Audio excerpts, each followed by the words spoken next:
Okay, I think we can start now. On behalf of the host of this webinar, the Lovraj Kumar Memorial Trust, and our co-host, the Federation of Indian Petroleum Institutes, FIPI, let me extend a warm welcome to our guest today, our chief guest today, Mr. Vartika Shukla, Chairman of Engineers India Limited, Mr. B.K. Chaturvedi ji, Chairman of the Lovraj Kumar Memorial Trust. A very warm welcome to you, madam, and a very warm welcome to you, sir. We are meeting on a very important day, the Yoga Day, and I couldn't think of a better day on which to schedule an important webinar on biofuels, because biofuels is, is like extracting energy from the Earth's natural resources without upsetting the balance. More of it, I'm sure you will be elaborating in your speeches, so I will not like to say anything from my side. Let me first extend a warm welcome to all the esteemed speakers today.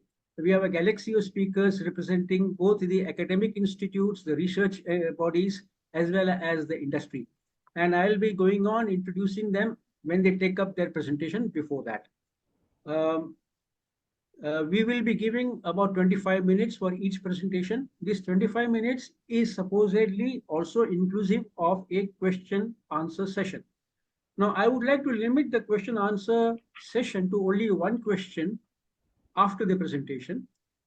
Any more questions or a follow-up question to the first question will be taken up at the end of all the presentations, because we would like to give priority to the presentations first of all.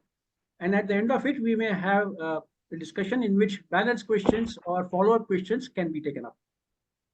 So let me first of all introduce our chairman, Mr. Chaturvedi, a brief introduction only, because we have been having him for almost all the webinars. Mr. Chaturvedi was appointed the union government as by the union government as member planning commission, and subsequently he also appointed as the member 13th Finance Commission. He has a distinguished career in the Indian Administrative Service.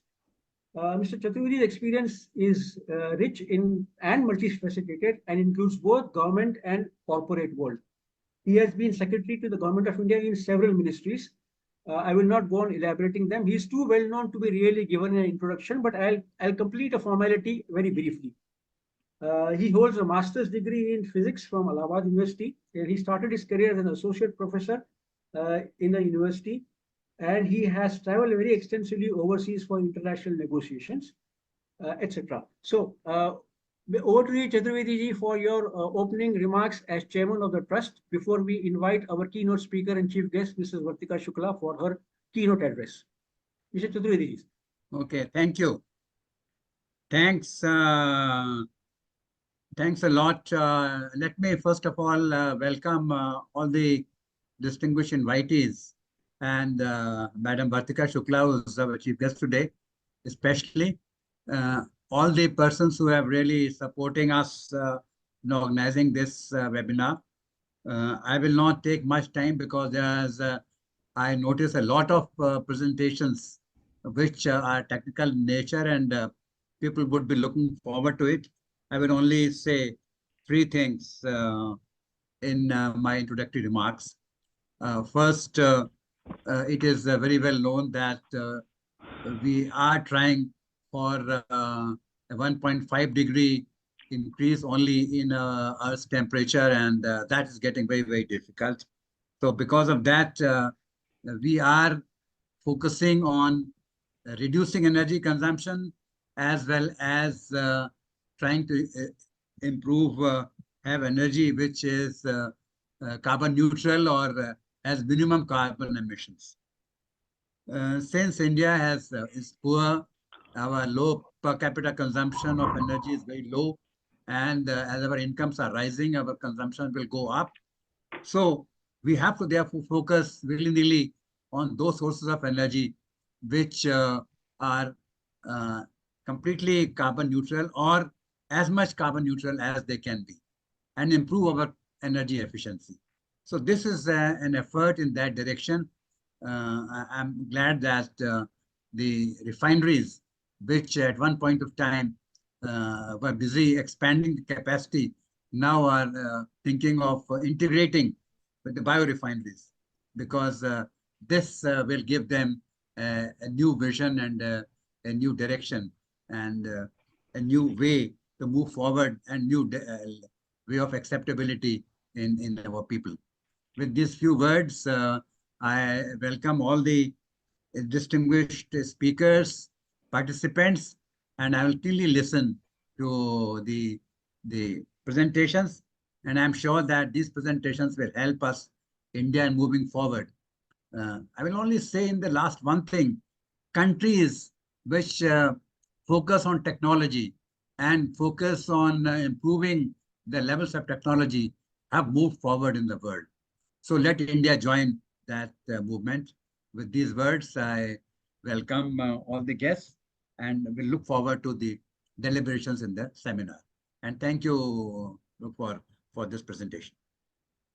Thank you. Thank you, Chaturvedi. It was very auspicious to have your blessings and guidance for the webinar. We straight away go over to our main keynote speaker today. And I couldn't have thought of a better person than Mrs. Vartika Shukla, because she represents a company, Engineers India Limited, which has taken the initiatives in this sector, biofuels, from very early stages and has been responsible for setting up several key units which cover biofuels of all kinds, the 2G bioethanol, now the sustainable aviation fuel, and more we'll hear from her. A brief introduction from her. About her, Vartika Shukla is a graduate from IIT Kanpur with an MBA from IIL Lucknow, and she is heading Asia's largest engineering consultancy under the Ministry of Petroleum and Natural Gas. She is a recipient of many prestigious awards such as Petrofed Women Executive Awards, Scope Excellence Awards, Sustainability Award for Best Green Process in Petrochemicals by FIPI, Innovation Award for Leadership in Indigenizing Environmentally Friendly Sulfur Treating Technology, and the INAE Women Engineer Award for 2021. And she's also a distinguished alumnus from IIT Kanpur. Without any more further ado about her, because she is well known in the industry. So one brief thing about EIL's thing about foray into biofuels, it is mentioned in her bio in the middle. Entry into 2G ethanol, SAF, and other technologies, which you'll elaborate further. So over to you, Vartika ji. Yeah. Thank you, and very good afternoon. Thank you, Deshpande ji, for such a exquisite I'm humbled by the introduction. Respected Shri B.K. Chaturvedi ji, former Cabinet Secretary, Government of India, and Chairman LKMT. And of course, our ex-Director Technical, Shri Ajay Deshpande ji, who is also the trustee and member of LKMT. All distinguished speakers, leaders from the industry, ladies and gentlemen. It is my greatest privilege to be part of this conclave, ably titled and very relevant as of today, for integration of petroleum refining with biorefinery. And ultimately, all our aim world over, and particularly with the impetus in India, is to actually make sustainable fuel for end use, for having a sustainable mobility. Biofuels, if we see, are transforming the landscape of green fuel availability, particularly in the gasoline segment in India, in an unimaginable speed. And the root of this was laid in 2018, when India introduced the National Biofuel Policy, and thereafter amended it in May 2022, allowing for a lot more feedstock, such that it paved way for blending up to 20% of bioethanol and gasoline, advanced to the year 25-26. And there were also several other dispensations given to make in India in the SEZ, EOU units, essentially targeting to a more energy independent India. Before we go into the specifics of biofuel, let me also put forth some numbers and some stats on the global investments in the energy transition. In 2023, the world hit a record of $1.8 trillion investment, which was 17% up from the year 2022.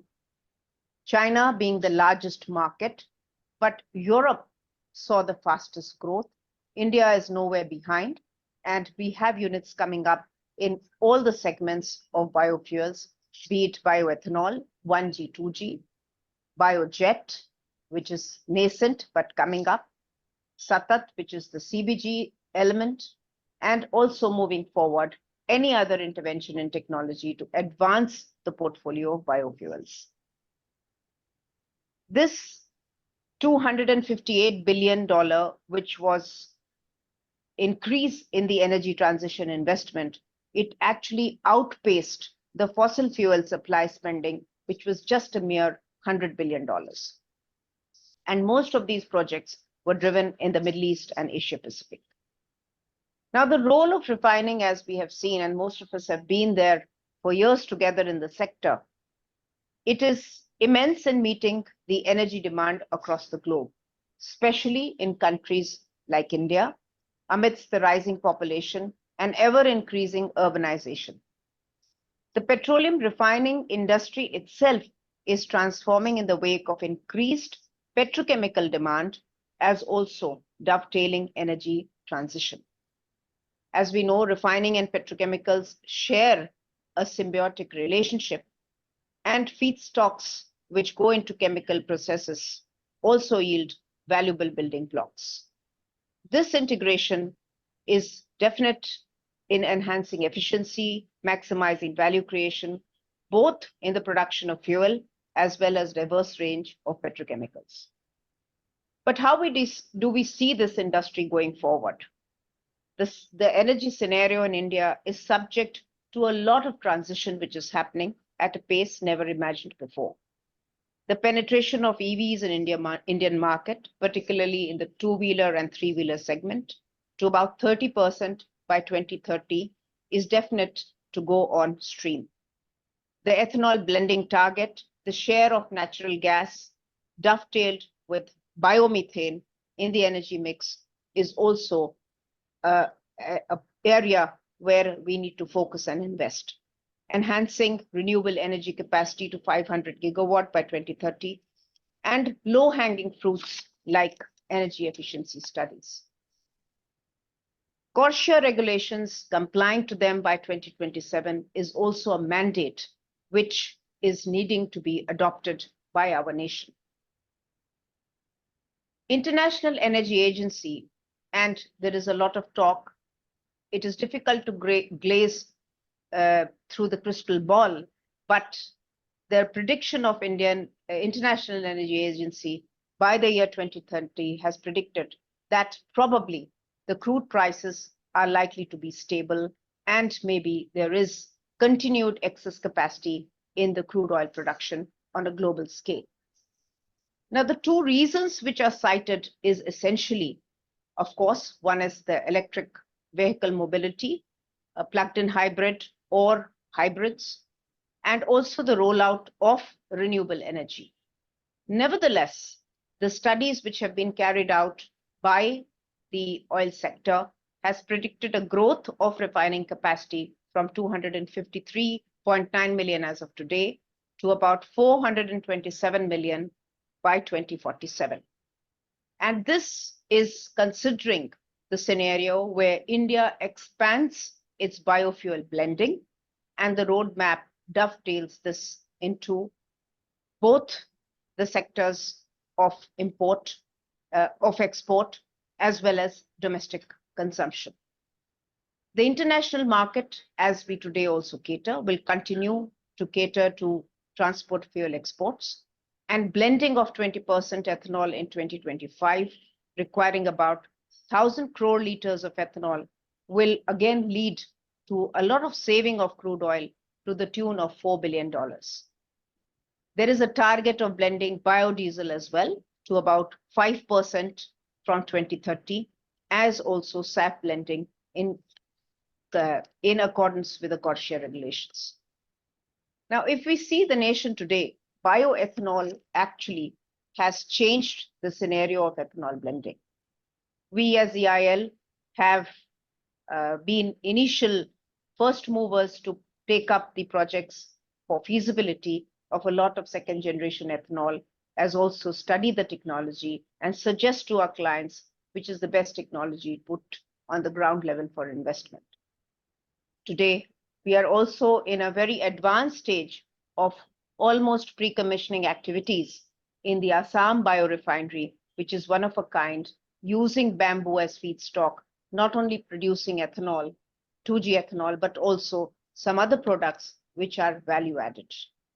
If we saw the news a few days back, the ethanol blending in petrol crossed 15% for the first time in India. And the total consumption of gasoline in last year was about 37.2 million tons. And in May itself, that is last month, the blending crossed 67 crore liter, achieving more than 15.4% blending in ethanol. Today, almost close to 15,000 retail outlets are dispensing an average 20% ethanol blended gasoline, thereby reducing the carbon emissions of the nation by 5 to 6%. Now, as we move forward, this gigantic investments in the bioethanol, although it is challenged, the second generation is challenged by development, diversification, and availability of feedstock, as also the technology advancement and the support that these units have in terms of both CapEx subsidies and VGF funding in products, is definitely likely to see opening up avenues for non-food based feedstock producing ethanol, leading to alcohol to jet. This is a journey which is moving at an extremely fast pace. And as we know, most of these investments, when they come to actual commercial production, is not less than a period of 2.5 to 3 years, although these plants are less complex, but many of them use very exotic metallurgy, as we have experienced in the second generation units. And therefore, planning of shifting from ethanol to jet, both routes, either it is the HEFA route or A to J, is definitely needing attention of the industry right now. So a lot of companies are looking at putting up these units in their premises to meet the target in 2027 and 2030, when we onboard the CORSIA regulations with something like a 1.2% blend in the ATF. If we see the aviation market, it is India's aviation market. It is the fastest growing worldwide. It is the third largest worldwide, only after United States of America and China. And the domestic traffic itself constitutes close to 70% of the total traffic in South Asia itself. The sector has witnessed more than 16% annual growth rate, and it is definitely increase of income to our people, as well as low cost of aviation. If we just see the numbers of a 1% blend ratio going forward to 2027, it would require something like 100 metric tons per day in India for feeding the international aviation, which fuels in India, and for the domestic sector, close to 300 metric tons a day. So therefore, to meet that target, a lot of planning is in way, and a lot more planning and investment is required to make sure that we meet those targets. Otherwise, we will have to pay for costlier jet fuel, as well as look at moving off a lot of airlines away from our country. EIL has, keeping in view this requirement, has collaborated with CSIR-IIP for HEFA technology, which is not only producing biojet, but a small quantity of biodiesel. And there are various other routes, and I have seen in the session, there are presentations for using waste streams, LanzaTech being one, wherein one of the plants in Panipat EIL will be implementing for Indian oil refineries. And all these initiatives, the first mover advantage is extremely important to actually reach to that target. All of these pathways are definitely leading to 3x or 5x times the cost today of jet fuel. And therefore, as we go along, there is already a discussion to look at supporting the bio-ATF market in the same way as there is policy initiatives by way of the Pradhan Mantri Jeevan Yojana in bioethanol. Similar is the story if we go forward with biodiesel. Biodiesel has always been wanting in terms of feedstock. So the target that the nation has given to blending in biodiesel is subject to a lot of feedstock availability. And therefore, the industry itself, which has a capacity of around 680 million liters today, can only operate close to about 225 to 250 million liters. So essentially, this existing capacity itself is underutilized. And as we see, when we move on to biojet and we look at conversion of alcohol, it is likely that we make, or even in HEFA, it is likely that we can bring in more volumes into the market. Therefore, these pathways are in a stage which needs more technology assessment, more scrutinizing of the investments, and also based on that, developing policies like the way we did for the National Biofuel Policy. Similar dispensation will have to be worked out. If we recall and go back, moving on to compressed biogas and biomethane, well, we move back in time and see how this was looked at by the Government of India. And if we recall, the Satat scheme, which began in the country in 2018, actually set pace and paved the way for looking at today CBG blend obligations. And it is with the objectives to stimulate both on the demand side as well as the demand side is covered with the CBO obligations basically, but also stimulate the growth side and the investment side in the sector. Essentially to substitute the LNG, saving forex. Today, we import more than 50% of our gas requirement, and this will achieve a circular economy and looking at net zero emissions as we go forward in the year 2050. So this investment in CBG is expected to be about almost 40,000 crores, and it is targeting to establish more than 750 CBG plants by the year 28-29. Although in the year 2025, it is voluntary to blend CBG in the natural gas pipeline, but there is a mandatory obligation from the year 28-29 to reach up to a level of 5%. We see a lot of companies, and especially in the CGD sector, looking at this requirement, tying up and creating the ecosystem such that investments can actually come into the CBG. The success of CBG plants have always been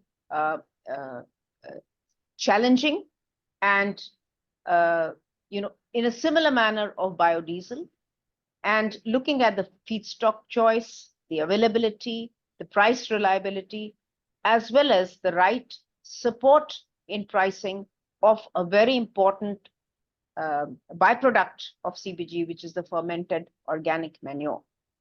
So the fertilizer sector is also equally dovetailed with the CBG sector, looking at valorizing the stream and creating a more economic and viable model for putting up CBG plants.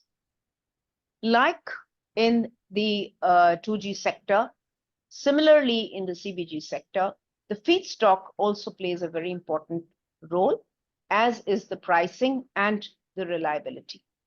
Therefore, for investments, a lot of companies that we work for and we are associated with have all this in place such that investment decisions are put forward. Now, when we see this is on the biofuel interventions which come into the play today in the energy space. And there are several pathways when we see petroleum refining and biorefining to actually look at integration. Worldwide, if we see, their biofuel projects are largely small scale, small capacities. But if we see, the scale is also necessary for optimization of OPEX and CAPEX.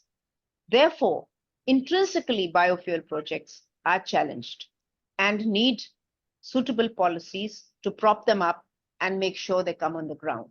And that is why it is necessary that the synergy of co-processing in existing refineries aimed to reduce capital cost, utilize the hydrogen streams, the waste gases, can be actually a game changer in terms of an integrated refineries.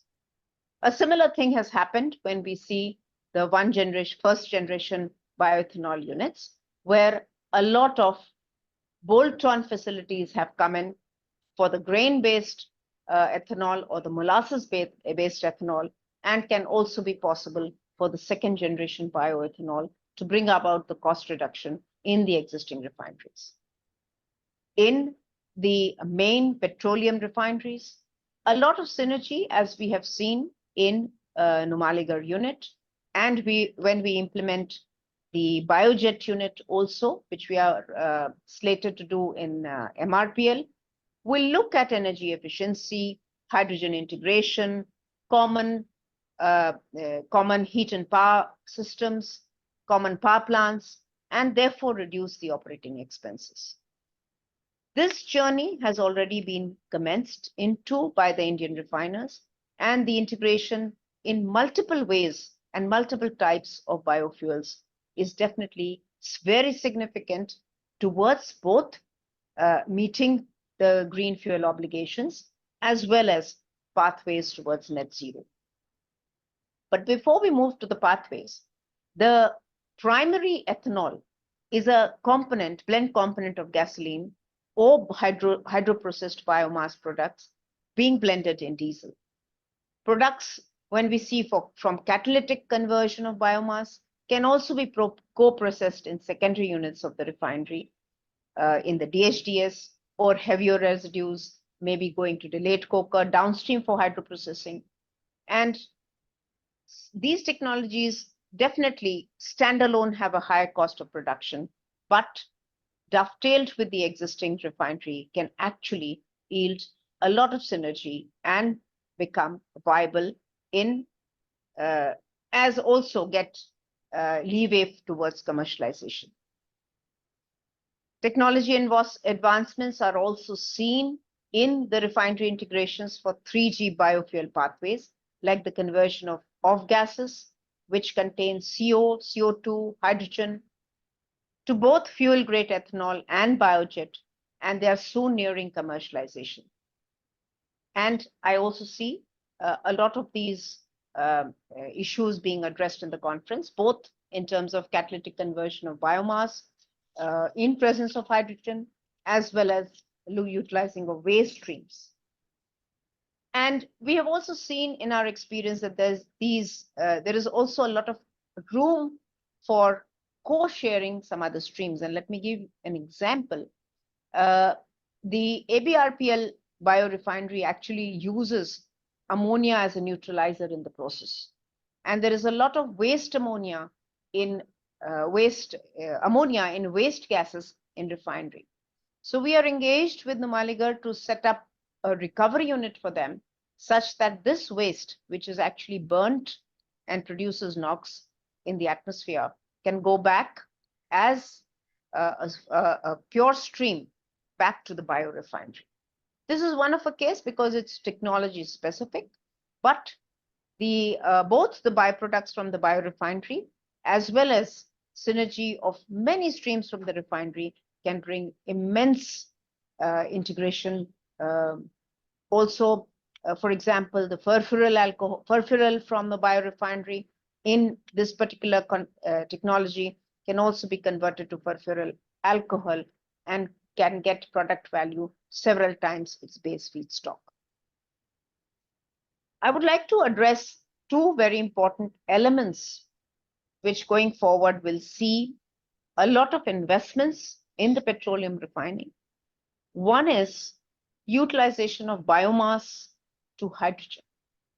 And one of the pathways which a lot of our sister companies are working, and we are also engaged, is gasification of biomass, which offers huge potential for using this product gas and actually getting hydrogen of the right quality to use in the refinery.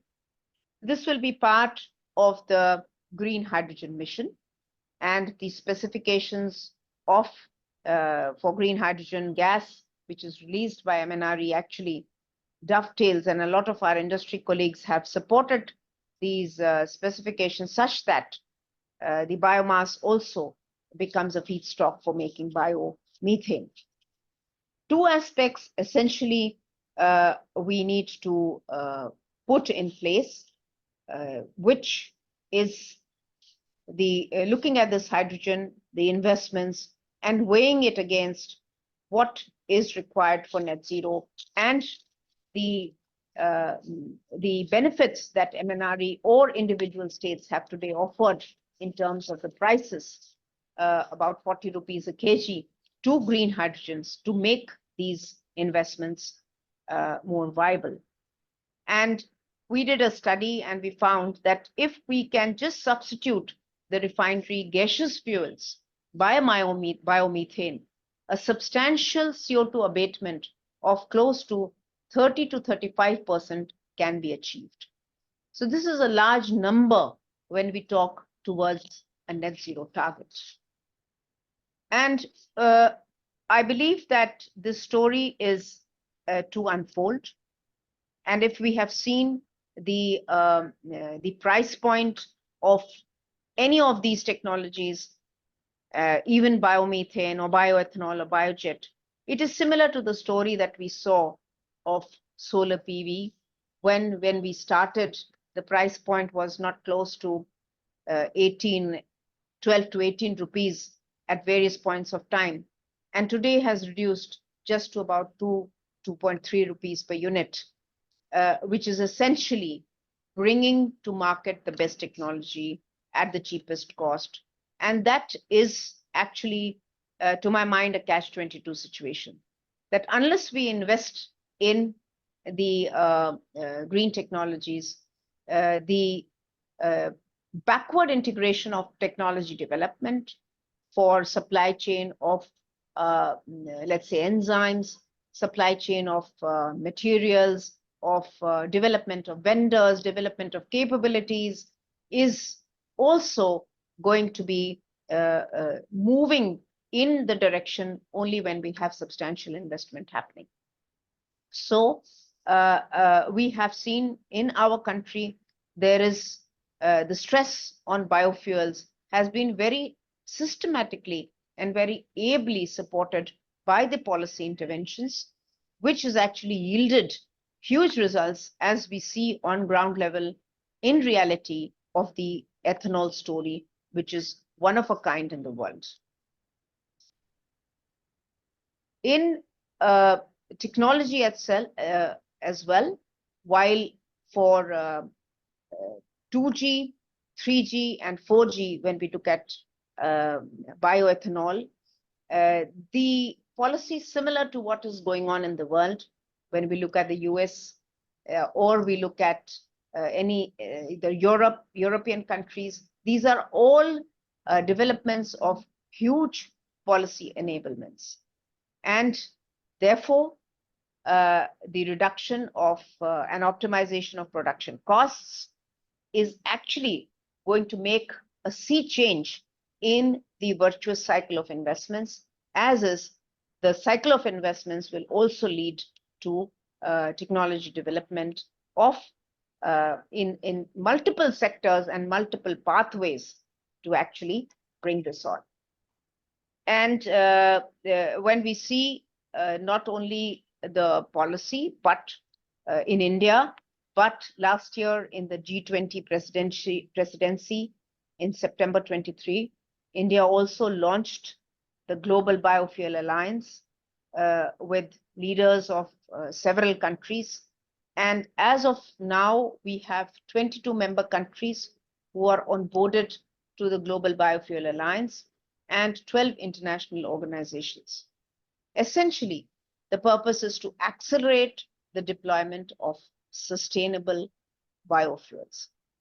So if we see in terms of the pace at which our nation has moved, if you see any report internationally where India did not figure into the list of nations making these changes, today India is there as a mention of very proactive and forward-looking steps, both in terms of the response of the industry as well as ably supported by the government of India in terms of hand-holding this. So let me close by saying that most of the projects that we see are in the world are drop-in fuels, and there has been substantial essentially as substitutes also for fossil fuels. And a lot of projects that we have in China, US, and Europe are also tailoring to about 100 kilobarrels per stream day, or even as small as 10 kpbst, which is really small. And like we have in India, one thing which we need to have the world bring to India is a lot of investments in R&D. And these investments are essentially necessary, but can only happen when the industry supports a deployment of pilot plants, of semi-commercial plants, moving on to commercial plants. And from that perspective, most of the oil companies in India, as well as EIL, has been very proactive and very supportive to the deployment of these technologies. In fact, the experience that we have today in India is comparative to the world. And let me give you some examples in development of vendors as well as development of techniques to implement these projects. For example, when we have implemented the Assam biofuel refinery, titanium welding and titanium vendors, titanium exchangers, these were not up to the standard required in the country.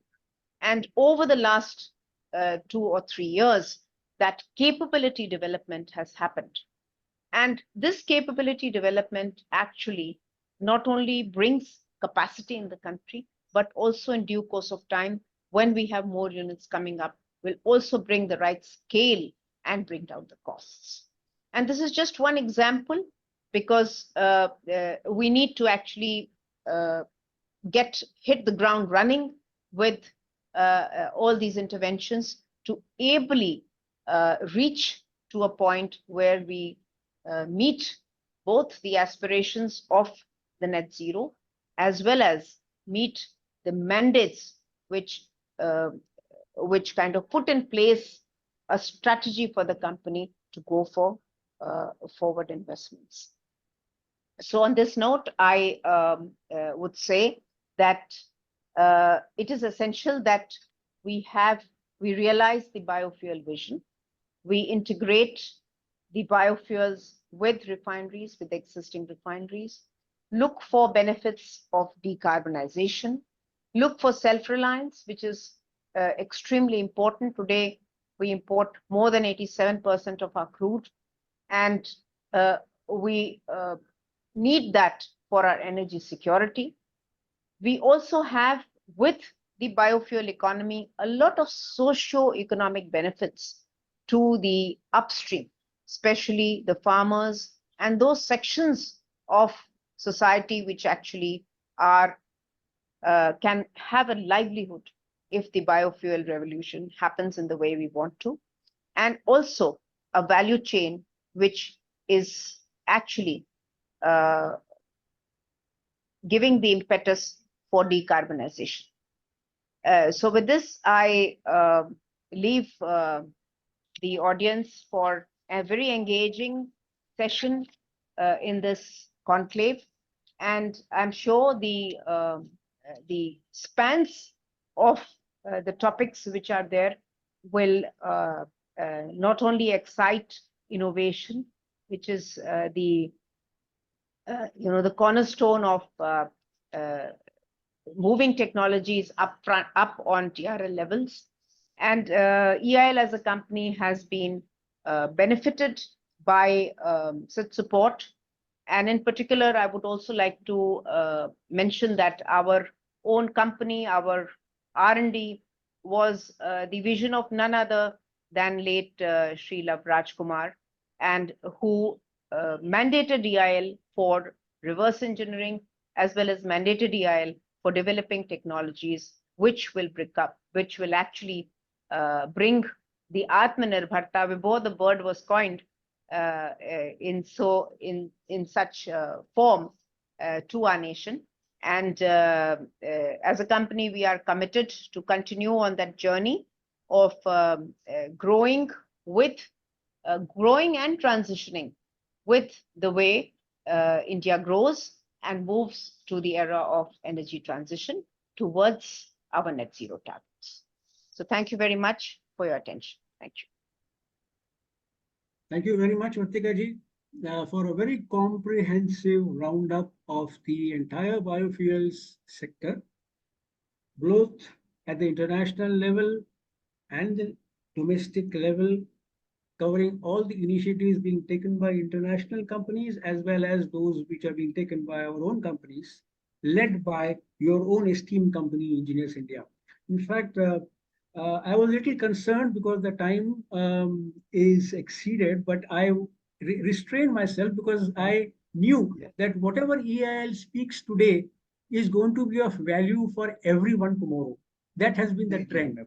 You say something and it becomes the law and the rule and the trend for other companies to follow. So I'm sure those who have waited patiently amongst the speakers today will have a lot to take home from what you have shared about the new approaches, new strategy interventions, and the new trends which are likely for capacity creation and also opening up opportunities for equipment manufacturing and in general business for the industry. Thank you very much.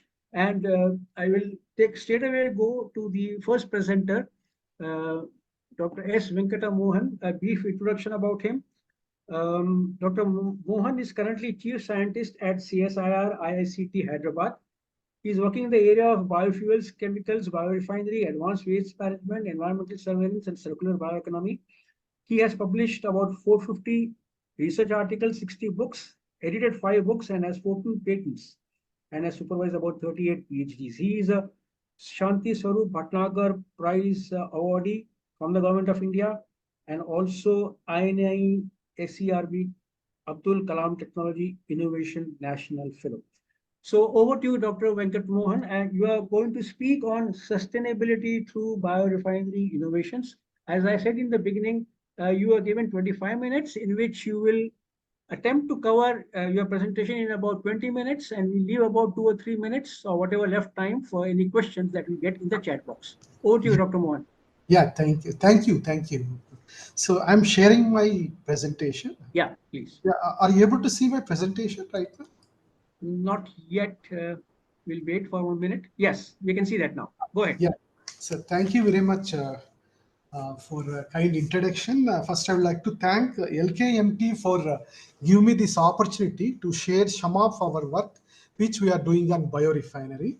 I am from Indian Institute of Chemical Technology, a CSR lab situated in Hyderabad.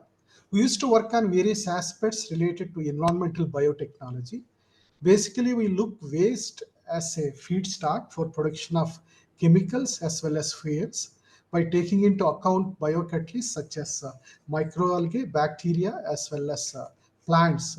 So our major intention is to look into circular economy aspects to produce multiple products, which includes fuels as well as chemicals.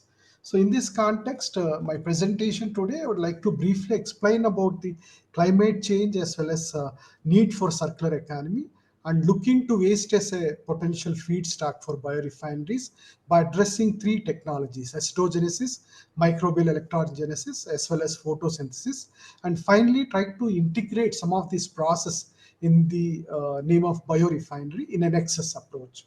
So starting with energy, everybody know, but I would like to mention here, we are dependent on fossils, particularly since industrialization.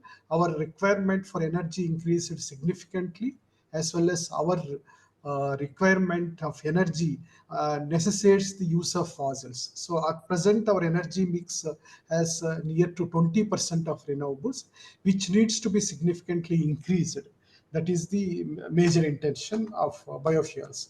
So coming to not only for energy, the materials which right now we are using, we are again sourcing from fossil-based resources such as petroleum and natural gas, which are finite in nature, and also apart from fuels as well as our material needs, we have to search for something sustainable resource feedstocks to support our economy, by the way of which the consumption pattern, these materials will not be available for after 2050 because of the requirement of demand for materials, and these fossils are finite in nature. So we can say that we are into the linear economy. So it's a kind of cradle to grave approach we are practicing since 200 years after industrialization, a take, make, use, and dispose approach, which is not sustainable. So we have to change this. So in the context of sustainability as well as net zero pathway, which we are looking, there are great challenges as well as opportunities, I would like to say. So the basic thing is we have to decarbonize our process, specifically with respect to energy, to move towards net zero emissions, taking into account life cycle as a major enabler. So we have to reduce dependency on fossils for energy as well as chemicals. As much as possible, we have to infuse renewables into the system in order to make it more sustainable, apart from augmenting energy efficiency, which is a major concern. So we also have to adapt carbon capture, utilization, and storage in a sustainable way by considering waste management. And more importantly, we have to adopt nature-based solutions by taking into account circular economy, which is major enabler for sustainability, apart from individual responsibility. So transitioning from linear to circular economy is a major requirement. A regenerative approach, as well as it also supports the non-fossil based materials to be used in circular loops. The material which we are taking from Mother Earth, we have to design the product which is coming after the end of the use should be a product for another process, so that we can make the process sustainable, apart from reduce the dependency on fossil fuels, and also we can reduce emissions in the form of waste. So here I would like to mention there are three important pillars. Regenerative, we have to regenerate, we have to use the natural system, which will also create regeneration, particularly when we go with bioeconomy. We have to keep the waste and pollution as much as possible by designing the system, and we have to make the products or materials in use in circular, so that it will not create any kind of waste or emissions. So these three pillars are, according to Ellen McCanty Foundation, these are the very important pillars. In this context, I would like to say waste is a very important feedstock to move towards circular economy or move towards something like biofuels or biochemicals. In Indian context, we have huge amount of waste, starting from municipal solid waste, huge quantity, apart from the domestic sewage, which contains significant amount of nutrients, apart from biomass, which we have recently been considered as a potential feedstock for many other things, and also industrial wastewater. So these waste will be not finite in nature. It will be increasing with the increase of the population and our utility. So there is not be any debt for these materials. And as you can see from this figure, that waste, either domestic wastewater or industrial waste or solid waste in the form of bio waste, or CO2 which is coming out of the process are very important feedstock, and we can go with biological process starting from anaerobic digestion to a little bit matured microbial cultivation. There are many processes in between anaerobic digestion and microbial cultivation, which can produce significant amount of bioproducts, which associates with biofuels as well as biochemicals, which are at different TRL levels and have good amount of application to support our economy with respect to material requirements apart from waste remediation. So these integrations, development of these process in this context of using waste will have a significant influence on sustainability as well as our requirement for fuels, renewable fuels, as well as renewable materials. In this context, I would like to discuss about some of the research which we are doing in ICT. Waste, when we consider waste, we have to refine waste to get the process materials, and for that some of the process and technologies are very much needed. So here I would like to start with anaerobic microbiome. This is a very versatile biofactory. Starting of any biorefinery, I would like to mention that anaerobic process has its own role to play. So suppose when we see in this figure, when we take glucose, 6 carbon, we can move towards any of the products by regulating the metabolic activity. So we can directly go to methane, or by simple regulation, we can produce polymers or ethanols or lipids. So there is a flexibility in this anaerobic metabolism, wherein start with breakdown of molecule to simpler molecules and can go whichever material we require. So I would like to say anaerobic process is a very versatile biofactory, which is very much required in biorefinery. So taking into account, we are working with biohydrogen, low carbon hydrogen, I would like to say, by using waste as a feedstock. This is very much similar to biomethanogenesis process, where 4 steps are there, starting from hydrolysis, esterogenesis as well as methanogenesis. But we start the process at the estrogenic stage so that hydrogen will be the terminal product, so that it will not proceed to methane. So here the basic requirement is metabolic regulations, wherein we have to suppress the methanogenic activity. At the same time, we have to act the ethanogenesis. This is where major challenge is there. Suppose when we take 1 mole of glucose, we can produce 4 moles of hydrogen along with 2 moles of acetic acid, or with 1 mole of bitric acid, we can produce 2 moles of hydrogen. This is the theoretical one, but when we look into COD terms, 1 kg of COD will be able to produce near to 450 liters of hydrogen. This is the theoretical maximum, but we will be getting somewhere between 60. So we tried initially with all kinds of wastewater. There is a reasonably good production of hydrogen, but again depends on the composition of wastewater, biodegradability of the wastewater. So there are many challenges we try to address. The major challenges with respect to biocatalyst, where when we use the mixed culture, we have all kinds of bacteria which associates with acidogenesis as well as methanogenesis. The basic challenge here is we have to eliminate the methanogenic bacteria so that acidogenic bacteria or acidogenic bacteria can produce hydrogen as a terminal end product. So we try to use the classical microbial techniques where selectively you can take methanogenic bacteria by giving shock loads.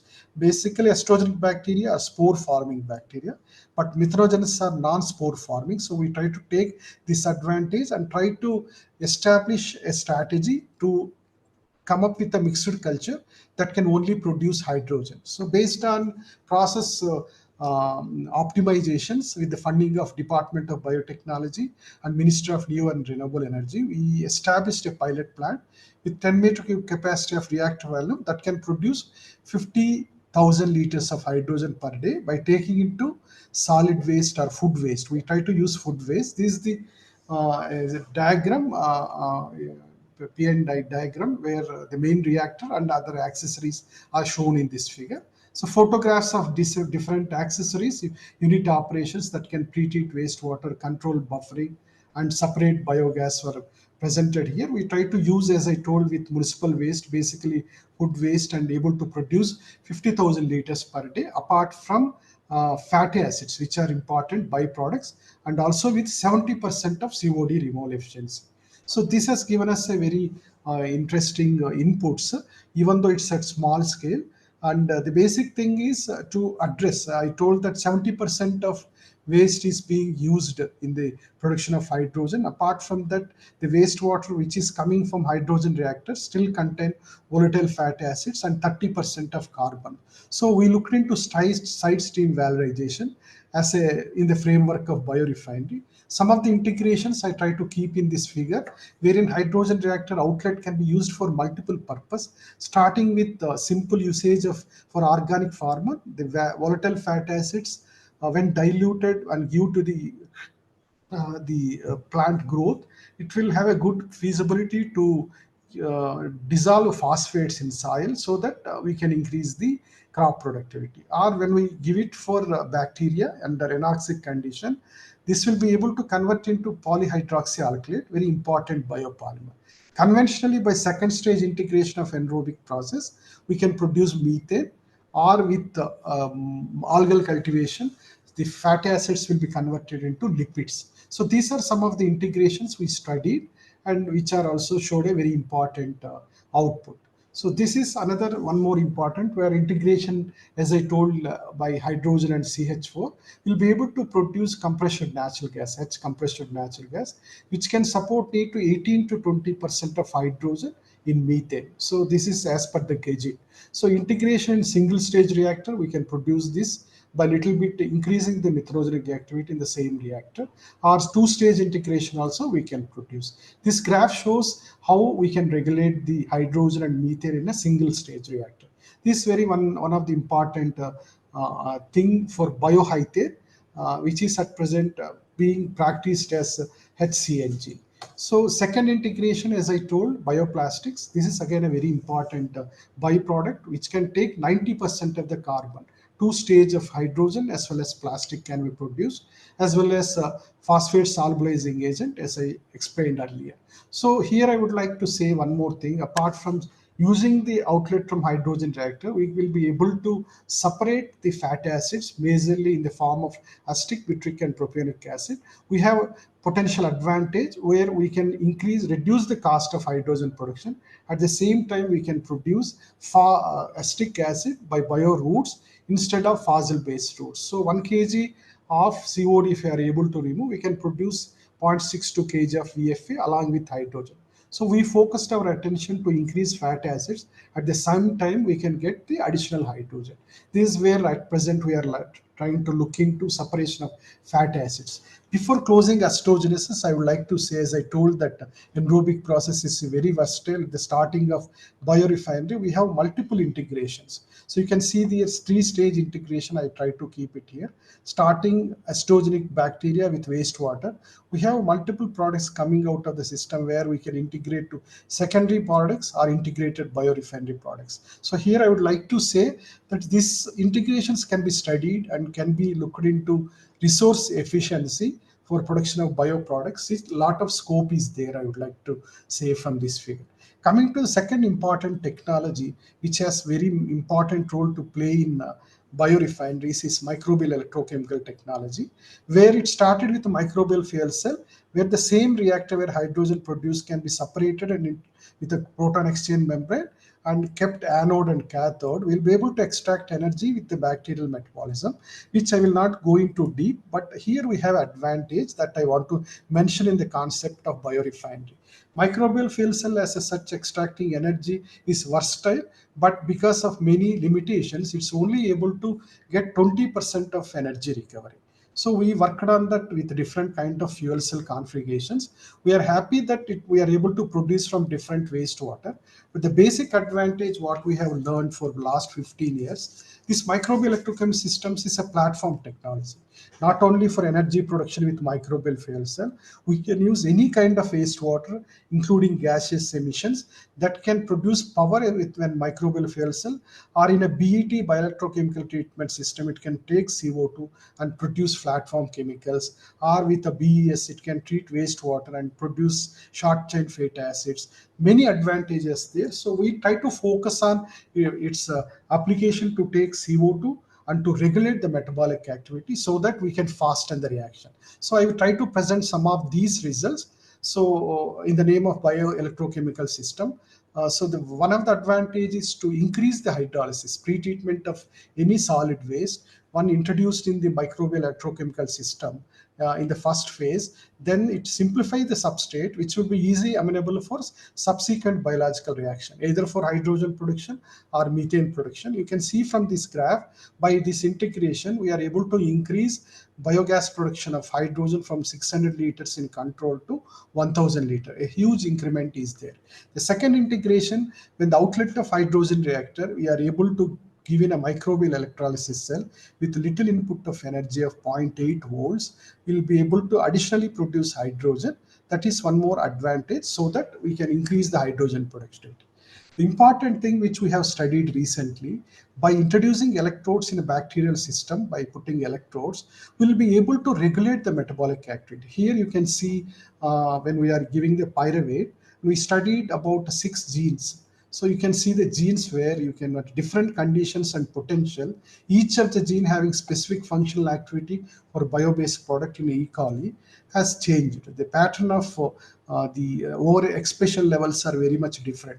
And this says that there is a potential to regulate the metabolic activity towards the product which we require. This is a non-genetic approach.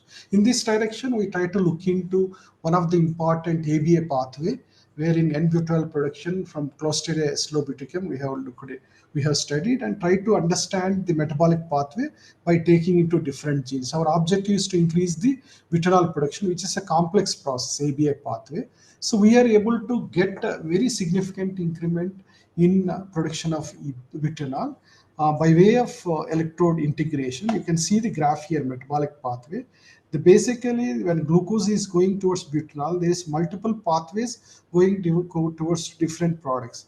By stimulating electrode kind of potential, the product formations, the unnecessary product formations can be reduced, and the product can directly go to butanol with a little bit production of acetic acid, so that the overall productivity of butanol is very significantly increased. This is a non-genetic approach, again, I would like to say. So adding to that, when CO2 is there, we can directly use CO2 to convert into fatty acids, which at present Lanzatech is also doing. But our objective is here to use CO2 with non-genetic approach, using electrochemical approach, where we try to trigger Wood-Lingle pathway. So CO2 will be taken by we studied with different bacteria, and with non-genetic approach, able to convert into acetic acid. So in one of the project with Tata Steels, we try to use some kind of materials, electron donors in electrochemical systems to increase the productivity of carboxylic acid. So this helped us to reduce the hydrogen requirement particularly. So no need to give additional hydrogen. In syngas, there is CO and H2. But with CO2, when we are giving, we have to give the electron donor. So no need to give to hydrogen, but we can target with other kind of interventions. So these are some of the data which, because of lack of time, I'm not mentioning here. But the only thing I want to, this is the pilot plant. It's a hybrid pilot plant with the electro-gas fermentation system. We are going to study at a scale-up level. Without giving hydrogen, we are able to produce carboxylic acid. So one thing which recently we have done, the biosuccinic acid, it takes CO2 as well as glucose apart from glycerin, try to take the TCA cycle where succinic acid is production. We have a specific strain with us isolated. So here, because of giving the CO2 in an electrochemical system, we are able to produce 75 grams per liter of biosuccinic acid by triggering the overexpression of the genes that is responsible for production of succinic acids. This is with non-genetic approach again. The productivity is very much significant, but it does in presence of CO2 only, as well as with the electrode assembly. So I would like to say electrofermentation also have a significant potential which needs to be studied. The third and last process, photosynthesis, everybody knows its advantage in a biorefinery particularly. I would like to say it's a terminal point. Photosynthesis has a lot of advantages. So I will not go into here, but I try to close by showing some of the examples, waste biorefinery examples. Similar to petrorefinery, we try to use waste as a feedstock. and try to convert into products. This is one model which we established the funding of MNRE and CSR in ISCT, pilot plant system. In this system, we can give wastewater or waste. When waste is given, basically we use the solid waste, municipal waste. We try to pre-treat it, and then it will go to initial microbial fuel cell system where it hydrolyzes the wastewater, simplifies the carbon source. With little bit extraction of electricity will be there, but this is not significant. The outlet from this system will go to the acidogenic reactor where it produces hydrogen, wherein 60% of carbon will be converted. The residual 60% of carbon, 40% of carbon will go to the any of this process to produce second product, major second product. By end of this process, we'll get 90% of carbon conversion, and then this can be used, treated in a wetland systems, and water is required, it will be recycled. So closed loop approach, trying to make resource recovery more efficient in the product in the form of 2 or 3 products. So it's a closed loop approach I would like to share. This is the vision, top view of the biorefinery facility. The blue one is hydrogen reactor. The outlet from hydrogen reactor enters into all these things, different integrations we try to study to get the value-added products apart from treating wastewater and recycling back into the system. So closed view of these things. So I would like to mention, by integrating hydrogen with refinery, we are able to produce multiple products. So when we look into life cycle analysis, because we also understand the sustainability, we are using many unit operations, is it sustainable or not? The standalone process which can only produce hydrogen with input parameters, food waste and little bit of chemical, water and energy. Apart from hydrogen, we get acidogenic effluent, CO2.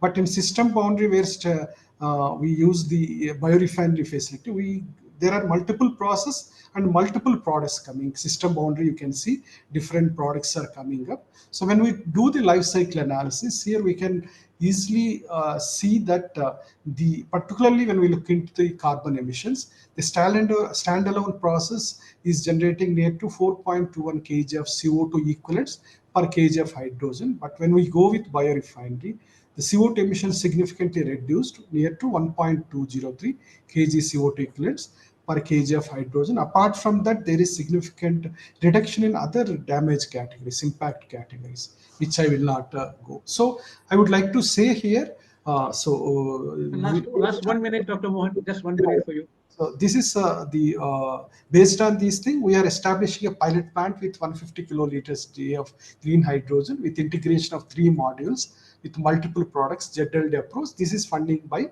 DST.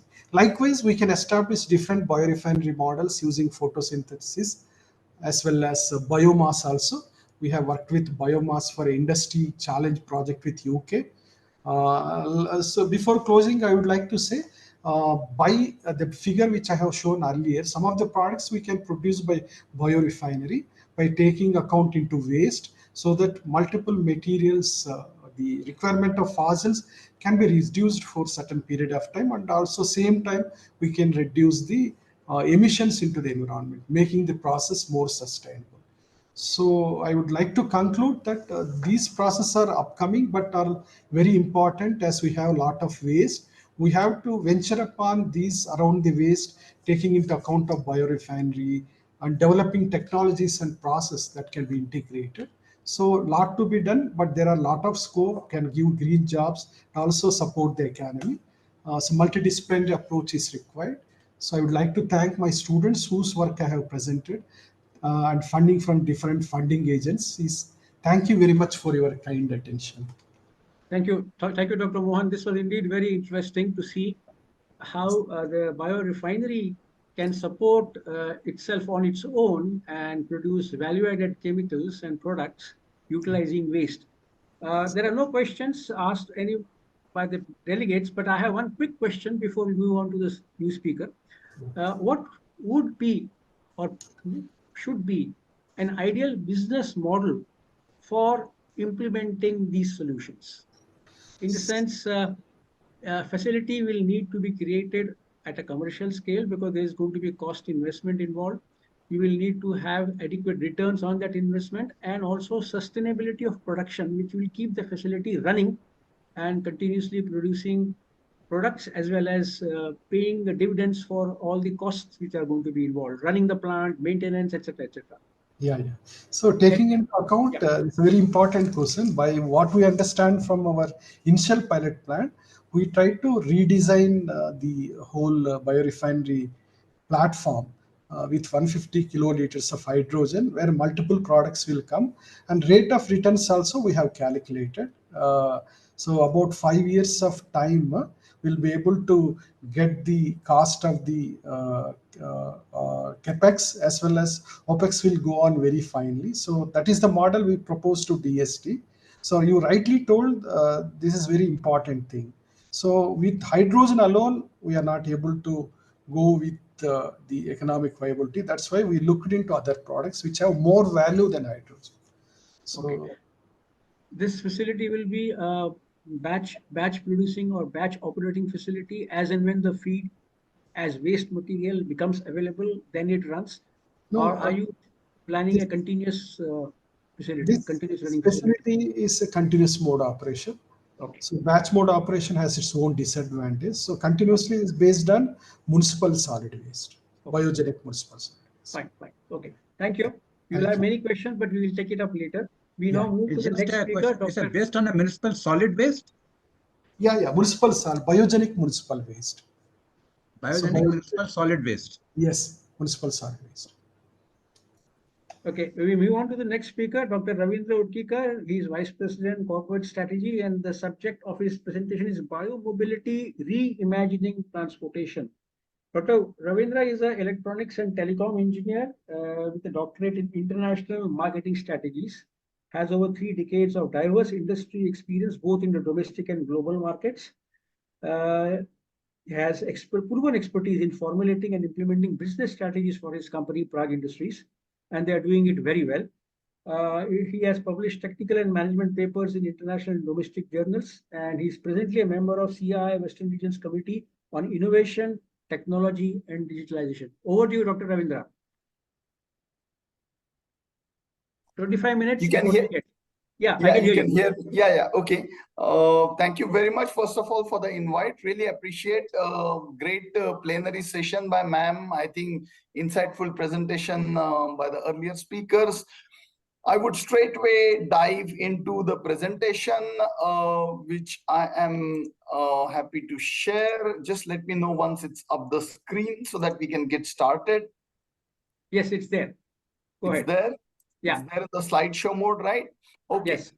Wonderful. So since I have limited time, I'll just run through the outline of the presentation. So I'm going to talk a little bit about climate change, what the imminent danger that we have, what are the potential solutions, how energy transition has emerged as a great pathway, how is bioeconomy fitting into this whole puzzle of energy transition. Then we will dive deep into the mobility and how we are doing it at Prague. It's something which I'm going to spend time on.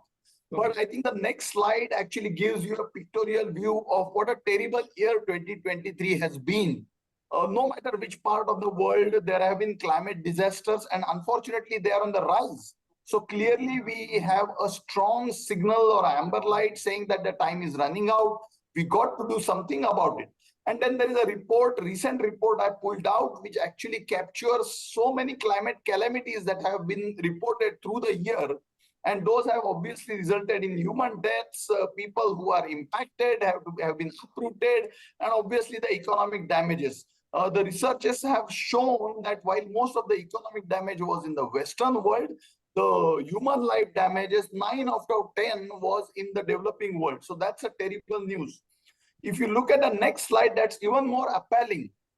So what this slide actually tells you is that if you look at the average climate calamities from the beginning of this millennium, last 20 years, and if you compare them with the climate calamities that have happened in the last year, significantly there is a rise. So 400 versus 370. So clearly the trend is going northwards, and all these have been captured, well documented, which means we have to do something on a war footing. The time is fast running out, and that's been spoken out at various climate events, various global events, whether it is, think tanks coming together on the G20 platform, World Economic Forum platform, or the recent climate summit that was held last year in Dubai, clarion calls are given for net zero, which is actually all over the newspapers. And how do we achieve to that net zero? There are clearly established 4 pathways. One is obviously energy transition, transitioning to cleaner, greener sources of energy, moving away from fossil fuels. Another is forestation. You know, this year's World Environment Day theme was about land restoration, where we are aware that we are fast losing land and we got to do something about it, which means we need to do a big effort on the forestation. Studies have shown that in the human life, we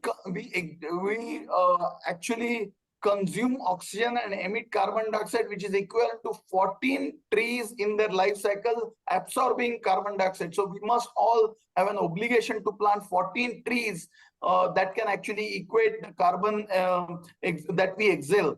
Obviously, the next is about circular economy: reduce, recycle, reuse, repurpose, replenish. Prime Minister has given a clarion call during the Glasgow Summit, Lifestyle for Environment Life, as one of the important initiatives. And obviously, there are technologies which are in the carbon sequestration, which are still on the learning curve. But for today's discussion, we are going to concentrate on energy transition. Energy transition call again are given time and again at various reports that are coming out, whether it is technology reports, whether it is global economy outlooks, or how actually the energy transition is going to help us get to the magical number of keeping the temperature rise below the 1.5 degrees centigrade from the pre-industrial levels. So there is ample documentation to show that, we got to embrace the energy transition. Energy transition is something that is not new, as you can see in the next slide. From the ancestral, our ancestor who used to actually go for forest wood cutting, and then from there till the time we discovered coal, and then till the discovery of oil, and now again we are going back to finding another frontier, which is in the form of green and clean energy, which is actually the topic of my presentation. So climate change, energy transition is not new. We have experienced it in the past, which we have to now accelerate going forward. And then when you talk about energy transition to clean and green sources, we typically talk about solar and wind, geothermal, green hydrogen, nuclear, hydro. But for the purpose of today's discussion, we are going to concentrate on bioenergy, which brings me to the topic of bioeconomy. Clearly, bioeconomy is here to stay. Its contributions to the Indian GDP have been in excess of $100 billion, and it's only growing. Expected to be about $300 billion even before the turn of this decade. It's a knowledge-based economy where you use the biological resources for the production of products that are more environment-friendly, eco-friendly in all aspects of life. Clearly, its benefits are appealing. We all have studied in science that plants absorb carbon dioxide during photosynthesis, and the goods and services or products made from biological resources, when consumed, emit carbon dioxide. In other words, we are only recycling the carbon that is in the atmosphere, unlike using fossil fuel, which are firmly beneath the Earth's surface. So bioeconomy's circular nature makes it very attractive. So it has definitely emerged as one of the most promising pathways. Coming to the mobility part, which is where the today's discussion is focused, we have seen that mobility has evolved from the 18th century over the last millennium to present millennium. We are clearly seeing the shift towards cleaner, greener sources, whether it is rail, road, or even surface, marine transportation. We are seeing that even though transportation landscape continues to be dominated by the internal fuel, we are seeing that the green fuels are emerging. Obviously, we cannot undermine the contribution of transportation sector. This actually is a statistical overview of how automobile sector is considered as a bellwether of Indian economy, whether it is creation of jobs, whether it is export, whether it is foreign direct investments, the number of plants of auto OEMs or auto ancillaries. Clearly, this sector is a barometer of Indian economy. If the automobile sector is doing well, that means the economy is doing well, purely because the consumption and generation centers are not necessarily the same. So people, goods have to move all over, and for that transportation is the basic need of the hour. This sector has predominantly been in play on the internal combustion engines, and it has its own advantage, as we know, very reliable, very trustworthy. We all have seen it's time tested, it's safe, it's established. So clearly it's something which is backbone of today's transportation sector. Having that said, there are challenges which are very evident and amply known about the, specifically talking about the greenhouse gas emissions. We are also talking about the severe dependency on the oil imports. All of us are living in metro cities, are mindful of the traffic congestion problems. A lot of our transportation, especially in the commercial side, is on diesel, which is even more harmful with higher number of suspended particles in the air. So we got to do something about it. So what can we do to move away from the internal combustion engine, at the same time use its benefits? There are a number of technologies that are available. So those technologies we'll look at one by one. So if we quickly look at electric vehicles, clearly it's the flavor of the year. There are a lot of flair of the season. There are lots of production linked incentives and some of those schemes, especially in the urban mobility for the passenger car and more so for the two-wheeler. We are seeing more and more investment coming in this segment, more and more innovations coming in this segment. Clearly, lots of benefits associated with electric mobility, more so in the, like I said, in the urban environment, because its reliability over the long haul, interstate or intercontinent, has yet to be proven. It has its own set of baggages where the electricity comes from, whether it is fossil sources or whether it is renewable sources. What about the import of battery? What about the ethical mining aspects? How do you dispose the waste? The more you embrace batteries and electric vehicles and semiconductors, its challenge of disposition has no definitive answer as of today. Range anxiety continues to be one of the challenge. We know that the infrastructure, although scaling up, it's still a big concern, especially when you leave the urban areas. So some of these areas continue to dog and show concerns over the electric mobility.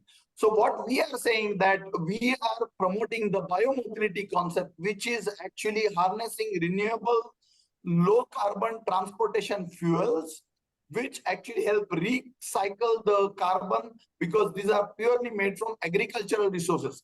In the biofuel mobility, you clearly have some of the technologies which are established, which is biodiesel and 1G ethanol. Some of those advanced biofuels which are ushering on the screen, getting fast recognition.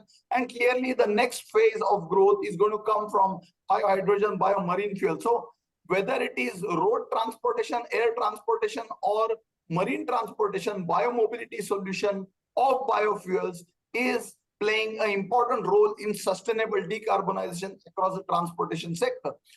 Government recognizes this, and therefore they have been coming in very progressive policies, and these progressive policies are helping us scale greater heights in terms of reducing our dependency on the imported fuel. They are helping us curb our greenhouse gas emission. There are several flagship initiatives that the government has been coming up with, and biomobility program supports it. We are clearly seeing that today we are around 15% ethanol blending, but we are also seeing that there are ambitious plans to get up to 20% ethanol blending, and then there are flex fuel policies that are in the offing. So clearly the success of Indian ethanol blending program world has taken notice, and therefore at the last G20 presidency, where India had its presidency, the launch of Global Biofuel Alliance alongside Brazil and America, the world is taking notice. Around 22 countries are already signed to that Global Biofuel Alliance.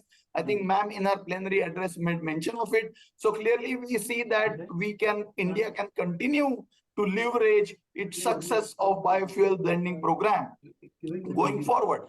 So we are saying this biomobility actually works very well with a conventional IC engine based gasoline based mobility, where you are able to blend ethanol, and then therefore you are able to ethanol being rich in oxygen content, we are able to complete the combustion very well, which results in curbing the greenhouse gas emission through the IC engines. There are also lower particulate matter in terms of suspended matters, which also minimizes the health hazard. We are seeing that the 20% every time we are fueling our vehicle, we know that there is a blend of around 12 to 15% already coming in. Days are not very far when 2025 will have achieved 20% ethanol blending across gasoline. But we have to go, we cannot be remaining satisfied with this. There are much bigger plans where you can come up with strong hybrid vehicles, which actually take ethanol blends, which are in excess of 20%, can also work with the electric mobility. So these vehicles are also being launched. They are also seen on the road, which are getting fast popularity because of the energy efficiency they are achieving, because of the environmental benefits they are achieving. So we will see going forward a lot of hybrid vehicles coming in the way once the flex fuel policy kicks in, where the internal combustion engine is able to take ethanol blends in excess of 20%. We have seen that those technologies are available in Brazil, in America. There is no reason why OEMs can't offer that technology in India. So we are seeing a bigger and brighter future for biofuels, even in the passenger car segments. And like I said, you can see that some of these. Yeah, Sunny, tell me. Good evening. Yeah, shall I continue? Yeah, please. Yeah, okay. So some of these high-profile cars have seen being launched in the recent event. So I think there is a beginning that is made, and Maruti and Toyota have launched these vehicles, which have shown a good success. So I'm sure the other OEM manufacturers are taking note of it, its benefits. So we'll see more and more flex fuel strong hybrid vehicles coming in the play. And if you look at the tabulated comparison between conventional mobility, electric mobility on several parameters which are socio-economic, environmental, and energy related in nature, you have a very different kind of a picture. And if you add that bio-mobility, and if we look at the win-win solution that is together, we are going to see that there are lots of green that we can get here once we have a bio-mobility integrated into conventional mobility and the new mobility. The conventional mobility has some of the challenges in form of carbon emissions, some environmental issues, and foreign exchange coming. We also know that because of the battery technology, there are indeed some concerns, which is why you see the amber and red dots there. Clearly, everything, if we go green growth, which is also promoted in the budget, we can leverage and harvest our captive resources, and therefore biomobility has a big role to play.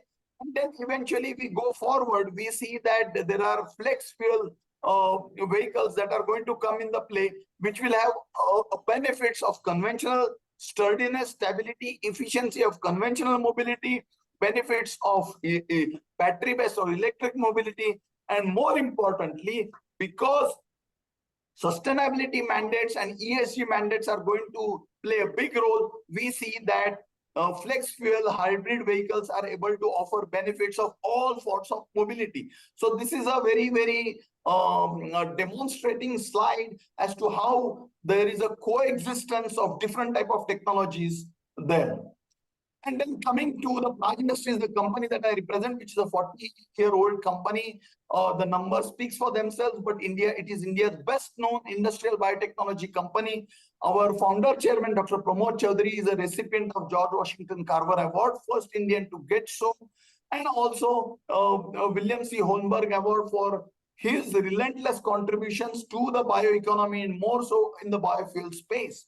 And what we have done is, in the bioeconomy domain, we have two strong pillars, which is biomobility, which is about fuels, which help us sustainable decarbonization of the transportation sector. And then we have something called BioPrism, which is actually helping recycle the carbon by way of biochemicals and biomaterials. And all this we are able to achieve, striking a fine balance and harmony between using diverse feedstocks, agricultural feedstocks, developing technology that can get the best out of that feedstocks, and making products which are collaborating and not necessarily competing with traditional products. The more we use the bioproducts, we have World Bioproducts Day around the corner on the 7th of July. it actually is to spread awareness about the sustainability and sustainable development aspects. So we believe that bioeconomy, with its strong benefits for the environment, is here to make bigger contributions. At Praj, we have harnessed those technologies very effectively. So you can see this 1G technology where different types of feedstocks undergo some technological processes through pre-treatment, biochemical, biothermal processes, and then downstreaming and aligning this, and then we have fuels coming out. So such 1G bioethanol plants, as many nearing to 400 plants are existing. There is a big install capacity which is getting pushed now. So all this is helping us to take one step closer to energy self-sufficiency, especially in the transportation sector. And if you look at the 2G, which is what also spoken in the plenary session, and this is India's most talked about plant, integrated biorefinery using the rice straw as a feedstock. And clearly its benefits are appalling. 2 more such plants, one for BPCL and one for HPCL, are coming up. 2G technology, this is a kind of a defining moment. Success of these biorefineries will pave way for more biorefineries in the Indian market. And like ma'am was telling, the valorization, that is using maximum value-added products, co-products from this biorefinery, makes the techno-commercial feasibility even more attractive. So this is going to redefine the future of biorefineries in India. Last year, we had a aha moment where Praj teamed up with Air India, Asia, and IOCL to fly first commercial passenger flight from Pune to Delhi with the sustainable aviation fuel blends. There was a mention about CORSIA guidelines. Those guidelines are coming. With those coming in, days are not very far before we are able to decarbonize the Indian skies, which are poised for a big growth because all the government focus of 100 new airports in tier 2, tier 3 cities. So we feel there is a great future awaiting and ushering for sustainable aviation fuel, and India, not only for the domestic market, but also for the global market, has a great chance of becoming a global hub for sustainable aviation fuel. Then clearly, lot is being talked about renewable natural gas or compressed biogas, which is also something the government has strong focus on. Different types of biological feedstocks, municipal solid waste, industrial effluent waste can be harnessed, and using the biothermal, biochemical processes, we are able to get gas output. Of course, it took the whole ecosystem and entire offtake mechanism, feedstocks mechanism has taken some time to come together, but we have seen very success of these commercial scale plants. And I'm sure that going forward, CBG has a very important role to play in the energy security and energy independence. Bioeconomy's case becomes even more stronger if you put that and map it on sustainable development goals. Amongst the 17 sustainable development goals defined by United Nations, bioeconomy interjects about 11 of them, whether they are social goals, ecological goals, or clean industry and economic goals. So all in all, we believe that sustainable climate action is not a matter of choice, but an imperative given the imminent dangers of climate change. We clearly know automobile industry is a backbone of Indian economy and it is poised for a big growth. We have to decarbonize transportation sector to ensure futures for our future generation, which is a dire need. Biofuel-based transportation provides a very efficient socio-economical environmental solution in the form of sustainable development. We must harness our captive resources. Biomobility, which in the form of biofuels, have a definitive place to coexist with traditional mobility and the future mobility in the form of electric mobility. And we at Praj, with our state-of-the-art R&D facility at Praj Matrix, with over 400 national and international patents in the technology domain, are at the forefront of facilitating that change. That really ends my presentation in sharp 23 minutes that I was allocated. I'm happy to take any questions.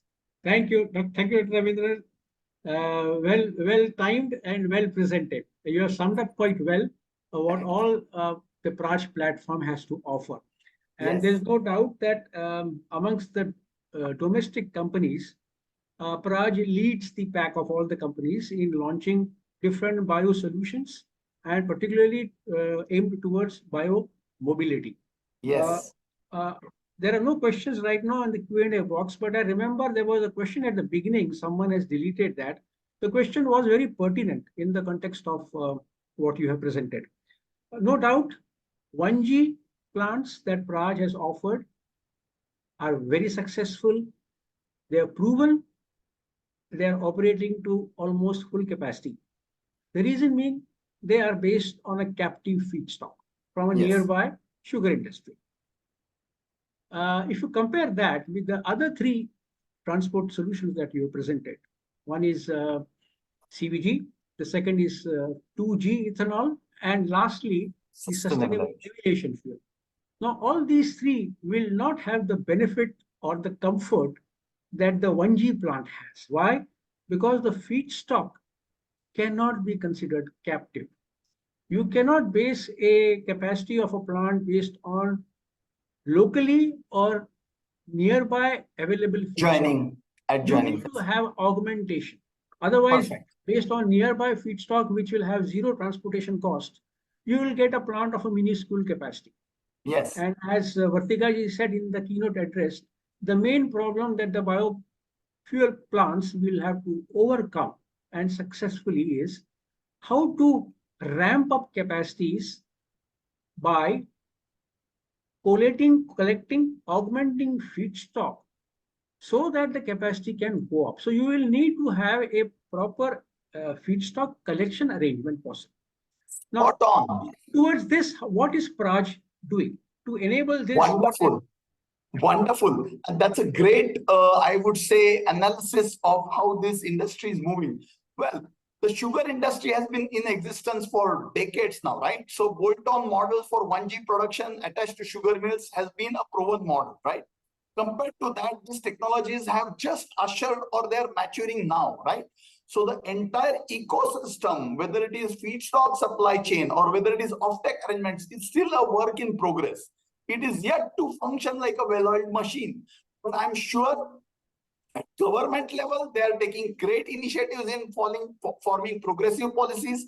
At industry level, we are trying to develop a resilient ecosystem. We are trying to make sure that we work with the nodal agencies, we work with farmer producer organizations, we do more education, we make people aware, we try to train people. So efforts are made all out on various fronts. There is a CI biofuel cell at a national level where we are trying to get all stakeholders under one roof and try to make everybody see the big picture, that how not just farmers, not just industry, not just end consumers or nation, but the globe as a whole, as an environment, we all stand to gain into this. So I think days are not very far when we get this what shall I say, a striking harmony between all these ecosystems.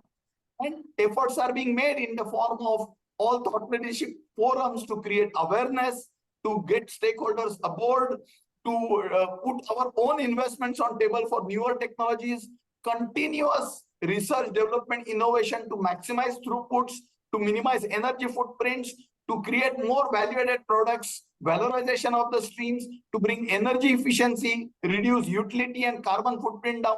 So I think as an industry, we have a technology play. We are definitely doing our bit, but that's not good enough. As a leader, we have to reach out to people, which is what we are doing. And I think days are not very far. Like I told you, the bioeconomy was not even a $2-digit billion-dollar economy a few years back. Now it's only $120 billion plus.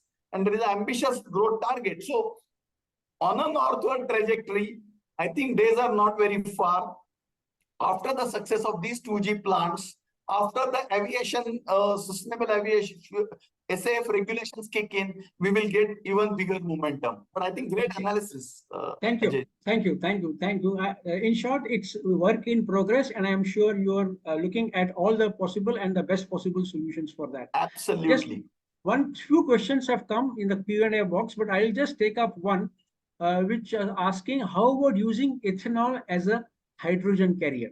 Has Prash thought about it? Is there work in progress for Wonderful. that also? So ethanol by itself as it is may have a difficulty in hydrogen making, although you have possibilities of CBG and taking out the carbon element and using that. So you have FCEVs, you have fuel cell electric vehicles, you have hydrogen. So the different derivatives of ethanol molecule can be used for making hydrogen. And we are looking at green hydrogen, we are looking at blue hydrogen. Both possibilities are there. As everyone else, this is again a work in progress because we have to hit the sweet spot of techno-commercial feasibility. Yeah. Thank you. Thank you, Dr. Ravindraji. It was pleasure having you and sharing your thoughts on. Anytime, sir, for you. Thank you. Thank you. Thank you. Please stay on. There will be some interesting discussions, and we might need you to participate in some discussions at the end of all the presentations. Sir. My Thank pleasure. you. Yes. So we Thank you. move to the next speaker, Dr. Lakshmi Narasimhan, and he is going to present on low carbon fuel technology opportunity, options and evaluations. Dr. Lakshmi Narasimhan is a PhD in chemical engineering from the University of Ghent, Belgium. He is a fellow of the Royal Society of Chemistry, UK, and a member of Institute of Chemical Engineers and Chartered Chemical Engineer. He is a technology leader, currently serving as Venture Technology Advisor for Low Carbon Fuels, Shell Downstream, working from Shell Technology Center, Bangalore. During his tenure in Shell, he was instrumental in and contributed significantly to the development and de-risking of IH2 technology, which is a game-changing technology to convert waste biomass into drop-in hydrocarbon fuels, which I'm sure he's going to cover today. He has over 30 patent applications, 30 publications in high-impact factor core chemical engineering and chemistry journals, and over 70 conference papers. Over to you, Dr. Lakshmi Narasimhan. Floor is all yours. You'll have to unmute yourself. No, not yet. We are not able to hear you.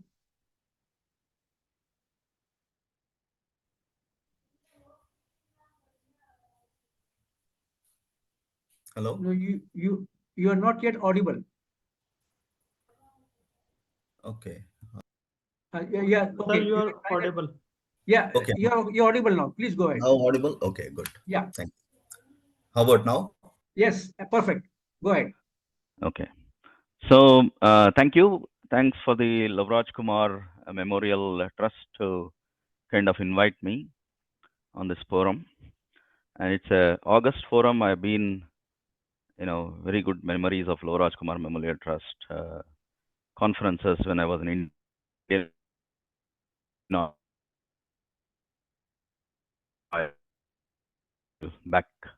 Way back to present this whole presentation as an adjunct professor from IISc Bangalore.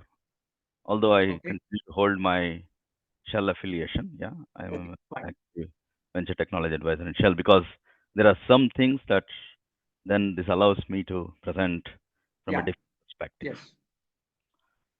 But I will cover your desire of IH square technology too. Fine. Okay. So my topic of this presentation today is low carbon fuels technology opportunities, options, and evaluation. Yeah, how do we actually look at these technologies, options, and evaluation? I'm really, first of all, intrigued. As a country, we have been able to stand up on the biofuels starting from 2014. Significant impetus on biofuels, and almost from nil ethanol blending. We moved to about 15% ethanol blending today, and then we are thinking about 20%. Actually, Brazil is blending 28%, yeah, and we in Shell have a serious collaboration with the Brazilian company called Rising. You all may be aware of that. And Shell has already, traded more than 13-14 billion liters of ethanol every year. So that's the current volume that we're doing. Mostly 1G ethanol, but of course we are building also 2G ethanol plants. Now, society needs to look at various aspects. The need is that in the whole world, we have a technology that is ready to deploy. and it's a need of the hour to reduce the climate change issues. So therefore, people simply deploy what is available. Yeah. But while we do that, and while we do that effectively, thanks to Praj, companies like that who actually took those initiatives. I would also request people to kind of always keep reflecting. And as a country also, we should be reflecting to see the opportunity. The solution is actually opportunity dependent. Yeah. And how do we evaluate as and when various technologies start maturing, or as and when we detect certain technologies are happening, how do we actually support them to maturation, and then how do we bring them to fruition so that as an enterprise, I mean, if it is a global item or if it's a local country item, as a country we benefit, as a globe also we benefit. Yeah, so that's the win-win strategy. So I'm trying to look at that, and if you look at current angle, I mean, if you look at worldwide, concern on the climate change, that's real. I mean, many people have been saying it's not real. Yeah, but it's real. Yeah, we all know that. And you can see New York is already setting up what we call as shelters for people to be protected from heat wave. And in Rajasthan, we saw this year 56 degrees C. That's high. So global warming is definitely real. And there is enhanced demand. Yeah, so to that. And there's also issues like, price is a sticking point, right? Okay, everybody is happy to take the biofuels on, but then people, consumers, if you ask them the question, are you willing to pay double the price or triple the price for the gasoline that you would consume? Yeah, they won't. Yeah, that's clear. But having said that, let's look at that. A large use of chemical fertilizers in agricultural industry leading to health and land quality erosion. So that's another issue that, of course, it is a connected issue, and I will tell you how it is. Now, when you go to the feedstocks, we have to look at sustainable feedstocks, which is again showing care to the environment. Yeah, not displacing any fauna, I mean birds, etc. who wants to visit and so on. So biodiversity to be maintained. Feedstock choices are, of course, there are a host of factors. It has to have a CI value. It has to be available, and it should not be going into a sort of a food versus fuel competition and indirect land use change aspects. Now there are new technology pathways which I'll come to, and then multiple technologies are at various stages of maturity. And government is definitely critical, is supporting it also significantly to de-risking. I mean, all governments are doing that. But how do we then proceed? I mean, how do we look back and create a momentum for all these technologies to flourish, rather than if you look at today, yeah, people are gung-ho about ethanol, biodiesel, and bio CNG. But the life is not only that. So that's where we need to look at. And of course, conducive policy. I mean, policy can be only to some extent. Generally, the technology should be having a promise that it should stand on its own in future. That's where I would emphasize. If you look at the feedstock category, I mean, you do have, of course, agri and agroforestry residues, which I've talked about, municipal solid waste and waste plastics. It's actually a sort of a problem-solving approach. I mean, so we are solving a problem, but then there is also another problem that we still need to solve. I mean, basically the waste. So if we are solving a climate problem, we are also solving a waste problem, and we can integrate these two. Yeah, and then of course the carbon emissions capture at the source. That's a good approach, but the point is that again, in order to get there, you need a lot of green hydrogen to get into the whole game, and green hydrogen is not at all cost effective these days. So we have to work in the direction to make it cost effective, and there are technologies to do so, but they're not in a very mature state. Let me go to the next slide. Yeah. So if you look at pathways, you have, I mean, I summarize this, biochemical pathways and thermochemical pathways. We had a very good talk from Praj and also the IACTP personality on the biochemical pathway, and definitely any pathway, just producing fuel from that pathway may not really, that's the message, I think, may not really make it economical winner. But then if you have byproduct credits, which can actually make this economical winner, then I think that's a good one. And we are also looking at those angles. So, and then the thermochemical pathway, I mean, yeah, you produce, first of all, ethanol from biomass and then go to alcohol to jet. If you look at the building blocks, we got to be very careful about that. From starting from biomass to jet. I mean, this pathway is pretty cumbersome and pretty expensive ultimately.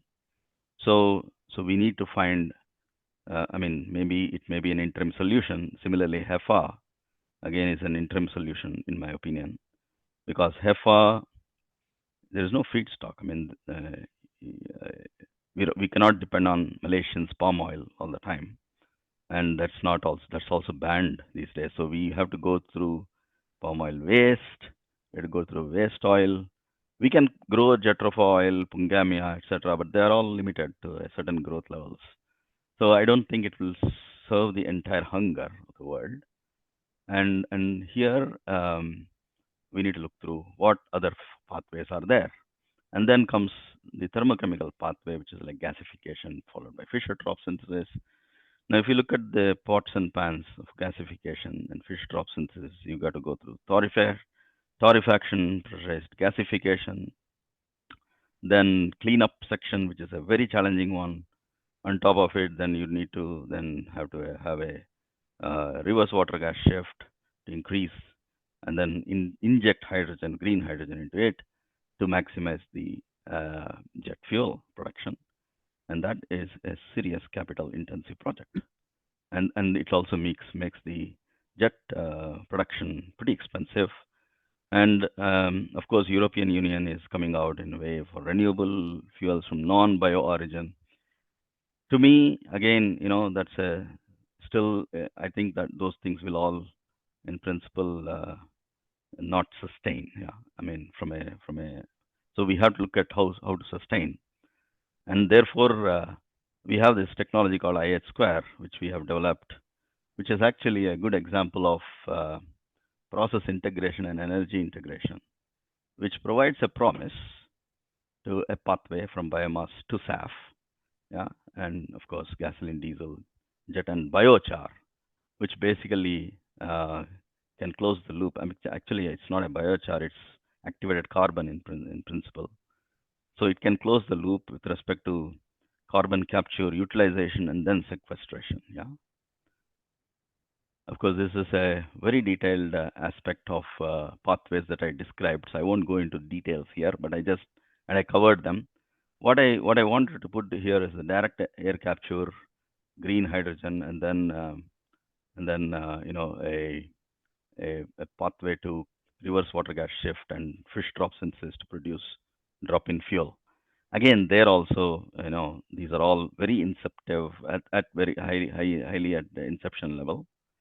There is also a pathway called pyrolysis. I mean, as a pyrolysis, the issue with pyrolysis is that it produces high tar, high tan pyrolysis oil, and it's very, very difficult to hydrodeoxinate that. There is no process so far. UOP has been working for more than 20 years on this, and we in Shell have evaluated it, and we said that's going to be a no-go. So now, when you evaluate technology for implementation, what are the key metrics? Energy recovery is a key metric. So we have to have an energy efficiency inbuilt in the technology. It should be basically sum of energy content of the products divided by the energy content of feedstock plus energy needed to run the project in principle. And then it also has to do your carbon intensity reduction. Yeah. So the trajectory of CI, I mean, should go down as we keep on implementing these technologies. It cannot happen unless until you can recover effectively carbon from the biomass. So what is the percentage carbon recovery? And while we do so, we should not be consuming water like hell. I mean, if I go to 2G ethanol technologies, it's a very good technology for a wet feedstock. The moment I take a dry feedstock, douse it with water, digest it, and then I'm faced with what we call as water treatment issues. Yeah, then that is, I mean, for a ton of ethanol produced, I consume 40 tons of water. I mean, that's not good use of water. I mean, and also India being red in water, drinking water, it's going to be very, very unsustainable there. And feedstock conversion capability from a sustainable angle, and of course, economics drives the whole game because customer wants at the pump price, the price, yeah. And government also wants money because now, of course, government can shed something for the sake of building the business. But as time progresses, they currently 40% of their in revenue is based on, I think, taxes on the petroleum products, and they don't want to give it away. Yeah, so they will have to do something on this. So maybe initially they are giving some good SOPs, but at some point of time, the economics need to be sustained. So we have to look for those technologies which has potential like that. It's a busy slide on comparison of technologies. I would not go very deep into this. All I wanted you to focus, this covers on various issues, various capacities, and so on.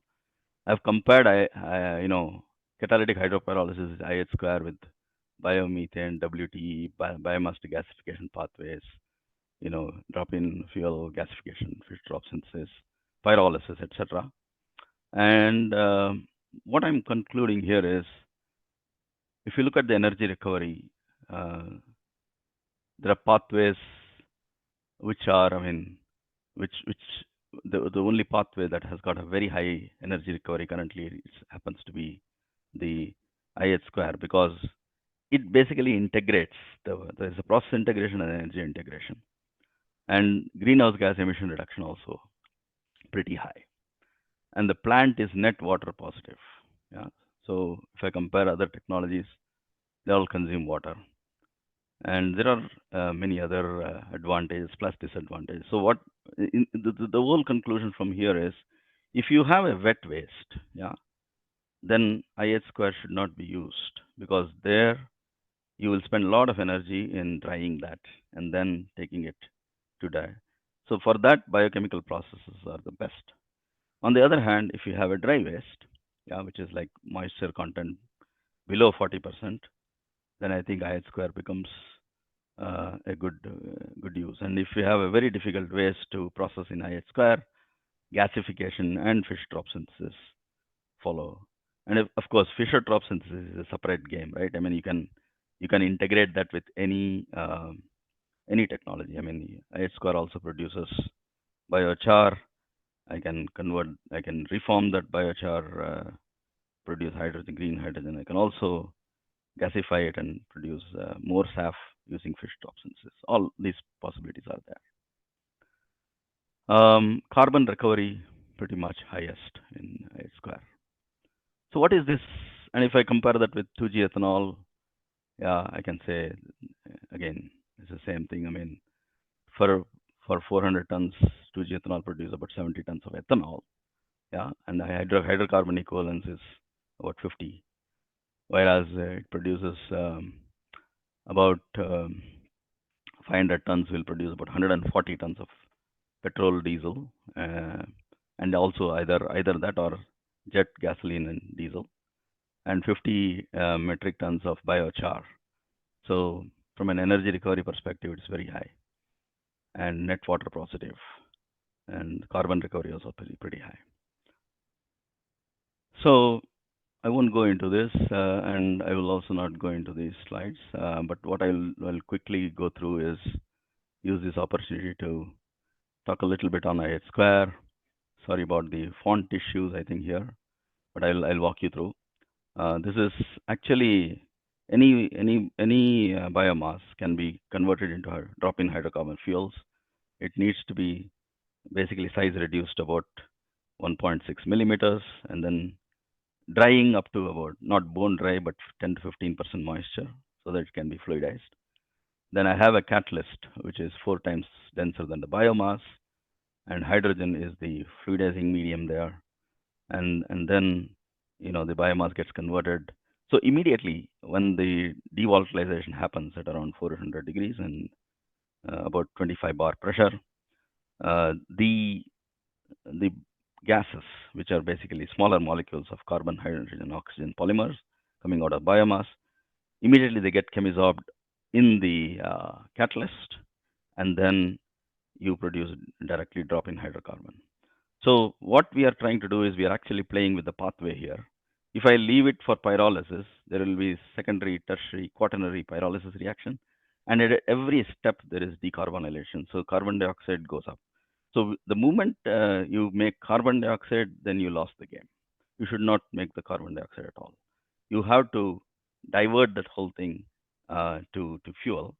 So therefore, stopping at primary,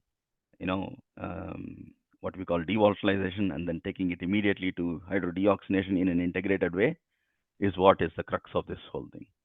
Of course, 15 to 18% of this whole thing will be a biochar, which is activated carbon in principle, and it has gotten, it can be upgraded to an iodine value of 1000 to 1500, yeah, which is currently being imported as an activated carbon in India. So you could actually produce this whole material, and you could use it for carbon capture, utilization, and sequestration. The gases are further taken into the second stage reactor, which will produce what we call as fully stabilized 100%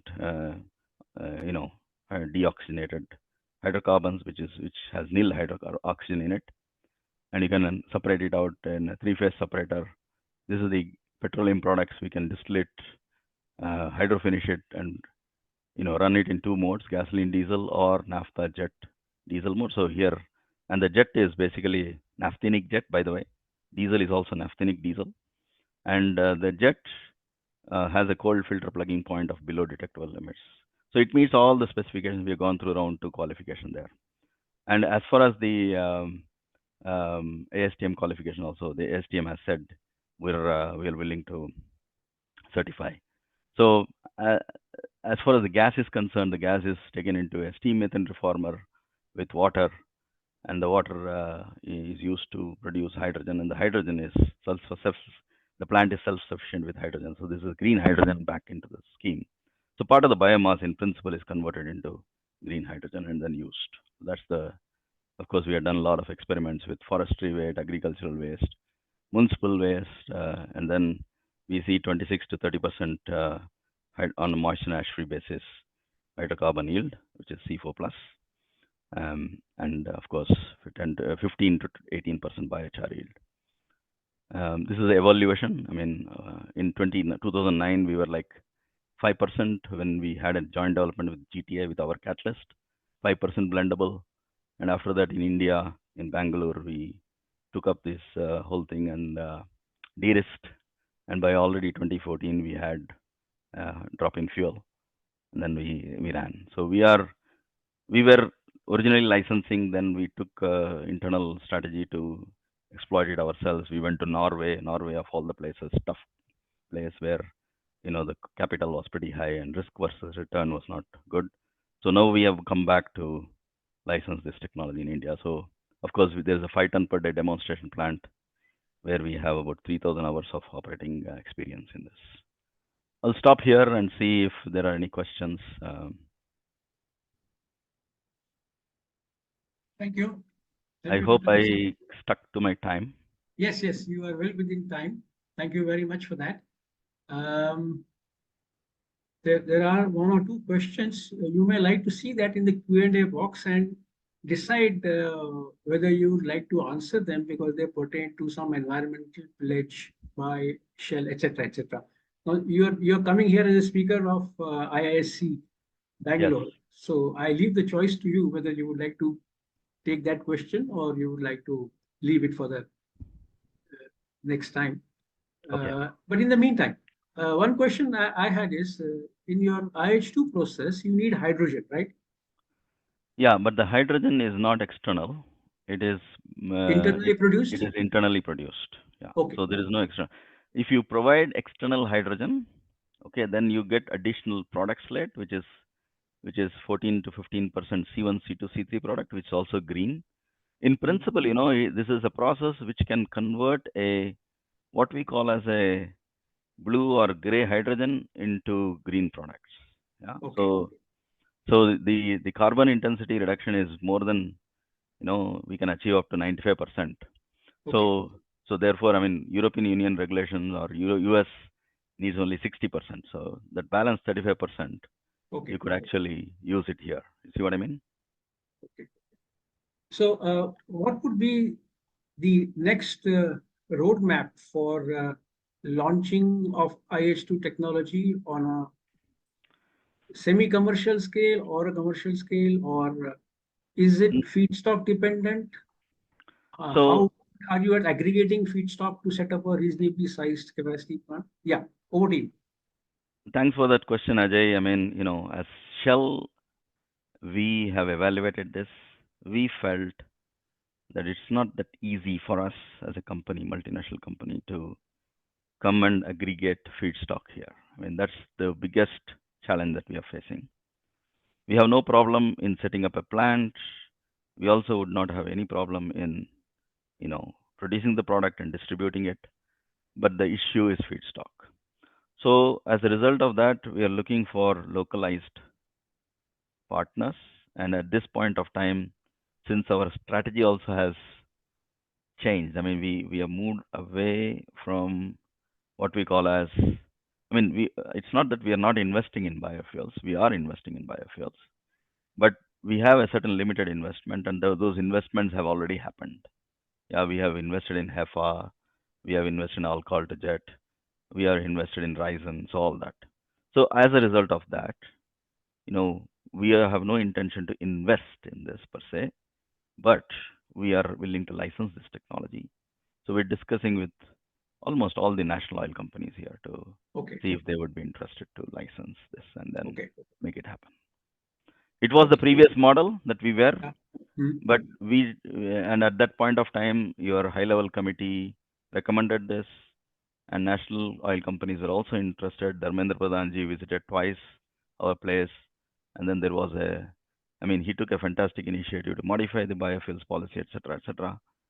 But for us, we took an internal decision to kind of economic size should be higher than 500 tons per day, and then our counterparty was not willing to go into that direction. So we took it to Europe, and of all the places, as you know, Norway, you know, where the manpower cost is 20 times what we are today here.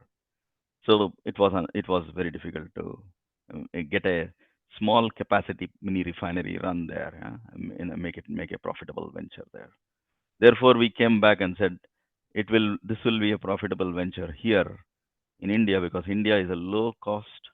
I mean, Praj, etc., have done a great job in reducing the cost of manufacturing any plant. So basically, the cost capital estimate could go down, and our idea is a location factor of at least 0.5. And then the feedstock cost in India is pretty high, pretty low, so compared to Europe. So therefore, these two plus, you know, the government now opening up to say that we can also export biofuels to outside world. I mean, these two together, I think, creates a clear opportunity. Okay. Thank you. What is just a incidental question? How does Shell find the European market for IH2 launch vis-a-vis, let's say, what you're facing or finding in India? Is it a little more attractive or less attractive? We in India are also giving a very good benefit to the biofuels because biofuels attract only 5% GST and dropping fuels, as I understand. And petroleum, of course, are exempt from GST. So if you look at the tax arbitrage, tax arbitrage is going to stay. I mean, if I look at 20 years data, I mean, government has never reduced significantly the fossil fuel prices, even though the market volatility was there. So therefore, we have a good thing to believe that arbitrage is going to stay. But as a result, but if you compare that with European economics, definitely regulatory markets, they have very clear regulatory benefits. I mean, so we from Shell angle, we look at it more conservatively there because there is a clear regulatory benefit accorded, and the benefits are higher. So if I club these two, I mean benefits of low cost, low fuel, low feedstock cost, and benefits of higher European market. I mean, I'm not saying that it's significantly higher, but it's truly higher than Indian market for that matter. So then it makes it. I mean, we have to work out the economics. We haven't done really a clear project economics other than I think what asset-based kind of thing. What IH2 is looking for is an ideal situation. Yeah. The low cost features of Indian market and the high financial incentives available in the European market. If you can get a combination of this, probably IH2 will have a much safer and a smoother ride. Yes, and our silver lining is that the biochar is activated carbon. So we think that we should get at least $1,000 to $1,500 a ton for that biochar. That's a significant. I mean, if that value we get, I mean, then we are also fine here. We don't need to export. Okay, thank you, Dr. Lakshmi. This was indeed very good and interesting exposure to a new technology area which Shell has worked on, and we see a promise, but that promise needs to have a support of all kinds. Low cost of raw material, low cost of operation, and good financial incentives. And let's see and how quickly. Good engineering company, good EPC, good engineering people, good operation aspect. No, there are several here in this. There are several here in this group who will say, yes, we can offer that. Good engineering and good execution, good project management. You will have many solutions. But the basics of the economy and the process, they need to be supportive. Yes. So we'll wait for that to happen. It will take some time, but I'm sure you will see it. It will see the light of the day. Thank you. We move on to the next speaker, Vineet Bakshi. Thank you. Vineet has more than 18 years of experience in hydrocarbon industry. He has operated in different roles. Refinery operations, he was in Reliance, then process design and development in Engineers India, strategy and business development also in Engineers India, and now, of course, as a director in LanzaTech. Vineet is a graduate in chemical engineering from USCT Institute in Delhi, and has also successfully completed the Executive General Management Program of IIM Lucknow. And he has suo moto done several studies as part of his job. And we would like to hear from him on those and many other things that he has in the pipeline for a future launch of technology. So over to you, Vineet. Hello. Yeah. Is my screen visible, sir? Yes, it is. Okay. Go ahead. So first of all, thank you, Deshpande, sir, for the kind introduction. Honorable Chief Guest, Vartika ma'am, Chaturvedi ji, my fellow panelists, and all the industry peers out there. A very good afternoon to all of you. It's I must say the earlier sessions have been very insightful and engaging, especially the keynote address by Vartika ma'am. What a comprehensive narrative of Indian scenario it was. Always a pleasure to hear. Yes. And special thanks to the organizers, Lovraj Kumar Memorial Trust, FIPI, IICHE, and the sponsors, EIL, IOCL, HPCL, for giving us an opportunity to present on this topic of much relevance in today's scenario. So taking a cue from Vartika ma'am, he aptly mentioned that we have been witnessing energy transition in oil and gas industry for quite some time now, right? And in this VUCA world, wherein we talk about the volatility, uncertainty, complexity, and ambiguity, one thing for sure is that the change is the only constant, and especially keeping in mind the paradigm shift towards sustainability and net zero. I think what is required is to explore all the options of feedstock. And that is something I would be discussing today. And, at the same time, I think we all are very cognizant of the fact that to decarbonize, the urgency to decarbonize and opt for circularity has never been so pronounced. Circularity, as we know, has the potential, to revolutionize various industries, promote the resource efficiencies, wherein the waste from one industry often becomes the feedstock for other industry, and also, bring down the cost in that phenomena. And this is exactly, we at LanzaTech are helping our clients do, our partners do. I'll be discussing the same in my presentation. And also, as my topic suggests, I'll be touching upon a different pathway than a conventional one, wherein we can make fuels, sustainable fuels and chemicals. And going forward, it certainly will play a crucial role the way, economies are changing, the policies are evolving across the globe. So just a prelude to my presentation, this was again touched upon by Vartika ma'am and fellow speakers, which showed that what's the essence of 1.5 degrees C, and for that we need a net zero scenario. If you look at on the right side, I have just mapped the temperature corresponding to the increment in carbon emission. In fact, we have already, touched around 42 gigatons of CO2 emissions. And when we talk about net zero, so what is important? It's actually imperative, that we look upon renewable energy, energy efficiency, electrification, biofuels, like hydrogen economy, CCUS, and circular economy. That is what I'll be discussing. And interestingly, some of you, would have got a chance to look at IPCC's AR6 report, which we call the Assessment 6 report, which came out in 2023, which actually confirms, that the temperature rise in last one decade, 2011 to 20, has actually been 1.1 degrees Celsius over what we achieved in from 1815 to 1990.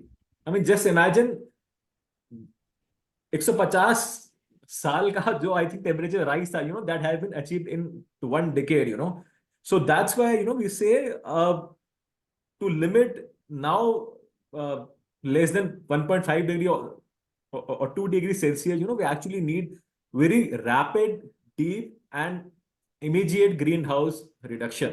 And thus, biofuels, like what we have been discussing, biofuel, the waste-based sustainable fuels, CCUS, and circularity would actually be playing a very key role in next few decades. Just a disclaimer, since we are a US listed company, certain statements may be forward-looking.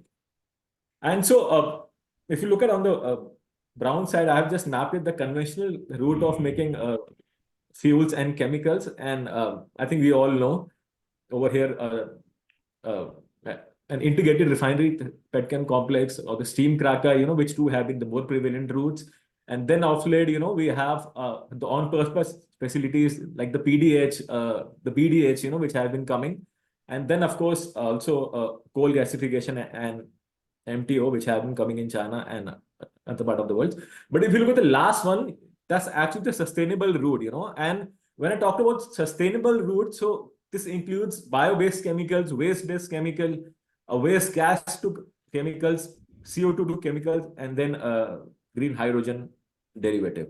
And why that sustainable route is actually important is, again, I take you to this graph, wherein you can see like where are we, like how, if you look at the slope of the CO2 concentration, already like 420 ppm of carbon dioxide being emitted monthly is there, so this drastically needs to be cut down. This was discussed by previous speakers as well, so I'll just like what's the need of this in India? We are the third largest consumer of energy, third largest emitter, and why biofuels? Again, energy security, this has been touched on, so I can just rush through these slides. But what is important is that, what's happening in India, and again, something which was like touched upon by Vartika ma'am, that India is actually, playing a very crucial role in this. The policies so far have been supportive for ethanol. They were also like supportive for renewable energy. Like if you look at the solar story, we were nowhere in 2010. And today, we are 150 gigawatts, aspiring to be like 500 gigawatts. We were nowhere with respect to ethanol, less than 1% just in 2016. I'm sure this Pandit ji, you'll recall, when we started doing the DFRs in my previous organization.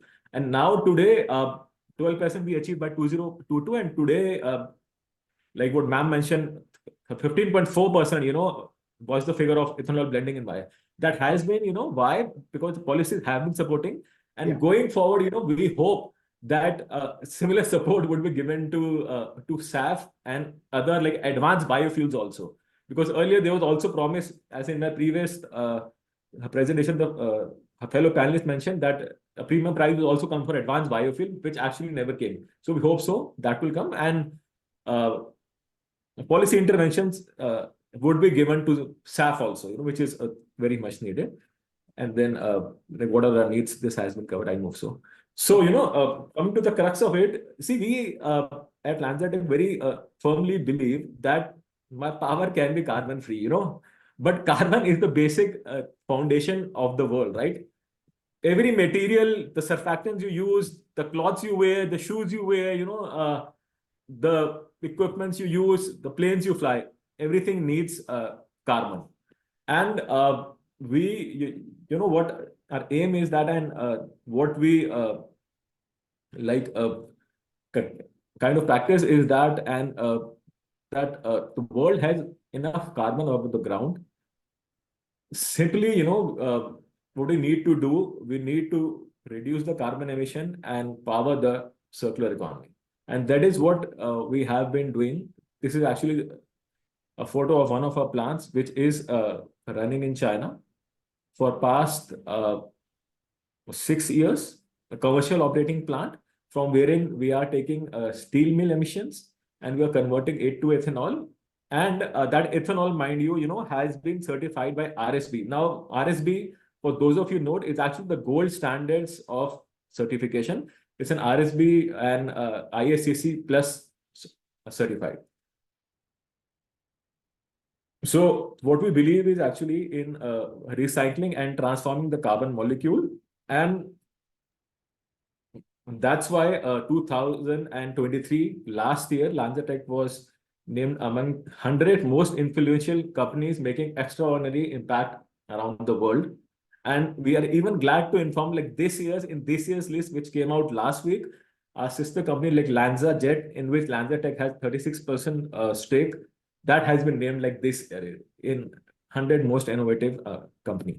And LanzaTech per se is actually, we are a US listed company. Skokie is our head office, where are we based out of.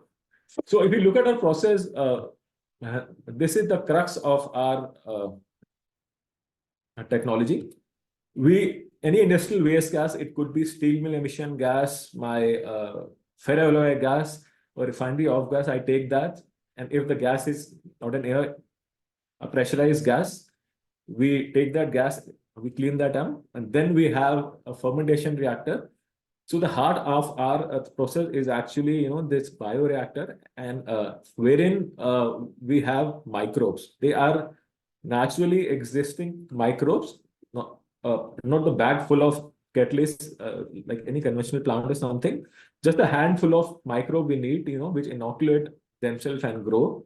We start the process, and gas fermentation is done through those microbes, wherein CO and CO2 along with hydrogen is actually in a single step in single reactor that is converted to ethanol. And then at the downstream, we have a conventional separation distillation process. Now, the beauty is that, in case, we have a very diversified feedstock base we have. In case you don't have waste emission gas, you have biomass or MSW waste, agricultural waste, then you can gasify that. The back end of my process remains the same. Minor alteration can be done. You don't have that. You had like CO2 available along with green hydrogen that can be taken. And what we make is then we make ethanol, and ethanol, as you know, is actually a building block. As I'll be showing in my subsequent slides, once you have ethanol, I can blend ethanol as a gasoline blend to drive my cars.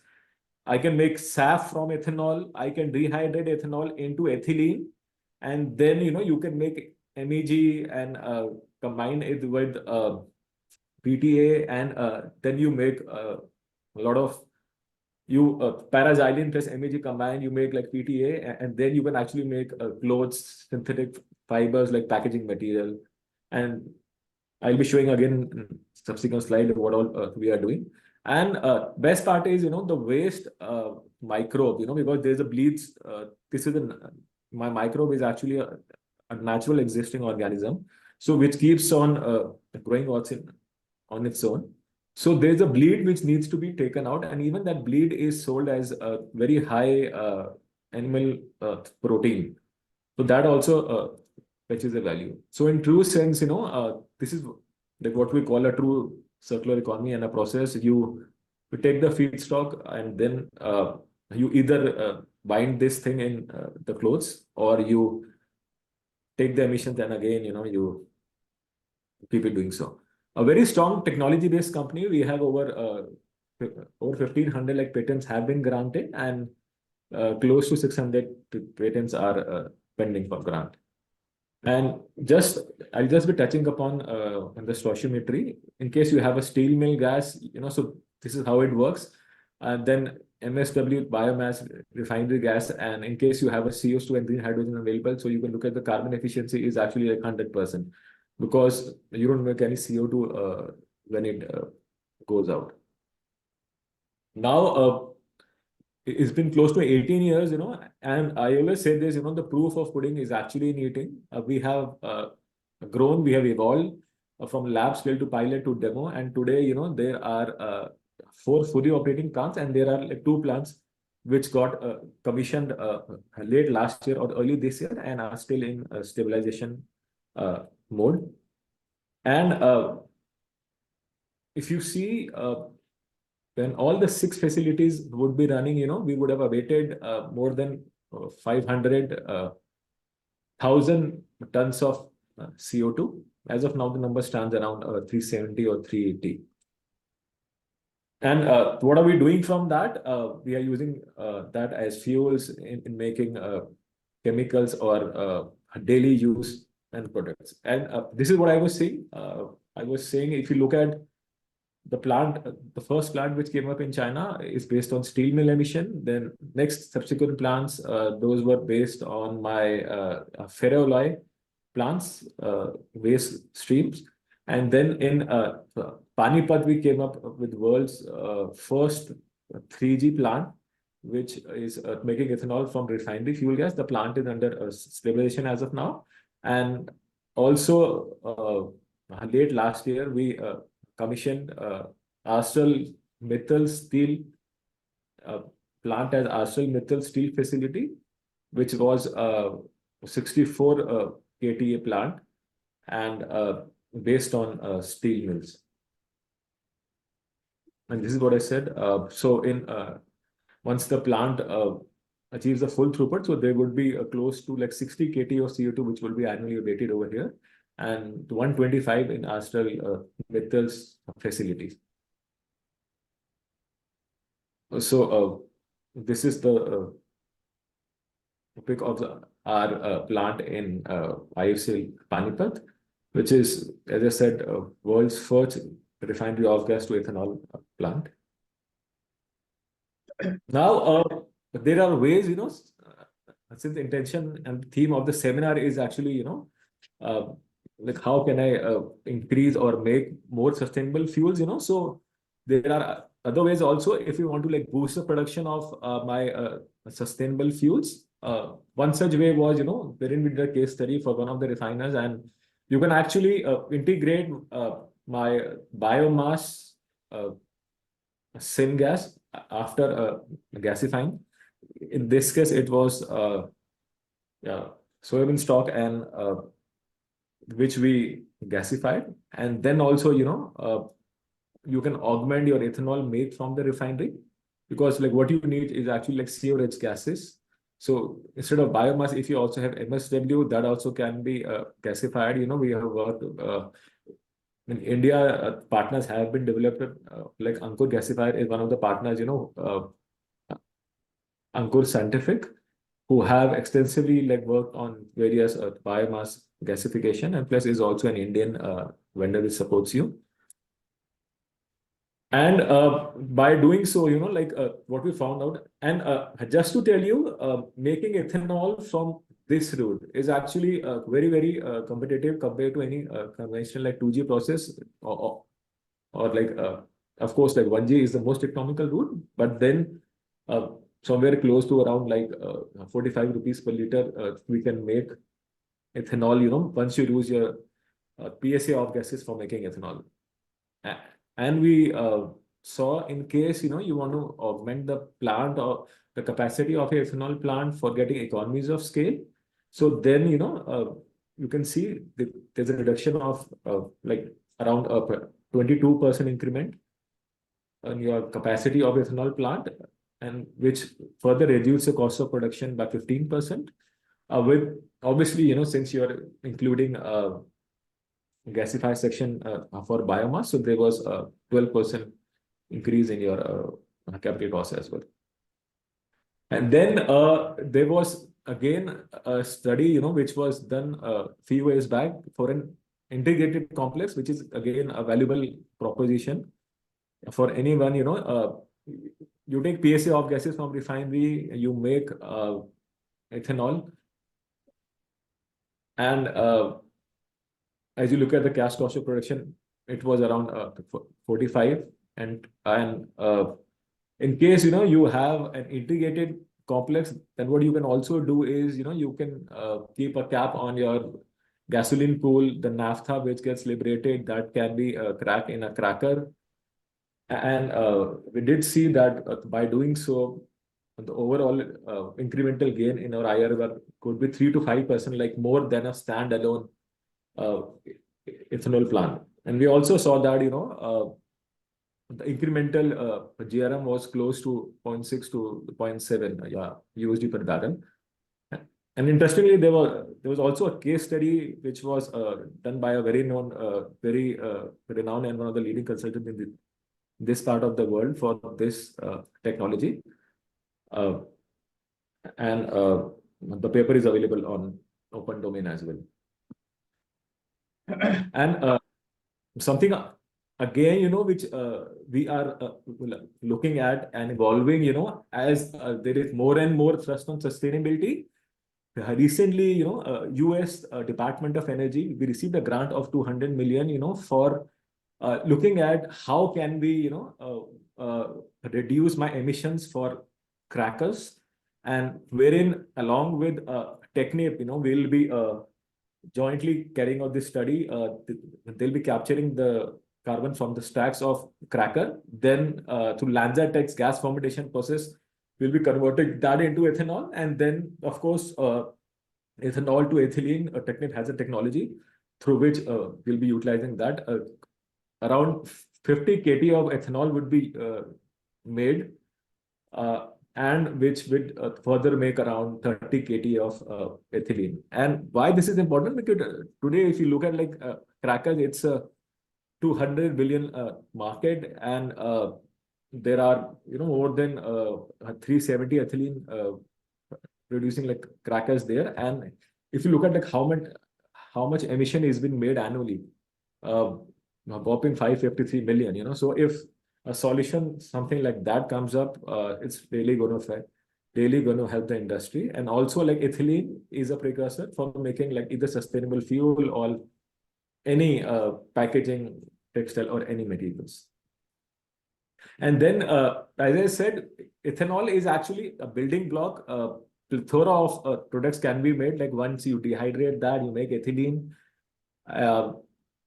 You make then polyethylene, or you can make MEG, PET, EVA, and SAF. So we also developed a technology for making SAF, which is based on alcohol to jet listed pathway of ASTM. And one can go up to like 50% blend in conventional turbine fuel through this pathway. The technology was developed by LanzaTech, and 2020 we spun off a different subsidiary for funding purpose. And we have a 36% stake in LanzaJet. And the beauty is that it's not only an alcohol to jet pathway.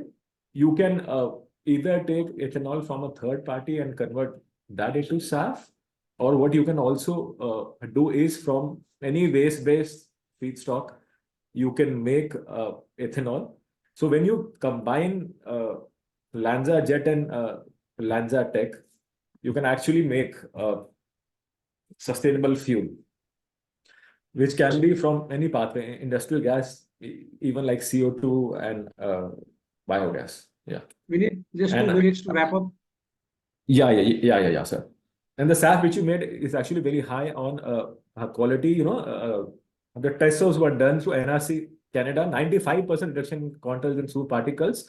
And 6 years back, as early as 6 years back, we took world's first transatlantic flight, which was taken on the SAF, which was made actually from the waste emission, which was converted to ethanol at our China plant. We did that 6 years back.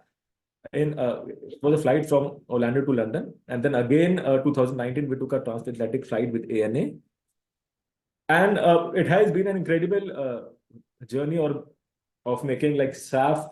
The know-how and the time we have invested is unmatched. And if you look at the right side, we have already announced over 400 million gallons, which translates to 1200 KT of production facility. Very happy, as Vartika ma'am also mentioned. In India also, we are, along with IOCL, we are setting up a plant for making 30 million of SAF. And this is something like unmatched, so that our clients trust us, for the trust factor. We came up with our own plant, which is the world's first commercial ethanol to jet plant. It's a 10 million gallon plant, which translates to 30 KT of SAF. It was mechanically completed in Jan 24, and hopefully by next month the product out will be there. And this is a pic, of that. First time it's happening that technology licensor is setting up such a big commercial facility, and we'll be welcoming anyone who wants to come and witness this plant.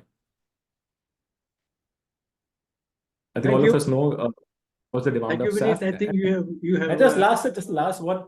Just one Okay. interesting. Vartika ma'am also mentioned that like so far the prevalent routes have been HEFA route, but going forward, if you look at we are not saying that, this is what ITA says. Okay. So the routes are going to be alcohol to jet, power to sea, and gasification. And interestingly, sir, when you combine LanzaTech and LanzaJet, we can utilize like CO2 as feedstock, any wasted feedstock. So this all is a feedstock, which is available to anyone who plans to set up plants utilizing LanzaTech and LanzaJet pathway. And so last but not the least, we are not just stopping at ethanol. Along with the partners, we are converting that ethanol from our China plants so far into your clothes. We tied up with Zara, with Migros. We are making packaging bottle with L'Oreal's. We are coming with sustainable packaging materials along with Technip and Borealis. We converted that ethanol, sir, into first to EVA and then to shoe sole. And also our partner in India is India Glycols, along with whom we convert the ethanol from a China plant. We offtake those ethanol and then we convert into MEG and other like acrylate and oxalates. And then Unilever is one of our partners there. So a lot of things can be done. And one of the USPs of the technology is that we are not stopping at ethanol. From the same plant, we are working on other chemicals also. So what will happen tomorrow is that you take the same plant, you run the same plant for ethanol, just with the change of microbes, you can make isopropanol, IPA, acetone, and MEG, and there are a lot of other chemicals which are right now in that stage. So something like same reactor, same feedstock, same process. Okay. I Yeah, think so, that's more or less. This is what you call a new carbon economy. So we believe, this has to be distributed and circular. You emit waste, you make lots of projects, you recycle that and you make. Yeah. Thank you. Thank you. Thank you, Vineet. There are one or two questions in the question and answer box. So I will hold back my questions and I'll look at the questions from the delegates. First, whether, and you can quickly answer them because they seem to be straightforward, whether furnace flue gas from stacks can be integrated with refinery of gas in LanzaTech process to make valuable products. I guess yes. Yes, sir, it can be. We are working on that. And so just for the purpose of, because something I forgot to mention, you might have seen the news yesterday that NTPC is also coming out with a CO2 ethanol plant. And that's right. It's a they're calling a 4G plant from steel. The EPC was awarded. Yes, I've seen that. Yes. Yes, sir. Achha, the second question is, what is the suggested economical ethanol plant capacity sir. for highest return over a short period? Have you worked out that cost economics? What is the suggested economical ethanol plant capacity? Any idea? Any number you can share? What should be this ethanol plant capacity?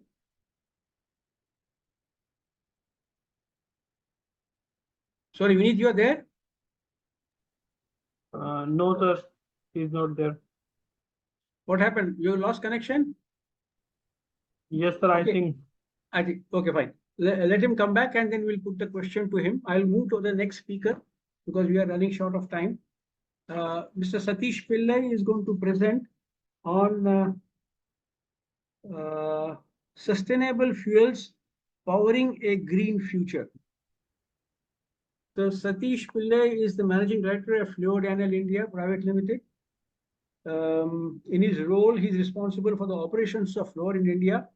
He is in the Board of Directors of Fluor India, Fluorodanel India Limited and Fluor Onshore India Limited. He is a chartered chemical engineer with advanced project and program management qualification and brings with him an experience of more than 30 years in conventional oil and gas, chemicals and renewables. Yes, Vineet. Hello, Vineet. Aglesh? Oh, no. Okay, okay. We'll take up your question later. Yeah, okay. Thank you. Sorry, he was trying to say that he has lost connection. Sorry, coming back to Satish, he has published several technical articles and presented papers at various national and international forums. So we straight away go to his presentation now. Over to you, Satish. Good afternoon. Thank you for the introduction. And Deshpandeji, it is a pleasure meeting you online. Of late, I think we seems to be meeting on in these forums only. We meet only online, yes. Yeah. But doesn't matter. It's important that we meet and exchange ideas. That's more true, important. yeah. Right? Yeah. Okay, go ahead. Start with your presentation. Yeah, let me put my presentation.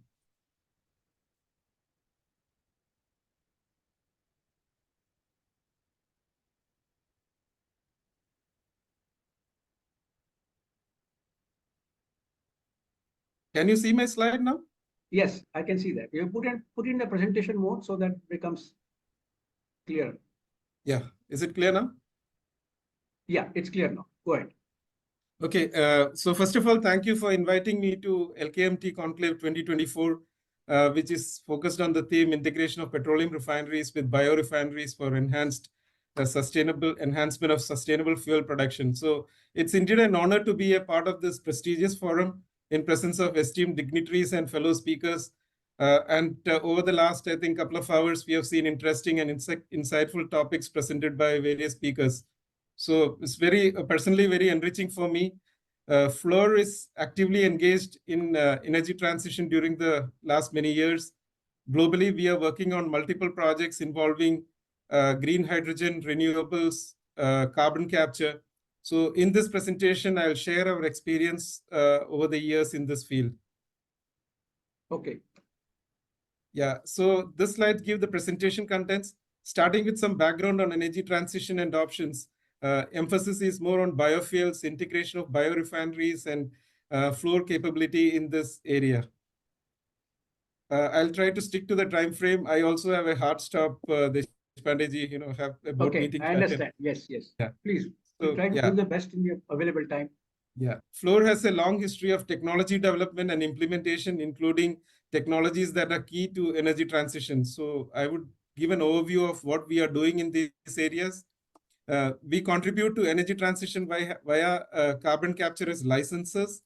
Additionally, we are actively involved in various licenses of green hydrogen, renewable fuels. In the last few years, we have worked on asset decarbonization, biomass gasification, new scale modular reactors, that's the SMR, green chemicals recycling, battery chemicals, and also on energy storage and offshore wind energy. Fluor India is also working on mining and metal projects, and some of them are linked to energy transition, such as H2 green steel projects. On the energy transition options, going further, there are 6 paths which are shown here. First, we do fuel substitution to reduce carbon intensity by using electricity, hydrogen, natural gas. We have seen that this has a key strategy by many countries. Various options were also discussed. Electricity from renewable source is a low-cost method to reduce carbon intensity. The goal is to reduce processes using fired heat, replace steam turbines with electric motors and fired heaters with electric heaters and furnaces. Required electrical infrastructure upgrades present an opportunity to improve the existing facility.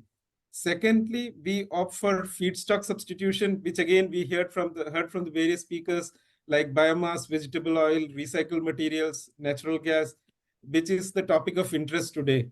Additionally, process design, recycling, product design with lower carbon footprint, product substitution are some other methods. Fluor has specific knowledge as licensor in carbon capture, as I just mentioned. We have licensed 30+ Economine FG+ plants and design built 400+ CO2 removal plants. I felt it is also pertinent to mention in this forum, where we are talking about green economy. The Fluor globally has achieved our ambitious net zero 2023 commitment to reduce scope 1 and scope 2 greenhouse gas emissions at offices. So scope 1 includes emissions produced directly by Fluor offices and fleet vehicles, and scope 2 covers indirect emissions such as greenhouse gases from third-party plants that provide electricity to our offices. So our 2024 emission initiatives include implementation of solar panels, motion sensors, LED light bulbs, energy efficient equipment, battery powered fleet vehicles, and clean energy provider sources, basically utilizing the clean energy sources. I'm not spending much time on this because the previous speakers and Vartikaji talked about this, basically show the Indian scenario on energy transition and how India is shifting towards green governance. According to Niti Aayog, there are various renewable sources of energy available presently. On sustainable fuels, Government of India has launched various initiatives and policies to increase biofuel production and consumption. These policies are like national policy on biofuels, which talk about 20% ethanol blending. We also know that, the other day the news was there that we have achieved 15.4% blending. There is this SATAT, which Vartikaji talked about, development of alternate clean fuels in automotive, industrial, and commercial uses. And then National Biogas and Organic Manure Program emphasize on providing clean cooling fuel and improving organic manure system based on bioslurry from fuel gas plants. So This is adequately talked about in the keynote address. Let's focus on the biofuels and its classification. Based on the feedstock, we have various classification of biofuels.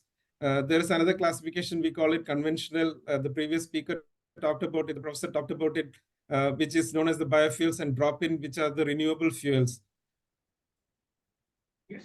One of the highlight is that we know conventional fuels like bioethanol, fatty acid, methyl esters, FAME, as we call, can only be used when blended, whereas the renewable fuels like diesel and sustainable aviation fuel can completely replace the petroleum-derived fuels, as those are chemically similar to petroleum fuels. As every country is diversified in terms of food, culture, and lifestyle, so does the feedstock for renewable fuels. We have listed here the different countries with preferred feedstock based on the availability. I'm not going to read all that here. In India, as mentioned earlier, there is a mandate of maximum 20% ethanol mixing, and hence the production of bioethanol is a very essential component of India's journey in renewable fuels. It is prepared from cellulosic feedstock via milling, hydrolysis, fermentation, and distillation steps. Ethanol blending in gasoline, as I said, in May 24 reached the average blending ratio of 15.4. For production of renewable diesel fuel and SAF, the feedstock basket is quite wide, with processing of animal fat, oil crops, and even microbes in 3G fuel. Again, we saw the IAC professor talking about it. Vartikaji also talked about 5% biodiesel blending. There are two methods of production. With first method is conventional biofuels from trans-esterification, while second method is hydroprocessing and catalytic cracking to provide drop-in fuel or renewable fuels, which can replace petroleum fuels. As shown in the screen, there are multiple licenses for each route. In the coming slide, we'll touch base on Fluor's experience in renewable diesel production with hydroprocessing. The small flow chart at the bottom of the chart shows pre-treatment followed by hydrotreatment and isomerization, which are key steps in this process. This gives an overall picture with respect to feedstock, processing methods, and technology and possible products. I just wanted to give an example here from a recent project we did to modify an existing refinery to process refined, bleached, deodorized soybean oil for renewable diesel production. Fluor provided feasibility study, feed for ISBL and hydrogen plant, detail engineering for ISBL and interconnecting facilities. We also acted as an agent for the client for procuring ISBL material, services, and equipment. We had a collaborative execution approach which helped in achieving a 10-month integrated feed plus detail engineering schedule, which was lower than the base case. And just to talk about it, it's 6,000 tons per day, barrels per day plant, 6,000 barrels per day plant, and the revamp of the facility includes DHT and a naphtha hydrotreater. So I have some few more examples here on sustainable fuel where we are engaged as study, feed, and detail engineering, offered the feed detail engineering services. Fluor is working very closely with the licensors to develop ready off-the-shelf modular plants and further develop the technology, further help technology licensors in technology advancement. We have worked on licensor selection of pre-treatment as well as hydroprocessing loops. Project shown here depicts Fluor experience range with respect to feed and licenses. Right now also, there are 3 projects ongoing in Fluor India. Fluor brings one of the key advantage of table, as we are working across the globe and our subject matter experts are available to support these clients. So the projects which are listed here are global projects actually. We are ready to support the local market as and when required. To share some high-level learning from the recent projects, generally renewable diesel jet fuel production process is a 2-step method, with first step with high exotherm for removing oxygen via hydrodeoxygenation, and second step is for controlling properties via isomerization. We need to be careful that these feed have different sorts of impurities like phosphorus, which affect catalyst performance, while sodium and chlorine can impact via production of hydrogen chloride and poisoning catalysts. For converting conventional hydrotreater to renewable fuel hydrotreater, modification feed systems, internals, reaction loop exchanges, wash water systems, and things like that are required. However, we all know key elements are capex and returns, which Deshpandeji, I think you were talking about in the previous presentations. Hence, project feasibility and feedstock flexibility needs to be analyzed, considering capex, technology challenges, and commercial experiences. Let me share certain perspective and benefits in integration of biorefineries with the conventional refineries. So renewable byproducts, side cut naphtha can be converted into hydrogen using pre-reforming. I think one of the speakers talked about it. So we can generate hydrogen using pre-reforming and reforming. Also facilities like storage, infrastructure, logistics, utilities can be shared between two refineries. Some of the associated units like sulfur, amine units can be shared with existing refineries. However, there are some challenges in processing these feeds, which includes availability of suitable feed, variation in feed properties combined with complex biomaterial chemistry, which leads to impact on catalyst and equipment. Also, availability of workforce with the skill and expertise is a challenge in various parts of the world. To conclude, I can say that green energy, green fuels, and renewable fuels are must for sustainable future, but big support from stakeholders and government are equally required to make it a success. We need to give better world to the next generation, and we all know that we are making some steady progress in this. So this is my last slide. So at Flow, we follow a culture of sharing knowledge, and we are happy to share our views. You can listen to our experts as a part of the innovation webinars. You can scan this QR code and just go to YouTube and listen to us and our views. We also share our experiences on the various projects we are executing in the renewable area. I think these are like, a half-an-hour sessions, and it's like a 20-minute presentation on the latest and the greatest what we are doing, and also in the technology front, engineering front. And we also have a question and answer sessions, and then you can also send your questions to us, and then we will respond to that.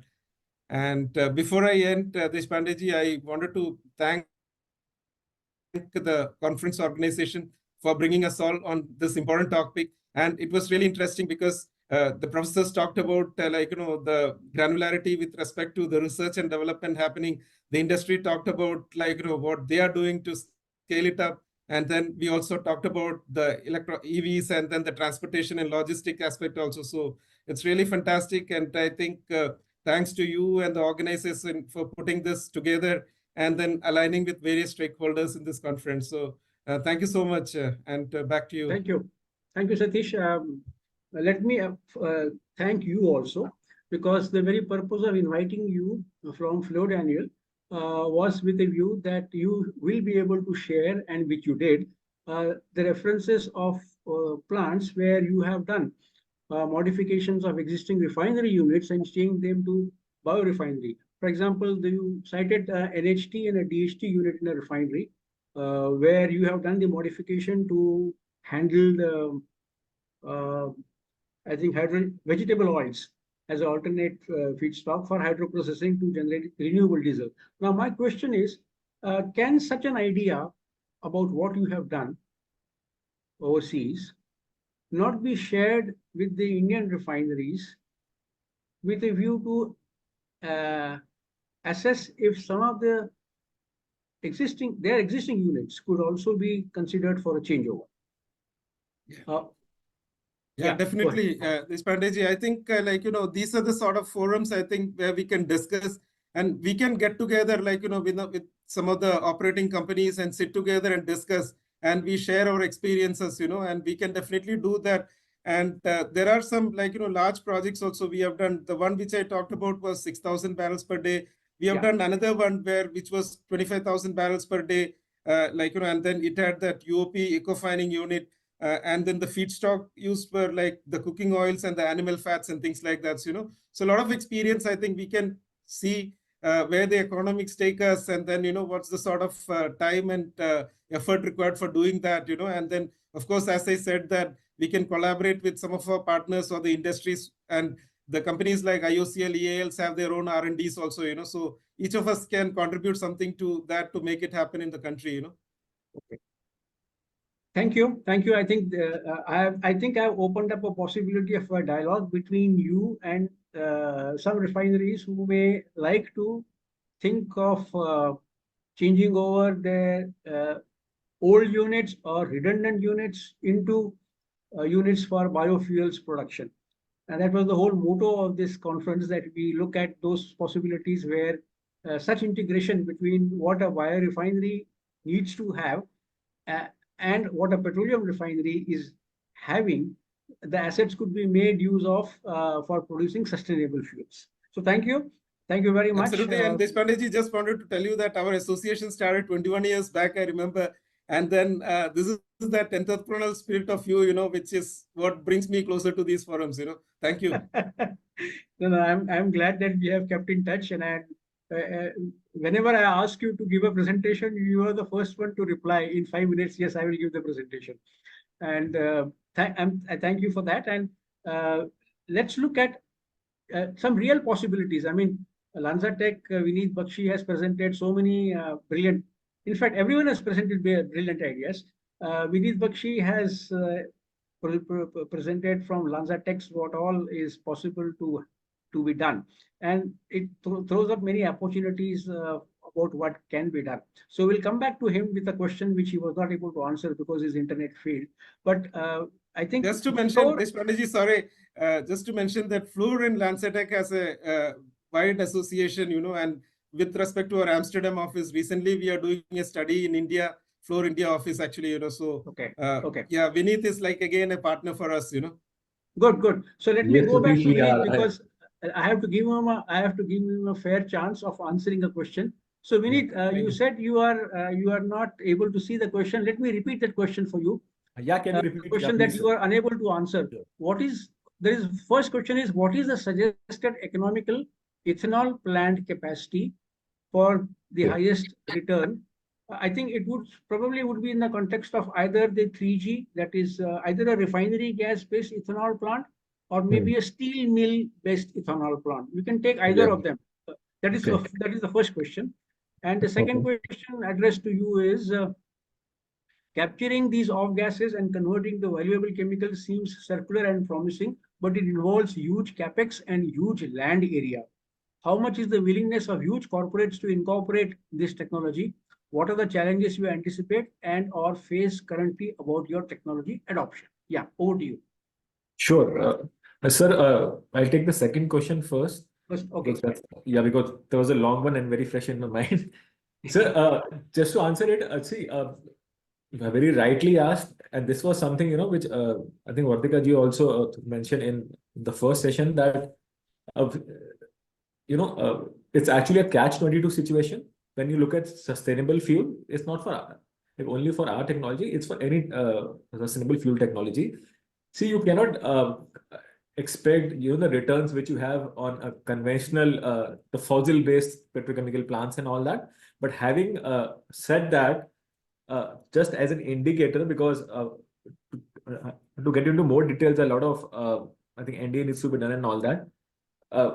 Given today, anyone who plans to make a SAF from using our technology followed by a LanzaJet technology, which is dehydration of ethanol to ethylene, which we do using a Technips Hummingbird, part of LanzaJet, and then oligomerization and hydrogenation and separation.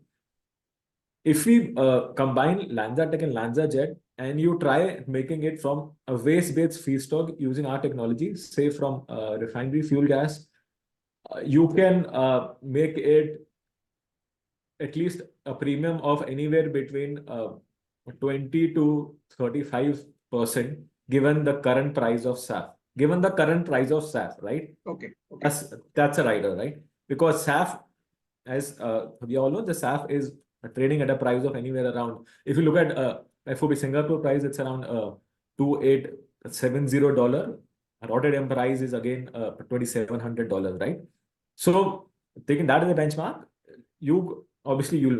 this may be obviously obviously more than what the conventional ATF is being traded. But then because of a very high demand, evolving regulations and low production of SAF has a very high price as of now. So this point was also mentioned by Vartika ma'am.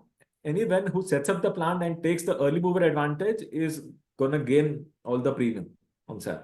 So this is where I can limit. And anyone who wants to do so can get in touch with us. We can evaluate your specific case after NDAs and all. Yes, this is and coming to the first question, sir, both in economical, sir, as I said, ethanol plant capacity. Yeah, with respect to conventional, with respect to PSA off gases, if I take that as a base, even with 30 or 35 KTA plant, as I showed, my cash cost of production or my cost of production of making ethanol would be around 45, depending upon the composition of gas, anywhere between 44 to 48 or something. And we know the trading price of ethanol. Yes. We might not be straightaway at 12% IRR, but then, sir, I'm sure you will appreciate that for sustainable plants, hurdle rate cannot be 12% like conventional plants, right? Yes. So that remains a challenge. Obviously, you go for a bigger plant, this number increases. Yes. The plant that you were talking of, Vartika ji talked about it and you supplemented it. This SAF plant based on the alcohol to jet capacity. Yes, sir. BioCL is coming up with that plant. Is that plant going to be based on ethanol already being produced elsewhere, maybe in the 3G plant, or are you going to start? I think, sir, because the first 3G plant was a different project, and now this is alcohol to jet ethanol to SAF plant. This is a separate project which is underway. And I'm sure, I think IOC will comment on all from where all. Fine. Okay. I'm sure they'll be using a mix of, because that plant capacity is bigger than the ethanol plant right now. So that's a 3 times bigger plant. So I'm sure they'll be using. They will be combining ethanol sources from different. Yes. I'm sure. Producers and providers. Yes. And you mentioned the capacity as 30 million liters. 30 million gallons per year. 30 million gallons per year. Okay. Yeah, it's an open. Yeah, it's also available on open domain. 30 million gallons translates to about 87 to 90 KTA. So, which is a good commercial plant for SAF. Anyway. Okay. Thank you. Yes. Thank you. So thanks Vineet coming back to answer the question. Thanks, so there will be several questions. I know you have presented so many possibilities, and we need to see these possibilities happen. 3G has already happened. 4G based on steel mill off gases will also surely happen. And SAF now that steel. And just to update, sir, steel mill has happened. Ferro alloy has happened finally. Yeah. The CO2 the CO2 in India. This is in India will soon be having. Okay, thank you. So we move to the next speaker. Now we get our friends from Engineers India Limited.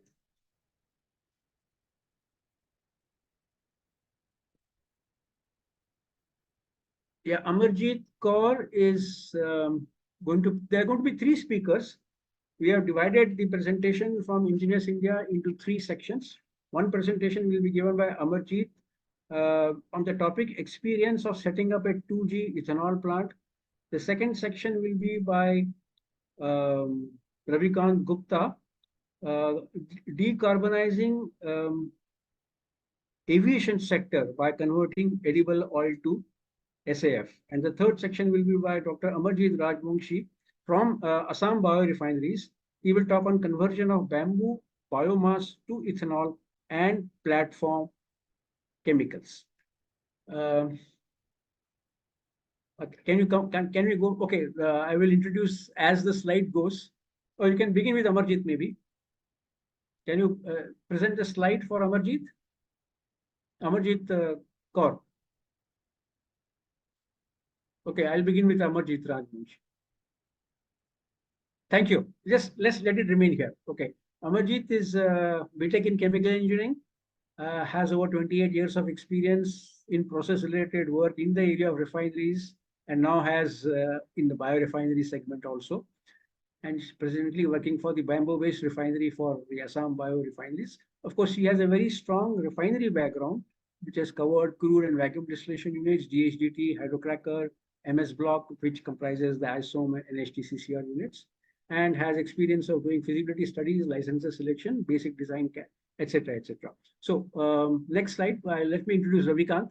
Ravi is Senior General Manager, R&D, has 30 years experience in technology development in the implementation of refinery processing, particularly LPG sweetening. He has developed capability and core competency in offering the LPG sweetening process. It's a proprietary process of FIPI. And he is currently working in biofuels technologies, on which he will present. Now let's go to the third presenter, Amarjit. Amarjit is a chemical engineering and a PhD in petroleum technology, and he has done academic research experience for almost 2 years, has total journal publications about 4, and over 7 years of experience in Brahmaputra Valley Fertilizer Corporation and Assam Bio-refineries now. He has expertise in DCS PLC operation, steam reforming, CO2 absorption, ammonia synthesis, all the fertilizer units. And now we will hear from him about the Assam Bio-refinery. So let us begin. Amarjit, you can take over for your first presentation. Roughly, let me assign you 10 minutes each. And at the end of it, we will cover questions common to all together. So 10 minutes each, Amarjit, Ravikant, and Dr. Amarjit. Over to you, Amarjit. Hello, sir. Good evening. And good evening. Nice to see you. Yeah, nice to see you, sir. And thank you for giving me this opportunity to speak and present the 2G ethanol plant, which I have been working on. Yeah. And sir, is my screen visible? Not yet, not yet. Have you put it on? Yeah. Yes, now you can put it in the presentation mode, so that will be perfect. Is it visible? Yeah, it is okay now. You can go ahead. Good to go. Yeah. So I'm going to speak about this ABRPL plant, Assam Bio-refinery Private Limited. This is a 2G ethanol plant. So what we have gone through, because this was first of its kind plant, 2G ethanol from bamboo, and a new licensor, everything was new. So I'm going to share my experiences for this 2G ethanol plant. Okay. So just a disclaimer, a confidentiality statement that this is there is some information from licensor and client also. So it is to be maintained confidentially. So I'm going to cover introduction about 2G ethanol, and then about Assam Bio-refinery, then the challenges faced during execution. And since the theme of today's topic is integration between the petroleum refineries, so I'm going to talk about biorefinery integration options also. Okay, good. But keep the 10 minutes target in mind. You'll have to rush through. I will rush through, sir. Yeah. This was the first slide I had prepared was about the crude dependency, basically, and why we should now shift from fossil fuels to biofuels. I think it has been already discussed and covered, so I will skip this slide. Yes. So then this was ethanol. Ethanol basic properties in comparison to when we talk about in comparison to gasoline. So you have a LHV of gasoline is 8325, and LHV of ethanol is slightly lower, 5072, whereas the vapor pressure is 0.061, and vapor pressure of gasoline is slightly higher. And but ethanol is having very good RON, 108.6, as compared to, and it is a very good blending material for blending with the gasoline to increase the RON. So, yes. And the traditional uses are liquor and medicinal solvent, industrial solvent, and the newer use which has emerged now is as a fuel. So, yes. What are the types of ethanol? As of now, there is rectified spirit, the first product of distilleries, which is in the traditional industries of ethanol industry. What it was is 94.5% alcohol. It is used for industrial applications in the form of denatured spirit. Then extra neutral alcohol is 96% ethanol, and the fuel grade ethanol which we are going to talk about, is containing 99.5% ethanol. And this is what is required, the quality is required for fuel blending. So there is an Indian standard 15464 2022, it was upgraded. And based on that, the latest quality which is required to be met from any fuel grade ethanol plant is here. You can go through this standard. Now, ethanol manufacturing process, I will briefly touch upon. This is commercially produced by distilleries as of now, and fermentation is the process. And yeast, basically yeast-based process where yeast breaks down into alcohol and carbon dioxide. Some plants are capturing carbon dioxide, some are not. And in this ABRPL plant, we have tried to capture we also put the facility to capture carbon dioxide. And so it is an anaerobic process, and it has to be maintained so that ethanol is produced. While we are using ethanol as a fuel, it is used as ethanol blended petrol along with MS. And what are the benefits? It reduces carbon footprint, since this is a renewable fuel and not a fossil fuel. So it reduces fugitive emission, and there are no SOx emissions from ethanol burning, since there is no sulfur. So, and there is this carbon cycle. I think it has been discussed earlier also during the earlier presentations, that this carbon, what plants are using, plants are having carbon dioxide and using that carbon dioxide to produce biomass.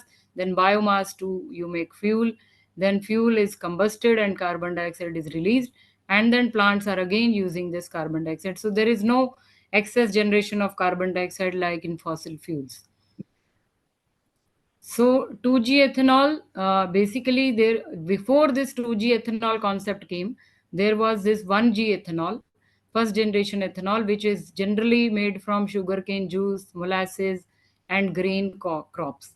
And now the current 2G ethanol is made from non-food type of feed materials, which are having lignin and cellulose. Basically, cellulose content is what gets converted into ethanol. So lignocellulosic biomass like corn, crops, straw, inedible parts of plants, byproducts of food industry, such as sugar production from beetroot and cane, and bagasse.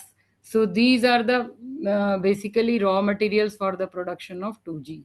Though for the current consumption of for meeting the target of fuel blending, it is being met with the 1G ethanol only. The part of food is diverted to the fuel basically. But this is not going to continue in future, because we have to shift to greener alternatives and non-food based alternatives. So when we talk about 2G ethanol, what is the lignocellulosic biomass, which consists of cellulose? This is a compound having polysaccharide having so many glucose units linked together. Then there is hemicellulose, which are also polysaccharides but C5 sugars, and then lignin, and then ash component. So basically, when we are making 2G ethanol, we are interested in cellulose, and in some technologies, even hemicellulose is also converted into ethanol. So in this ABRPL plant, cellulose is converted into ethanol and hemicellulose is converted into value-added chemicals. So just a brief introduction about Assam Bio-refinery Private Limited. This is based on bamboo as feedstock, and location is Numaligarh, Assam. It is adjacent to the refinery, Numaligarh refinery. The licensor is from Finland, Kempolis, and the technology is basically enzymatic hydrolysis, and the capacities are around 300,000 tons per annum of dry bamboo, and ethanol production rate is 186 kiloliter per day. The plant area is around 44 acres. 44 acres in this case because it is coming adjacent to an existing refinery. Had it been a new area and a new standalone plant, the area requirement would have been much more. So we will that is the advantage of integration.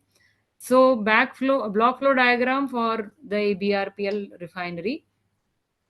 So there is a raw bamboo which is coming. Then there is a raw bamboo handling section where the bamboo is cut into smaller pieces, and to the required moisture content, the moisture is also removed by drying. So around 25 piece size is reduced to. Then there is pre-treatment in digester. Basically, there is it is dissolved in a biosolvent which is proprietary of licensor, and then the cellulose content basically is but does not dissolve in the biosolvent, and others like lignin and hemicellulose, these are dissolved in the biosolvent. So the cellulose which is undissolved, it goes for pulp washing, and this pulp is washed by biosolvent and then with water, so that pure cellulose comes out of it.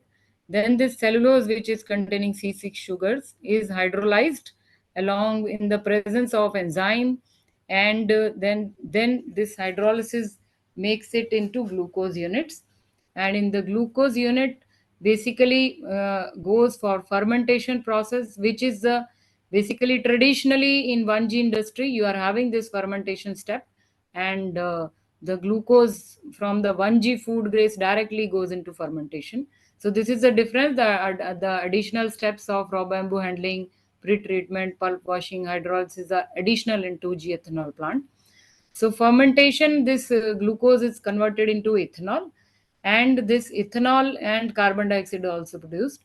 So carbon dioxide in ABRPL plant, we are capturing this, and we are also making liquid carbon dioxide. This liquid carbon dioxide is used as a inert in the plant itself also, and we are selling it. I mean, it's to be bottled and sold outside also.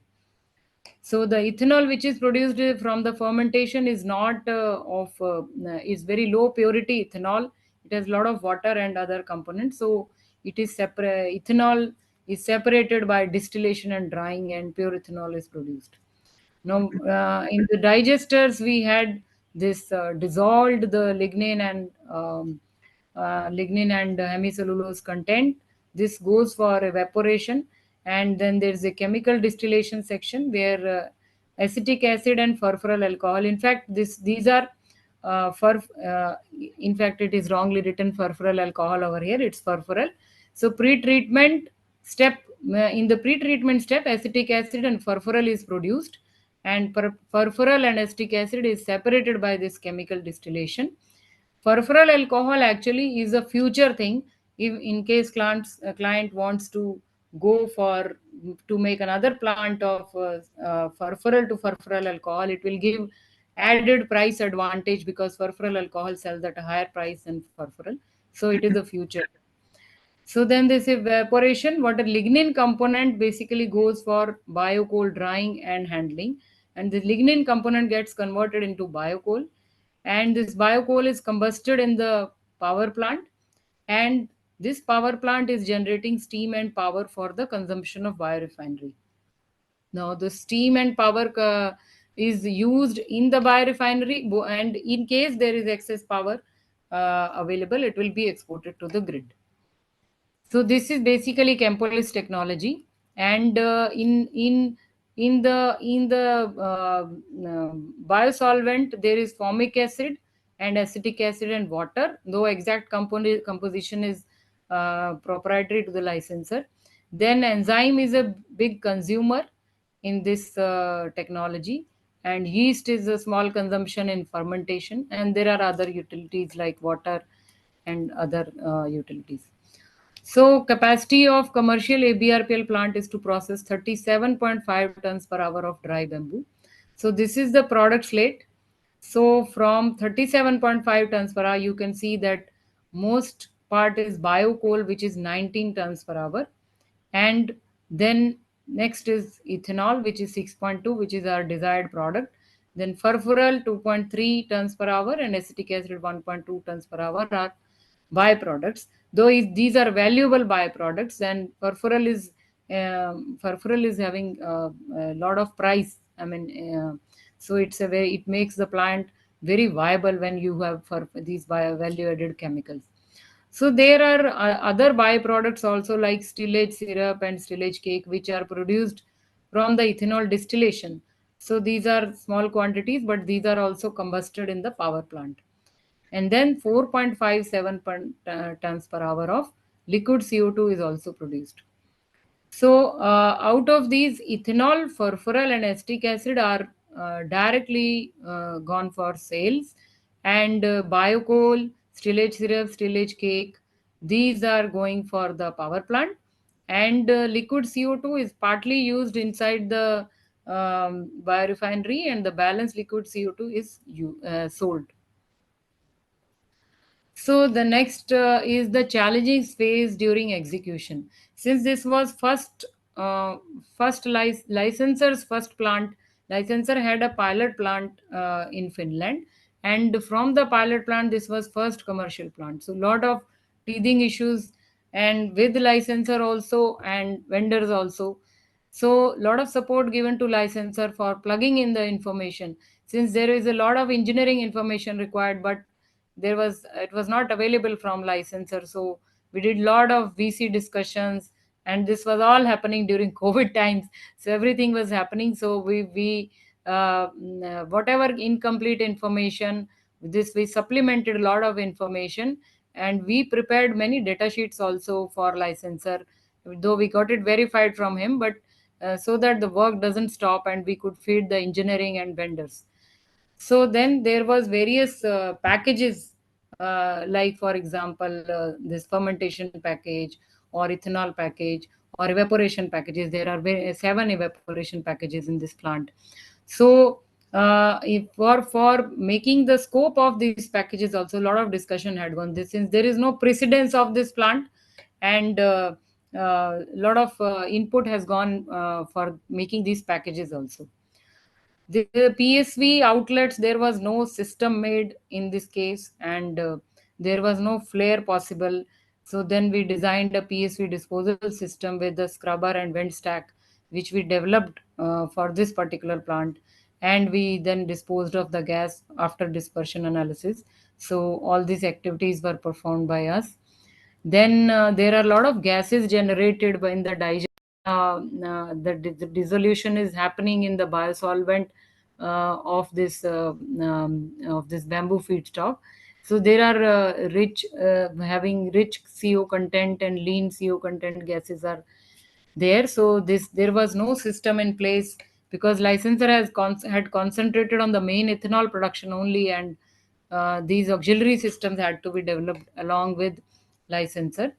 Then inert gas system, like I was mentioning, that initially there was no CO2 plant also thought about it. Then later on CO2 plant was also thought about, and this vapor CO2, whatever we could use for the inertization requirement, that was used. So we developed an inert gas system in which nitrogen and CO2 both are there.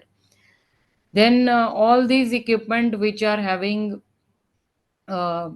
yeast and fermentation and products like this, which are basically having microorganisms, and so there is a clean in place, because it has to be cleaned very hygienically for the next, but it's a batch process. So hydrolysis and fermentation both are batch process. So there is a cleaning place system, which was just it was just theoretically made by a licensor, but it had for engineering to proceed. So this was developed along with a lot of discussions with vendors, 1G ethanol vendors, and licensor. So there was various circuits which no hydraulics was done. So we did hydraulics also, and then even for pulp services also, we later on did some circuits. We did hydraulics also. Or then there was ammonia is also required for maintaining pH in the hydrolysis section. So initially it was thought that pure ammonia will be coming to the plant, and but later on it was required that earlier it was thought that ammonia with ammonical water will be coming to the plant, but later on client decided that ammonia, pure ammonia, they will bring to the site and it will be diluted, and then we developed a scheme for this also. CO2 production plant was also incorporated in the design. Now, decanter specification was updated. See, licensor had made a specification considering European capabilities and considering indigenous procurement allowance. Then we had to change the, the size and capacity was different. So whole base capacity as well as number of decanters, and this was tailor made to the local requirements so that indigenous vendor can participate. So then closed blowdown system also, initially licensor had thought about around a number of closed blowdown system, which we brought down from 7 to 4. Now then there are some equipment in which licensor was not able to do certain designs also in his part. Spray condenser, there was one equipment there we assisted the designer because EL has a lot of experience in doing the columns also, simulations and everything. So lastly, I would like to say that integration options. So in this plant, this biorefinery, there are existing utility facilities inside refinery, or even if we are talking about setting up in another type of industry, maybe power plant. So the utilities which can be used are cooling water, plant air, nitrogen instrument. These are generally available in refinery, and if there is excess capacity, it can be used. And if a new unit is coming up in refinery and you are also setting up a bioethanol plant, then both of these can be having common utilities.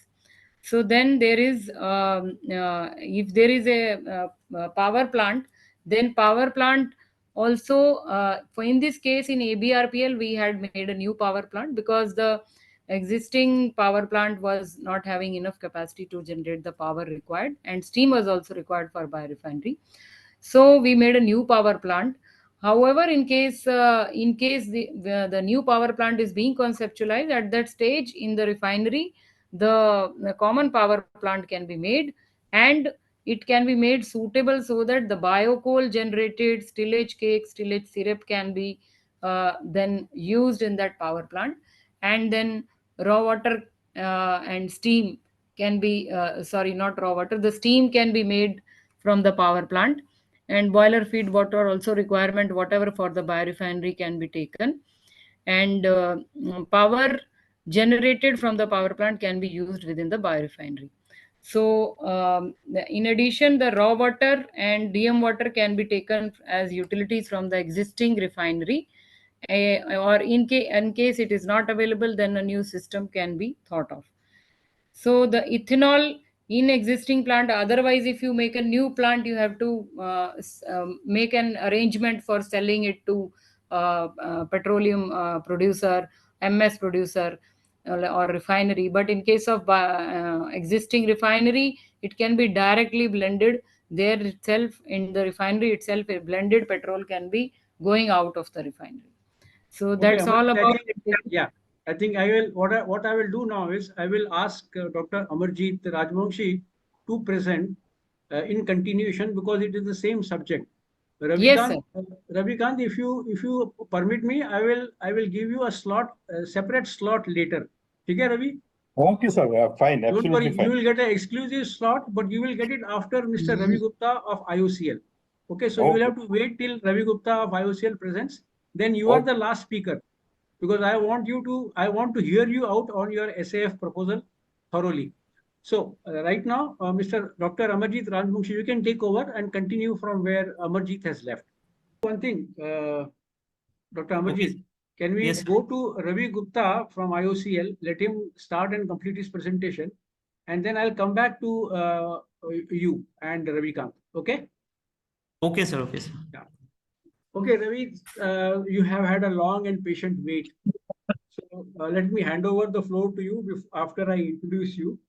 Ravi Gupta is currently working as General Manager Renewable Energy at IOCL R&D Center. He's a chemical engineer from IIT Delhi.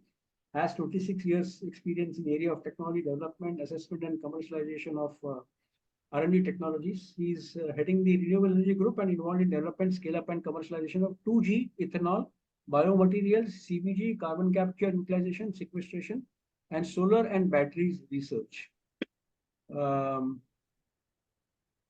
Mr. Ravikant Gupta is recognized as one of the leading experts in bioenergy and sustainability in India. Thank you. Over to you, Ravi. Please start your presentation. Thank you, Mr. Deshpande, for the nice introduction. I was the last speaker, but you have given the opportunity to not be the last. You will not be the last. There will be more after you. So thank you so much. Already a lot of discussion on 2G ethanol have been already made. Yeah. So my main topic is mainly on 2G ethanol and as well as CBG. Okay. So I will be covering both these topics. Just inform me whether the slides are visible. Yes, it is visible. You can put it in the presentation mode, slide mode. Okay, I am putting it. It is now visible. Is it now visible? Not in slide mode yet. Okay, now just see. It is now okay. Yeah, it is okay now. Go ahead. It takes time, actually. Yes, it takes. So I will be basically speaking on the 2G ethanol and the CBG technology, but most specifically on the challenges faced, because IOCL has put up 2G ethanol commercial plant as well as CBG plants. We are facing a lot of issues, and what are the technology enablers which can basically self-sustain these plants to make them economically viable, and these basically will gel well with our circular economy concepts. Okay. So this is a general slide. So just to introduce that India's share of total global primary energy is 11%, but more specifically, we are moving towards the gas economy. So if we are moving towards the gas economy and coal is being the primary, we need to keep pace with the demand. So there is a need of a lot of CBG plants. Satat is already there, but the progress is not very good, not very encouraging.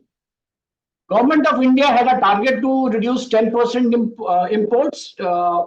We are not into that target right now, but this target will be achieved by adopting a 5-pronged strategy of increasing the domestic production. Adopting biofuels and renewables is the key aspects, so that we can now reduce to 10%. Energy efficiency norms, improvement in refineries, processes and demand, all these are there. And as CMD, he had already elaborated in detail, we had a lot of success in our ethanol story, and we were 5 months ahead of the schedule in blending of mandate to achieve 10%. This is a slide of already discussed quite a lot on national biofuel policy. I'll just like to add 2-3 things, that the VGF scheme of 2G ethanol was availed by all the OMCs. The advanced fuels 2G ethanol has a lot of GHG emissions compared to gasoline, around 75 to 80%. Although the progress of 2G ethanol worldwide is not very encouraging, but still plants are coming. The technology is still evolving. So if you see the cellulosic ethanol global status, it was way back in 2005-10 we started in the US. Beta Renewable came, then Ryzen came, Poetism, but most of the plant in US shut down due to technology, supply chain, financial issues. Beta Renewable also shut down due to financials, but taken over by Versailles. Again started production. Clariant Germany started with a lot of fanfare in June 2022, but they have also shut down as the plant did not achieve Clariant's target operation parameters. But the ray of light is from the Brazil, that the Ryzen plant is running, and Ryzen announced 2 more plants in Brazil. Grand Bio also announced they are increasing the capacity to 60 million liters. So the technology is still evolving. A lot of operational issues. I think we must stick to the technologies. If the issues will come, we will evolve, and midterm corrections will make sure that 2G ethanol in future will be a success. In India, a lot of scope is there for it's a 50 billion liters of 2G ethanol potential if we do the annual surplus biomass availability as per the traffic report. The data is available, but the issue is still of the technologies, lot of challenges. Indian initiatives were way back in 2009-10 when Praj established the pilot plant, DBT ICT also established. Our Indian Oil R&D also established the pilot plant way back in 2012 of 0.25 tons per day. First demo plant came in 10 TBD of DBT ICT 2016. Praj also came, and our own technology, IOCL own technology integrated demo plant of 10 TBD is also coming. It's under construction. In another 2 months' time, it will start. So the Panipat plant, which is being assessed by Praj, has already been commissioned. It is running, not right now at the full capacity. It's almost 25-30% capacity. Issues are there on the pre-treatment section, but we are resolving it slowly and slowly. All the sections, milling section problem has been more or less solved. Pre-treatment section problems have been solved. So we'll make it running at the full capacity. Or other 3 plants are coming. BPCL, HPCL is coming. ABPCL is also to be commissioned by this year. The basic issues are challenges which with the cellulosic ethanol technology most of the people face. The first step is the pre-treatment step, which is a high capital intensive plant. You see that most of the technology issues worldwide have been in the pre-treatment, but Praj being a licensor, a lot of issues we are facing. We are slowly resolving this pre-treatment technology issues. The other part, the second part is the costly enzymes. We are dependent only on the one supplier worldwide right now. So it's a very high OPEX incentives. We need to cut down the cost to make it somewhat viable. Fermentation is also one of the issues we can say, it because you require co-fermenting yeast of C5C6. Right now we don't have indigenous yeast, but some institutes are developing, and right now we are still importing that. The major technology innovations have to become on 2G lignin residue, which I'll cover in the subsequent slide. DBT has funded, Department of Biotechnology, Government of India funded a lot of institutes to develop indigenous enzyme technology. IOC R&D Center was one of them, funded by DBT. You see the major cost of your OPEX is in the enzyme part, 15 to 20%, because right now issues are low enzyme titers, high cost of enzyme due to higher cooling requirement, use of costly cellulose as a nutrient, and enzyme concentration and transportation costs. These are the major bottlenecks which any lab scale or the pilot scale which people have developed, they face these problems. When they scale up, your enzyme costs are basically higher than what you are getting from the commercial supplier. What we at IOCL did, we developed enzyme technology in-house, and we in fact scaled it up to 5,000 5 scale. We demonstrated at 12 TBD 2G ethanol demo plant at Praj, and Praj validated our enzyme that our enzyme is at par with what the commercial enzyme performance is. We had a good productivity on FPO of enzyme, which is, and our enzyme costs are right now comparable and slightly lower than the existing commercial enzyme, which if we go for the on-site enzyme production. So we are suggesting an enzyme produce enzyme itself at the plant and use it there, so that you save on all these costs of these costs of concentration and transportation in cold conditions. This because these costs almost take up to 30% of your total enzyme cost. We are further doing a lot of activities on enzyme improvement and hydrolysis efficiency to further lower down the cost, so that at least you are not dependent on a single player for the enzyme. So we have a technology right now on enzyme, on-site enzyme production.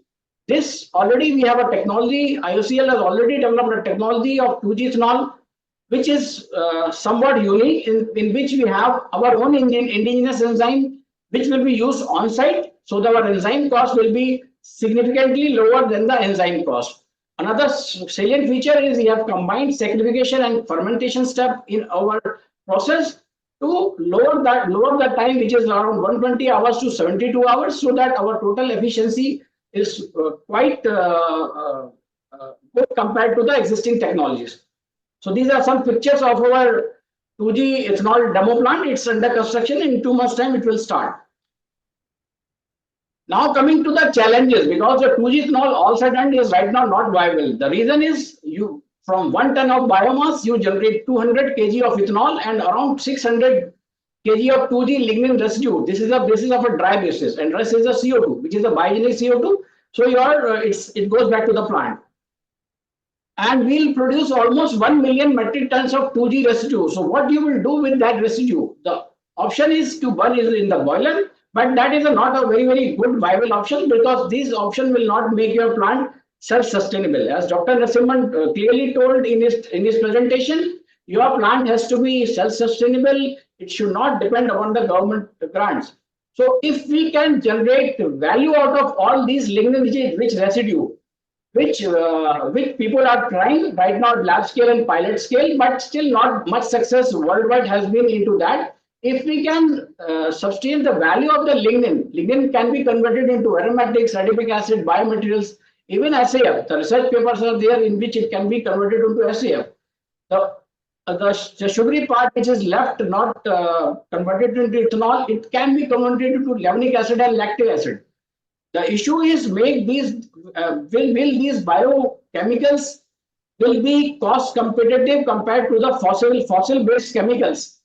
Right now the answer is no, but we need to keep trying, and we need to basically make this process viable, because these all chemicals will be green chemicals. One of the examples is Godavari Bio-refineries at Bangalore, which is doing a lot of good work in converting these sort of biochemicals, niche products which are green chemicals, and we need to work on those sorts of model to convert into that 2G lignin residue into value added products, so that we can make our 2G ethanol technology viable. So these are some of the innovative products. You can directly use 2G lignin residue to the biofertilizers. We are doing a lot of work on that, to biochar as well. 2G lignin residue can be converted into bitumen. We can mix into bitumen and crumb rubber modified bitumen. CRMB, we already filed a patent on that already. We are doing on that part to biocomposite. Then lactic acid, adipic acid, these are all very high value chemicals. If we can convert that sugars portion which is left untreated, we can convert into these value added chemicals. We can have our 2G process viable. Lignin can also convert into bioplastic, vanillins, SAF, but we need to develop an ecosystem where biomanufacturing will drive the industrial transformation, and we can produce very high value chemicals from residual sugar and lignin from 2G residue. So IOCL R&D has a lot of done initiatives on that. As you see, the 2G residue has 25% glucan content, xylane is there, lignin, ash and extractives. Lignin can be converted into your polyhydroxy alkanates and adipic acid. We have VOC available on that.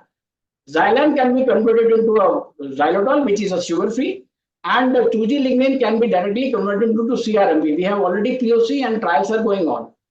We are already working on levenic acid. Lactic POC has been developed, and we are going to scale up these technologies. So these are some applications of adipic acid into synthetic leather and pharmaceutical and PHA. A lot of applications in medical, plastic processing, packaging industry. Lactic acid has a lot of application in food industry, chemical industry. Then levenic acid is a precursor molecule for petrochemical, plasticizer, resin, herbicides. A lot of application of these products are there. The need is to make this process viable and make green chemicals. Coming to my next talk of the biogas production, global scenario, a lot of plants are there. Germany is a leader in this area, and a lot of plants in Europe, North America. Most of the plants are built on on-site electricity generation, and so Indian government has also started. Everybody is aware of that SATA scheme, and CBG offtake is by IOC and BPCL, HPCL, GAIL, and IGL. So this is the status of the SATAT initiative. 68 plants of a target of 5,000. Right now we are at 68 plants as per SATAT's scheme. CBG sales on industry basis had been initiated at 154 retail outlets, 2 industrial customers, and 6 CGD injection points. You can see the India map. Lot of plants have come up. This is a plant of IoT Biogas, which is a JV company of IOCL at 290 tons per day at Namakkal. This is under the SATA scheme, and we have a brand value of IndiGreen, which sells CBG at retail outlets. Just a brief about the CBG process. If people are not aware, we can CBG products late. If you put the feedstock, you get CBG. CO2, pure CO2, if you purify, it has multiple application. And the main thing is that the solid and liquid, whatever we get out of the plant, both can be used as manure. The solid cake as a premium biomanure, and effluent can also be used as a liquid manure. If we are using the biomass feedstock, like biomass residues will require a pre-treatment, like extrusion will be required. But if we have a feedstock like press mud, cattle dung, etc., you don't require any sort of pre-treatment, but you require some sort of crushing and mixing so that it is amenable for digestion. So after digestion in a biodigester, you remove the H2S and you get the biogas and remove the CO2, and you get the compression up to 50 bar and cascades and sell it. And the products, you have a biomanure as a product from the plant. So everything is used from the CBG plant. So why, in spite of all these advantages and the low capex requirement of CBG plants, why these plants are not happening? The main reason is that you have a large reactor volume or a digester volume with a very high HRT. So it makes of you have a reactor volume due to which you have a high capex cost.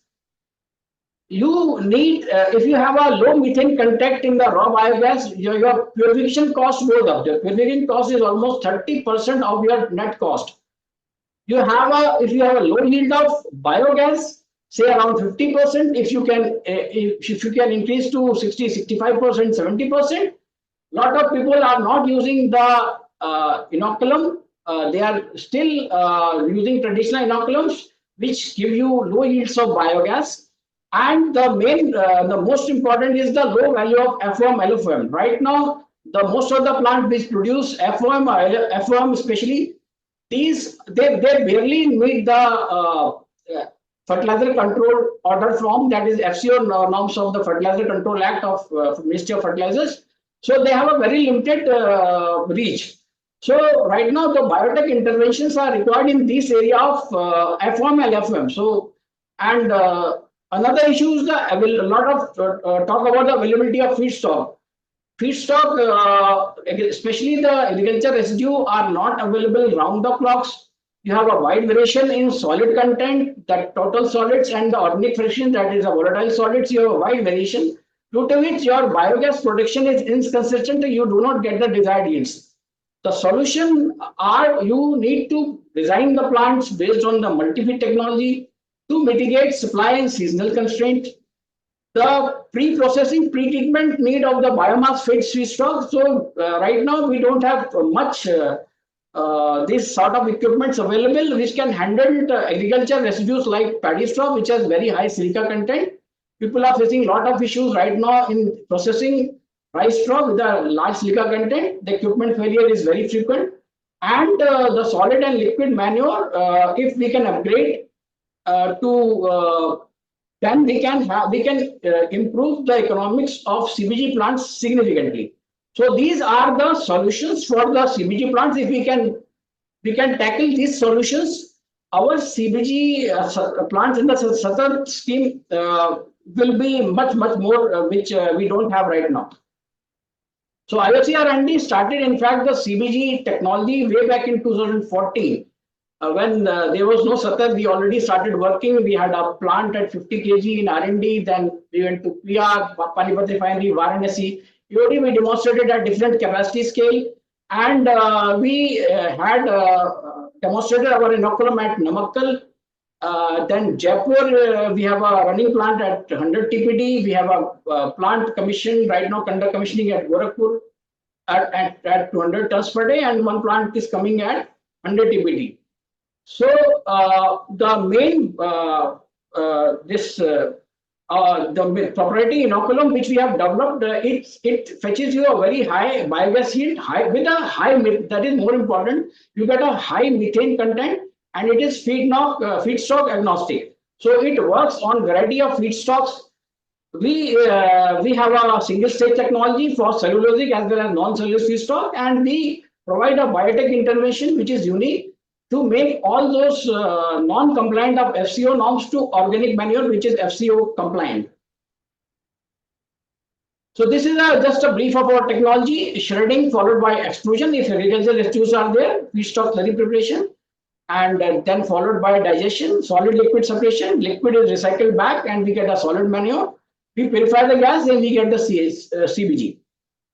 So this is basically what Indian Oil has done over a period of last 10 years almost. We have developed a patented bioinoculant, which is a unique blend of microbes of a cocktail, which is feed agnostic and robust. We have a single stage biomethylation technology, which is suitable for all feedstock. A lot of plants which are running, even if you add the inoculum, they are prone to a lot of shock loads in the plant. So your biogas yields vary day to day. We have a unique patented formulation which release sustainable basis of micronutrients. So these basically prevent the shock loads from the plant and protect from the seasonal variation. Another highlight of our plant, we provide the solution of a technology which enrich the solid liquid manure from CBG plant and which can improve the commercial viability of CBG plant significantly. We have a technology because in the plants such as the paddy straw based plant especially, you have a tendency to form scum formation. So we have right now developed a recipe where you can reduce the formation of scum in the plants. And lastly, your feedstock which is available has to be stored for a long duration of time. So due to microbial actions, the yields from these feedstock, since the sugar content slowly reduces, you get a deterioration in quality in the feeds quality while storing. So we have a unique formulation which helps in sustainable CBG yield with feed after prolonged storage. So it keeps the your feedstock fresh.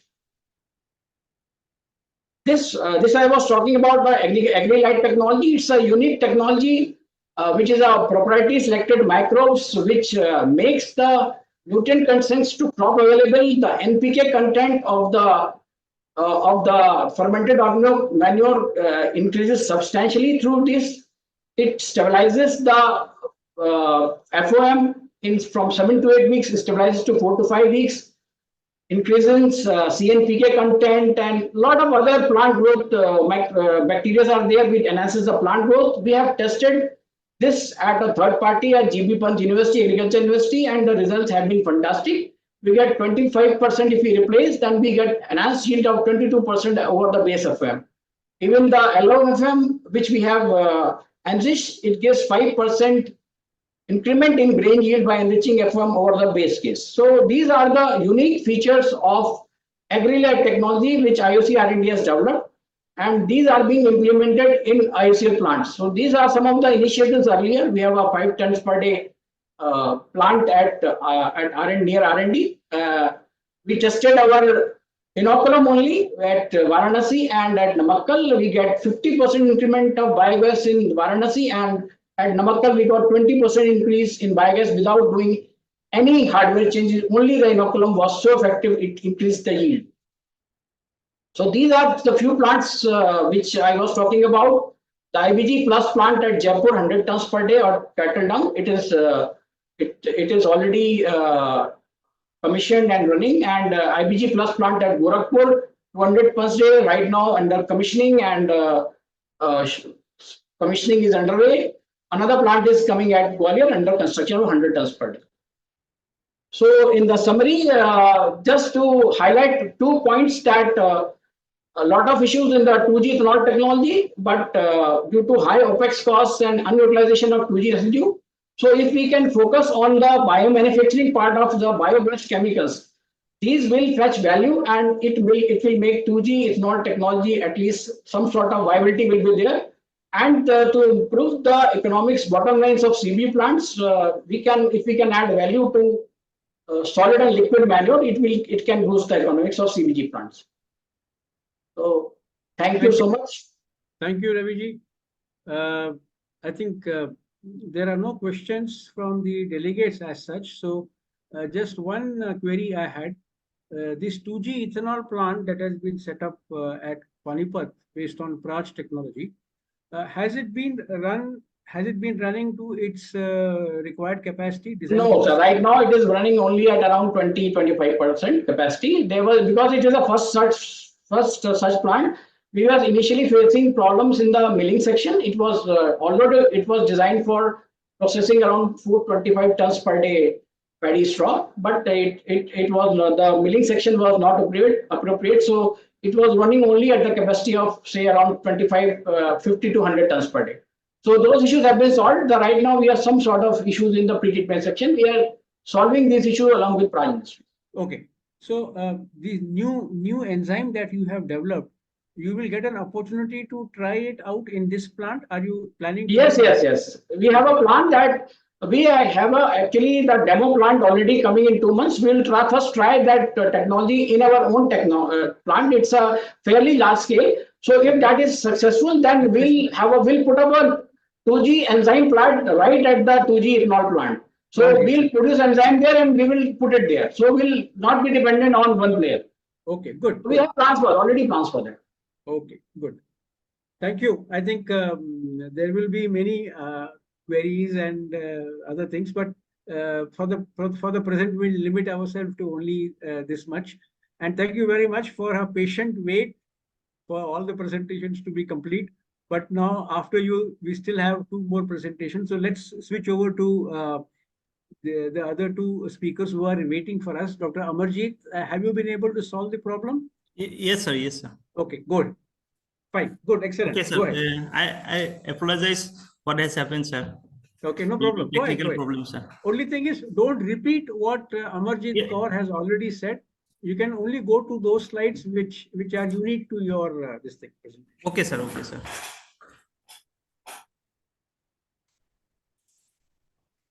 Okay, you can proceed. Is it moving? Are the slides moving? Yeah. Okay. Yes, sir. Go to next slide, sir. You can go to the 3rd slide. Yes, you can elaborate a little bit more over here. Yes, sir. Already, sir, why we have used bamboo as feedstock, sir? Bamboo, just because there are several advantages of bamboo, because it grows faster and it requires minimal land and minimal water input compared to other biomass, and which reduce environmental impact, and it has also, sir, some several environmental and economic benefits, sir. So if for local bamboo farmer, it creates a continuous income, and it creates a job and income for rural areas, and directly, indirectly, sir, it reduces the dependency on wood and fossil fuels, and it also helps in carbon sequestration and reduce greenhouse gas emission, and it provides opportunities for diversification and value addition in the agriculture sector, sir. So, sir, our biorefinery has planted many bamboo already planted bamboo, and our supply chain department is doing that, sir. Okay, good. Okay, sir, next slide, sir. Okay. I think this already I have already this you have already explained. You can go to the next slide. Yes. Yeah. As per Survey of India report, Northeastern state Arunachal Pradesh and Assam contributes major bamboo biomass for the country. So Arunachal contributes approximately 16% and Assam 10%. So in Northeast state, Arunachal contribute 46%, Assam 38%, and total bamboo biomass available for the northeastern region is 178.61 million metric ton. Our requirement is only 0.5 million metric ton. So we need only 0.5 million metric ton out of 178 million metric ton. Our requirement is very less. Okay. So there are lots of bamboo species are available in our region, but we have selected only 6 bamboo species. So such as bamboo, basuda, jati, we call it jati, boluka, makal, kako, Lathiba, and Hiljati. So based on their biomass content, we have selected this. We have selected this bamboo. Tell me firstly, is there any plant of Chempolis which is already running using this feedstock elsewhere in the world? Sir, there is a demo plant in Oulu, Finland, sir. So we sent our bamboo biomass to them, and they demonstrated and they got the desired results, sir. Okay, fine. Next slide, please. Yes. So despite of having abundant resource, 178 million metric ton, so we have limited our sourcing areas, sir, about 250 to 300 kilometer radius due to some transportation and harvesting issues. So from Assam, we have selected only 18 districts. And from Arunachal, we have selected 4 districts, and from Nagaland 5, and Meghalaya 1. Total 28 numbers of northeastern districts we have selected for our bamboo sourcing. So we are not covering the hilly areas, sir, because of transportation and harvesting issues. So next slide, please. Next slide, yeah. Okay. And this is our bamboo supply chain module. So from where we will collect the bamboo and how we will manage this bamboo. This bamboo supply is, this module has developed our bamboo supply chain department for transparency of payment and bamboo, managing bamboo stocks. So there is first, there is bamboo farmers. So it may be individual farmers or community farmers or joint forest management farmers. So ABRPL will give demand directly to these farmers, biomass demand to these farmers, and there is harvester come interim transporter. They will harvest the bamboo from these farmers, and they will transport this to local level entrepreneurship, we'll call shipping units, nearby shipping units, and the cheap bamboo will be transported by registered transporter to ABRPL. After getting the desired quantity and desired quality, ABRPL will release the payment to all the stakeholders associated with supply chain. Okay, good. Okay, sir. Very well explained. Good. Yes, sir. And this will be individual bamboo farmers, community farmers, and joint forest management will be geotag, GPS control. That transporter will be GPS control, IoT enabled, cloud based, and we have already developed a user friendly bilingual software, sir. Okay, good. Okay, next slide, please. Our bamboo requirement is this slide already, sir. Already presented, sir. Brief about feedstock and product. I think what are other slides you have? This we have already heard from. Okay, next slide, please. Okay, sir, we have adopted our Chempolis technology, Formico Bio. Sir, it differs from other 2G technology by 2 patented sections, Formico Delhi and Formico Pure. So what happened? We'll feed bamboo biomass to Formico Delhi, where selective fractionation of bamboo biomass will take place. Sir, bamboo generally binds bamboo components, hemicellulose and cellulose binds by lignins. So here lignin will get separated, and that cellulose and hemicellulose will get separated from lignin, and from that hemicellulose, sir, it will get converted to acetic acid and furfural.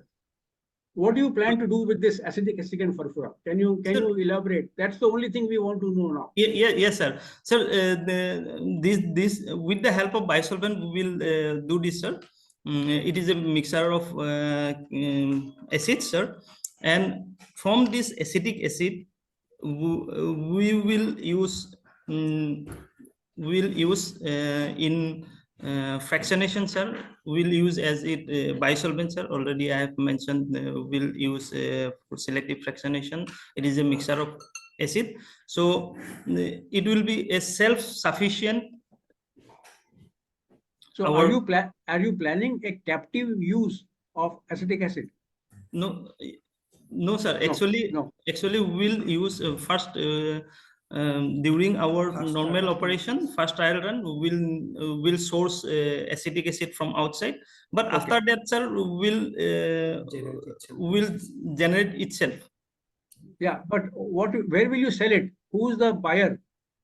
No, sir, we will surplus quantity, we will sell it, sir. Our NRL marketing department has already explored these things, sir. It's commercial grade. It is commercial grade. Yes, commercial grade, sir. Okay. And furfural is converted to furfural alcohol, sir. We have already explored, and due to high demand of furfural alcohol, because furfural alcohol can be used for agricultural purpose or chemical solvent for chemical industries. Will you find buyers? Will you find buyers for these two products in the northeastern states, in Assam, Nagaland, no, sir, Meghalaya, no, sir. There is no potential buyers, sir. So we will sell it outside Assam, sir. Okay. Next slide. You can go to the next slide. Okay, sir. So why we have selected this Campolis Formico biotechnology? Because it is a energy efficient, self-sufficient 2G generation biorefinery. And I think this we have seen in the earlier presentation. Next slide. Okay, sir. Okay. Sir, this also we have seen. This also we have seen. Sir, this is for operation point of view, sir. Okay. That was different, sir. Okay. So, sir, we have faced many challenges, and we have overcome it, sir. But major challenges is we have faced a high initial investment cost due to the use of exotic material such as titanium, duplex, super duplex, and we have estimated our plant operation cost is high. Because enzyme cost is very high, because there is no potential vendor, local vendor here, sir. So we will source it from outside India, like China, Germany, and all.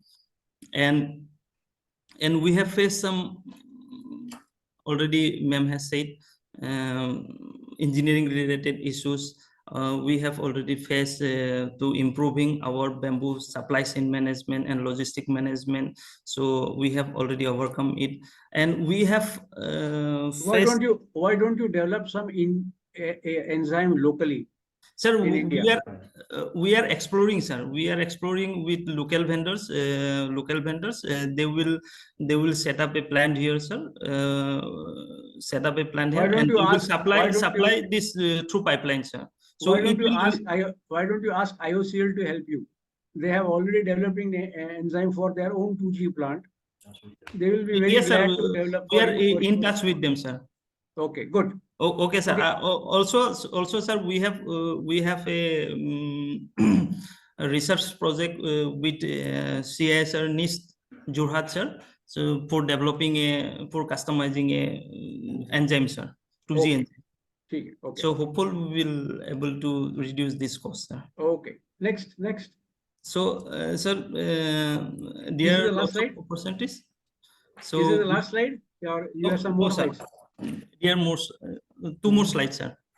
Okay, sir.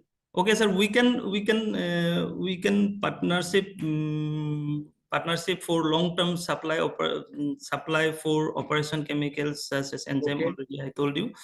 Already I told, and long-term supply for formic acid, sir.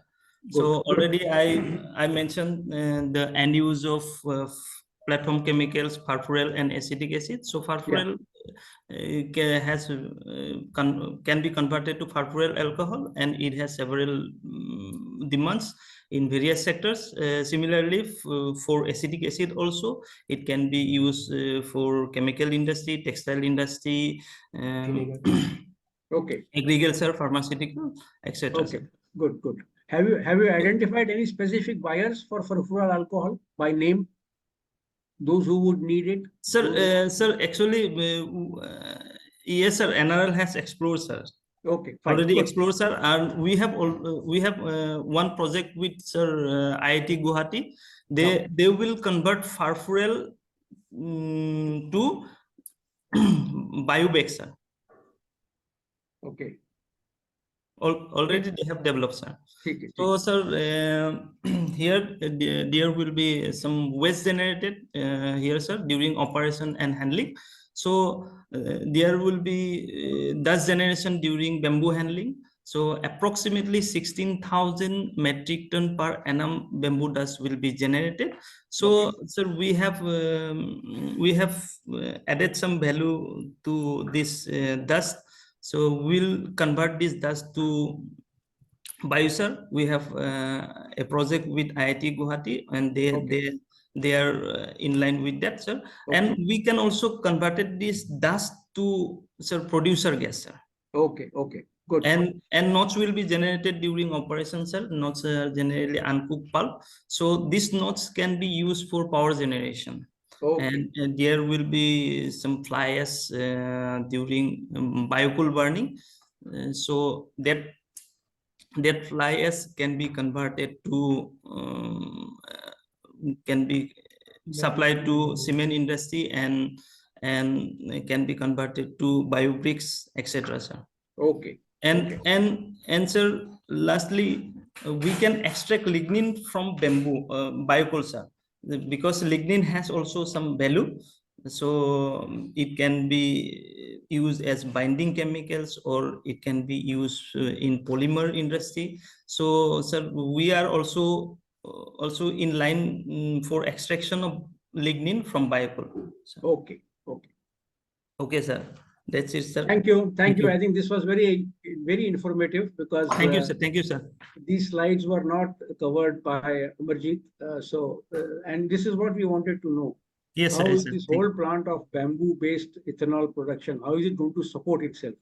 Yes, sir. Because whatever feedstock it needs, how is it going to be provided?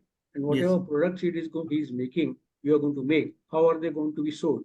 These are the two main questions that we had. So thank you very much. And we move on to the last presentation today by Ravi Khan Gupta of EIL. Thank you, Dr. Amarjit. So Ravi, over to you now. Okay, now you can be a little more elaborate. I had given you 10 minutes earlier, but now that you are the last one, and those who want to listen to you will anyway stay back, the floor is yours. Take over. Thank you, sir. Thank you for giving the opportunity. And it is always nice talking to you, because I learned so much from you as for the process point of view. Okay, I will be. Thanks a lot.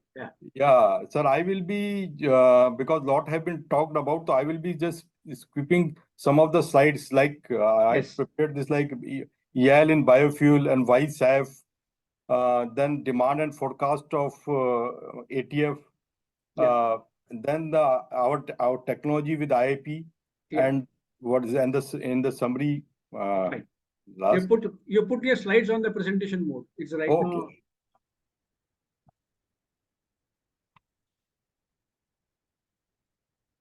Okay, go ahead. Good to go. Sir, I think Vartika ma'am and Amarjit has already covered this, what we have done in 2G ethanol, and we were the first one to help the industry in 2016-17 for the 2G ethanol DFRs. Yes. Now we have come up with the tie-up with the CSR IIP for the scale-up and commercialization of the SAF technology. Okay. So I think why SAF I will skip because of time, because this has been talked a lot in last few hours. We have to basically, I will only add, because of CORSIA regulations and energy security, we require SAF actually. Okay.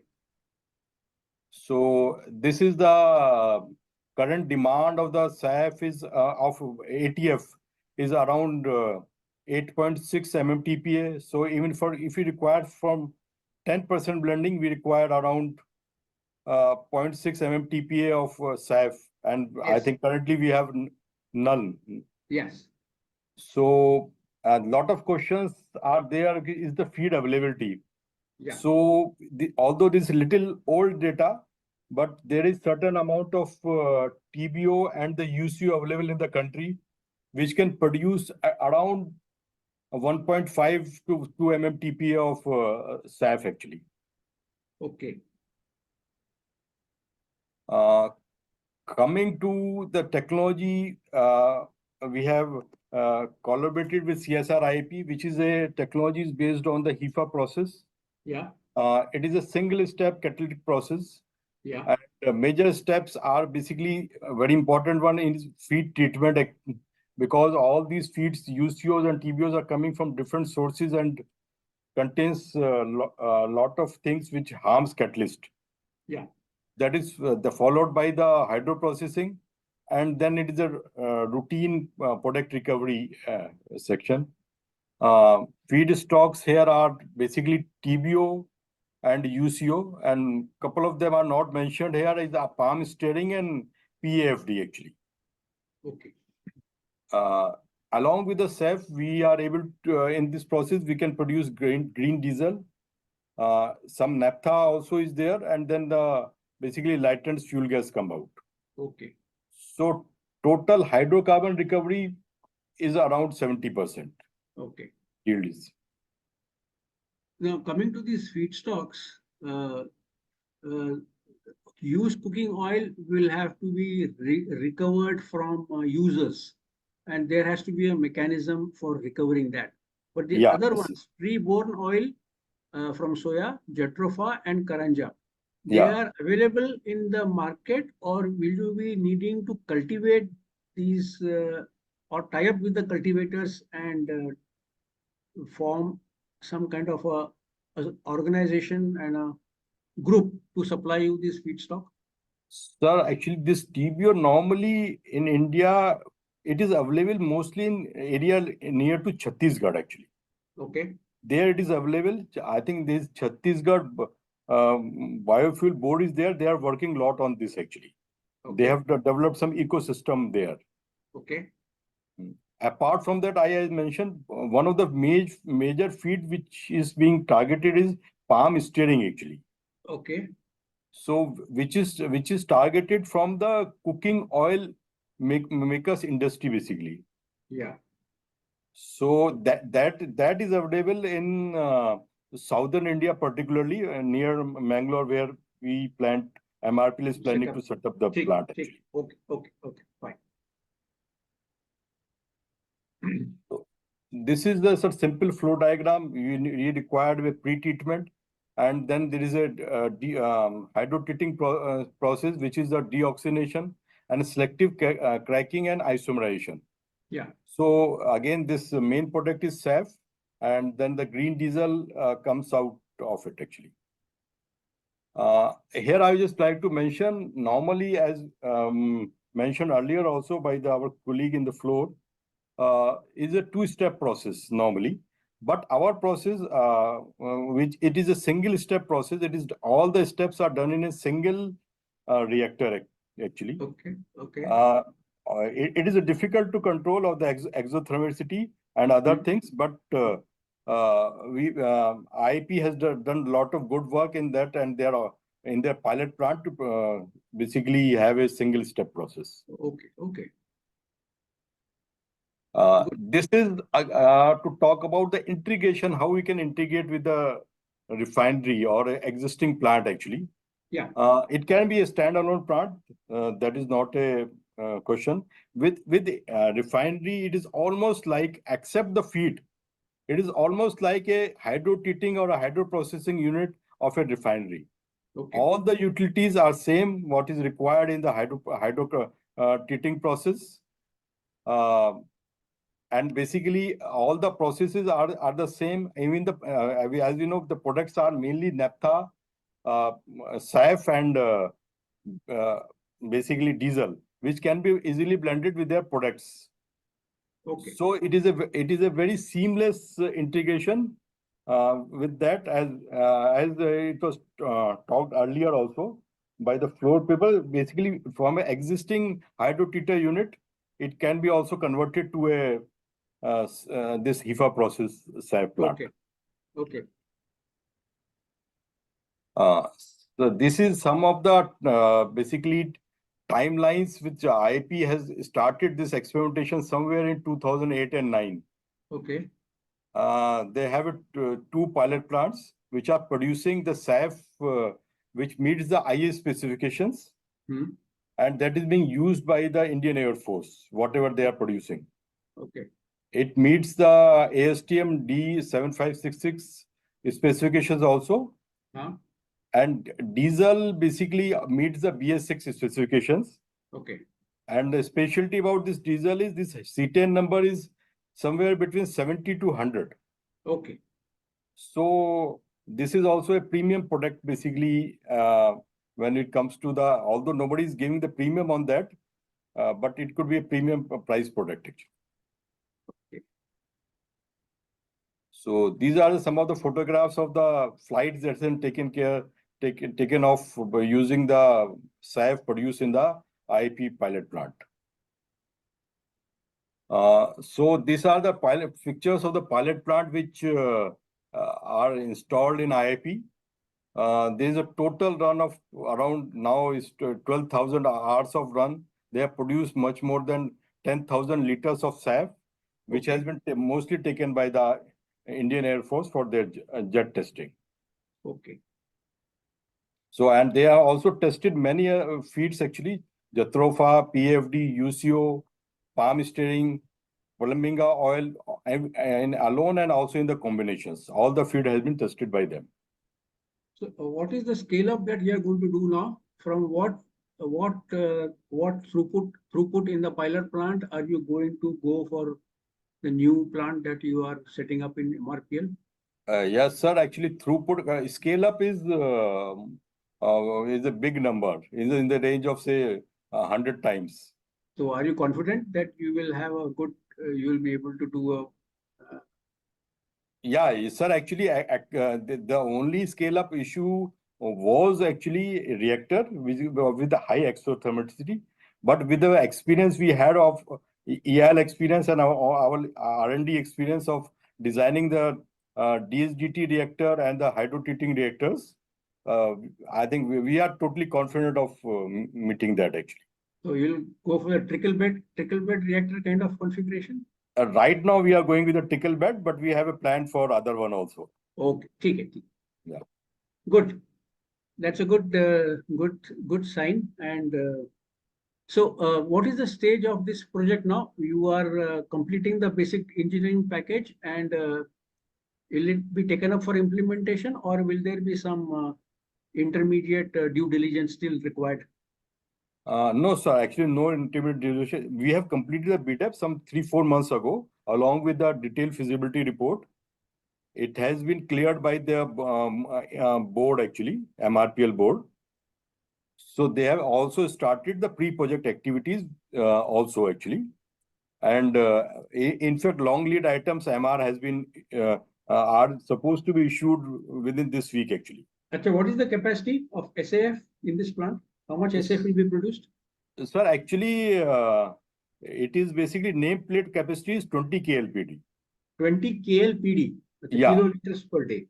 Yeah, but actually, it will be around producing 40 KLPD of SAF now, actually, because we are earlier we used to produce only both the SAF as well as green diesel.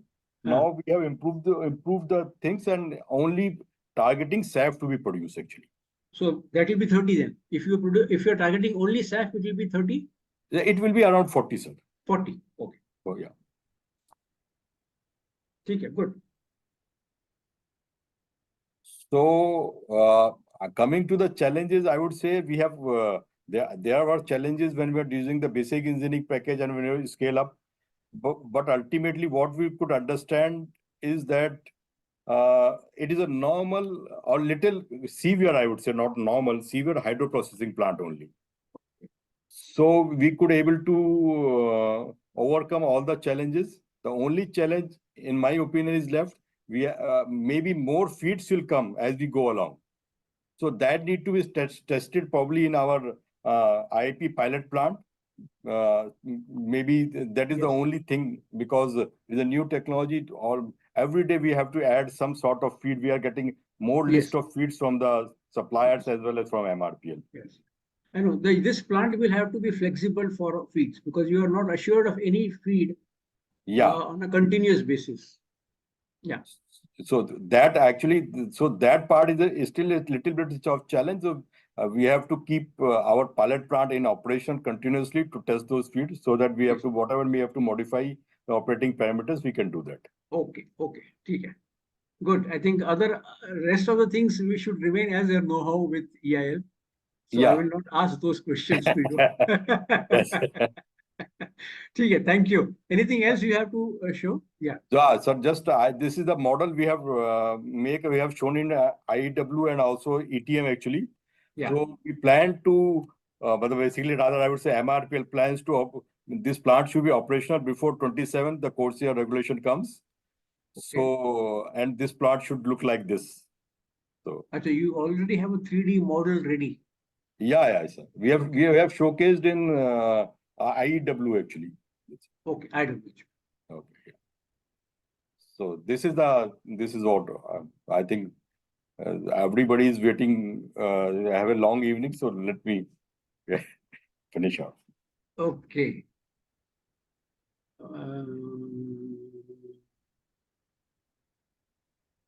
There is one question.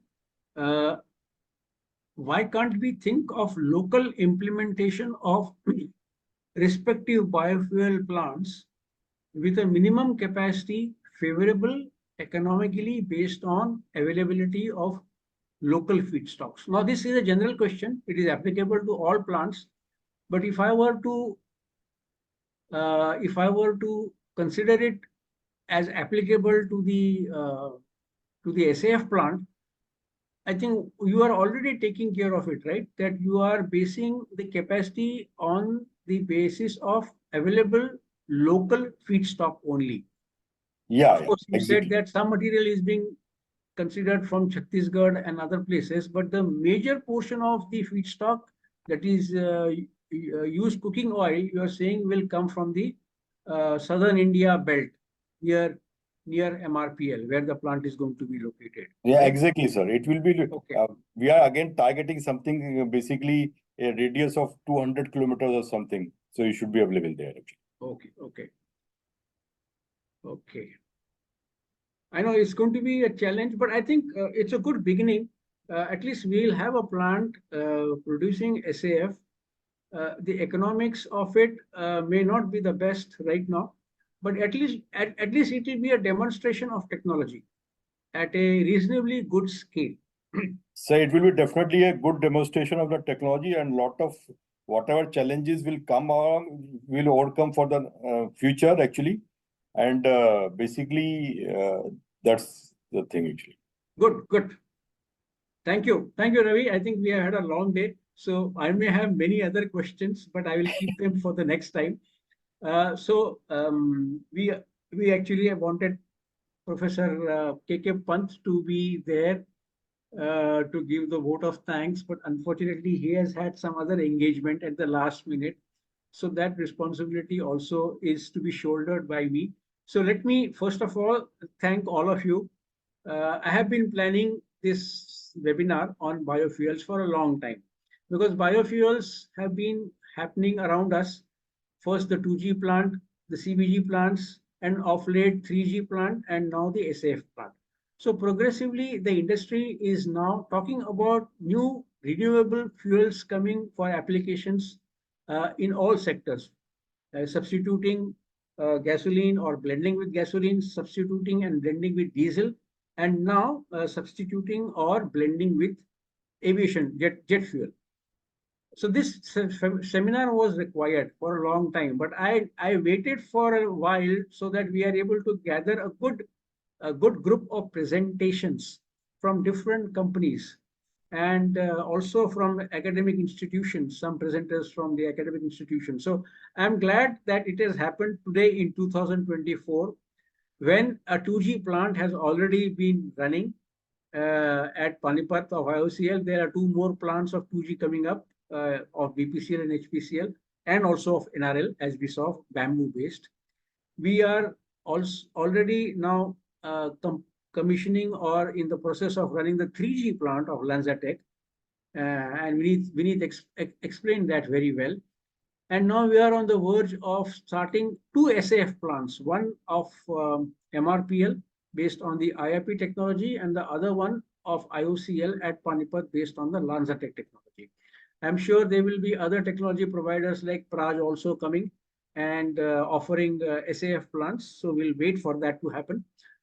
We need to have SAF production of a sufficient quantity so that we start our blend with the fossil jet fuel and progressively increase it to reduce the CO2 emissions. So to make this happen, I needed a good group of presenters, and I am very glad to have all of you agreeing to our invitation. Mr. Venkat Mohan, Dr. Venkat Mohan, Dr. Ravindra Udgikar, Dr. Lakshmi Narasimhan, Vineet Bakshi, Amarjit, Ravikant, Amarjit Rajbongshi, Ravi Gupta of IOCL, and Mr. Satish Pillai from Show.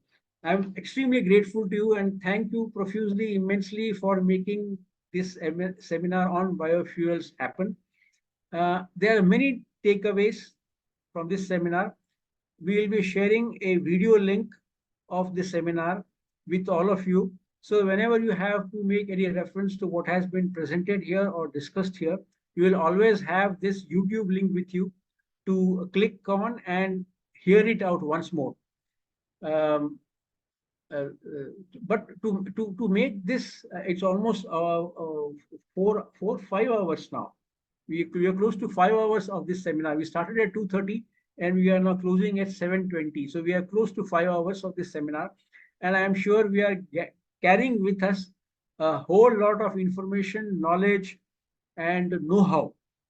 Some know-how has also been shared here today. But the purpose is that we share this information so for the betterment of future of all of us. Vartika ji gave a very outstanding keynote address. I am sure all of you have heard her out today, and she has had so many key takeaways from that presentation. Not only global and domestic data about biofuels planning and production, but also key initiatives and key design aspects and execution aspects that the Indian industry needs to take note of and move ahead in the plan for increasing the biofuels production. So outstanding presentation by Vartika ji. A great thanks to our chairman, Mr. B.K. Chaturvedi ji, who agreed to chair the inaugural session, and he stayed back for a large number of presentations thereafter. We are missing some of the trustees today. In the planning of this conclave, I had the benefit of the presence of Mr. Alok Parti, who is a trustee of the trust, Lovraj Kumar Trust. He is a former Secretary of Coal, Government of India. We also had Dr. R.K. Malhotra as a member of the technical committee who decided on this conclave. Professor K.K. Pant was a special invitee, and Professor S. Basu from IIT Delhi. All of them were members of the technical committee, which decided not only the theme, the topic, the subject, but we also discussed and decided the speakers for this conclave. We would have liked 2 or 3 more companies to come. UOP was one of them. Lamas was also one of them that we wanted. But I think the time was short to engage with them. So we decided to go ahead with the numbers that we have already got as confirmations. And I'm extremely thankful to all of you that you have stayed back for the entire process. I think all of you have stayed back for the major part of the presentations. I would have loved a discussion on various topics, but then we are already exceeded the time limits. So thank you very much. And Deshpande sir, if I may just come in. Yes. Just 2 minutes. Sir, a special thanks to you also. Very well moderated. And I'm sure your rich, diversified experience in carrying out projects in various fields, it came very handy in moderating it very well. There were some very pertinent questions also, which you kept asking in between. So thanks to you as well. Actually, this sustainable aviation fuel, one of the subjects that we discussed today, needs to be taken up at a different level. And there are efforts being made. I think European Union is trying to fund a study in which what should be the strategy and approach for sustainable aviation fuel to be launched in India is likely to be taken up. We will hear more about this in the future, and I will share about this as and when I come to know about any details and information. I'll keep you posted. Today's seminar is only a beginning. Let me say that. I would like to keep in touch with all of you, all the companies who have presented today and those who have missed out also today, because ultimately, as everyone said, yeah, the basket or the pie, economic pie, needs to be made as large as possible. We need to have as many stakeholders who have interest in a certain product being made and manufactured. Only then you will have, let's say, a reduction in the cost, because with more interest, you will have a higher capacity creation possible. You will have higher feedstock made available possible. Biofuels are always going to be constrained by feedstock quantities. It's on us to see that these constraints, how they are progressively removed and how the costs are still brought up, either get government incentives or get some financial support or help to see that they become viable, because they are not going to be viable as such. Because the costs are very prohibitive right now for manufacturing them. So it's going to be a group effort. And today's effort is basically to form that group. Once you form the group, then you have a common set of people who have a common interest, a common goal, and they will work towards its success. Yeah, exactly. Yeah, I was saying, sir, exactly, like if you look at the likes of, sir, like Europe, UK, and US, like how are they making it possible? Tax credit incentives are being given to ensure, you have a levelized playing field with the fossil fuels. So such tax credit incentive, or could be in terms of VGF to start with, at least, like Tvartika ma'am was also mentioning, including these projects under the PM Yojana and all. Yojana. Something of, and I think as of now, sir, only the indicative numbers have been given, blend numbers. Once they become target, or maybe like mandate, so then maybe the ball sits rolling. So thank you. We are coming to completion of 5 hours of our seminar today. We are almost near 7:30. So it's 5 hours of interaction. I must compliment you for your stamina and for your interest, because it's not so easy to hold your interest when things go on getting repeated many times, and you tend to lose a little bit of interest. But I'm glad you didn't do that, and fantastic. Even now we have almost 30 plus participants. We began with almost 190 participants who had logged in at the beginning. From 190, we are about 30. Even 30 people are still interested to listen to all of us. Thank you very much. We'd like to thank all the participants who are still there to listen to us. Yes, I think the vote of thanks needs to cover the participating delegates also, who have kept their interest and who have kept their curiosity intact by putting questions into the question and answer box. Is there any still question outstanding? Last question: is SAF plant feasible for industry applications? No, as we rightly said, SAF plant today is not feasible because the cost of producing SAF is very high compared to its competitive jet fuel. So what we essentially talked in the last 5 minutes is how to make that possible and what are the ways and means in which that can be made possible. So on this note, and the last question that we have taken from the Q&A box, let me call an end to this webinar with a promise that we'll meet again on the same topic in the near future. Thank you very much.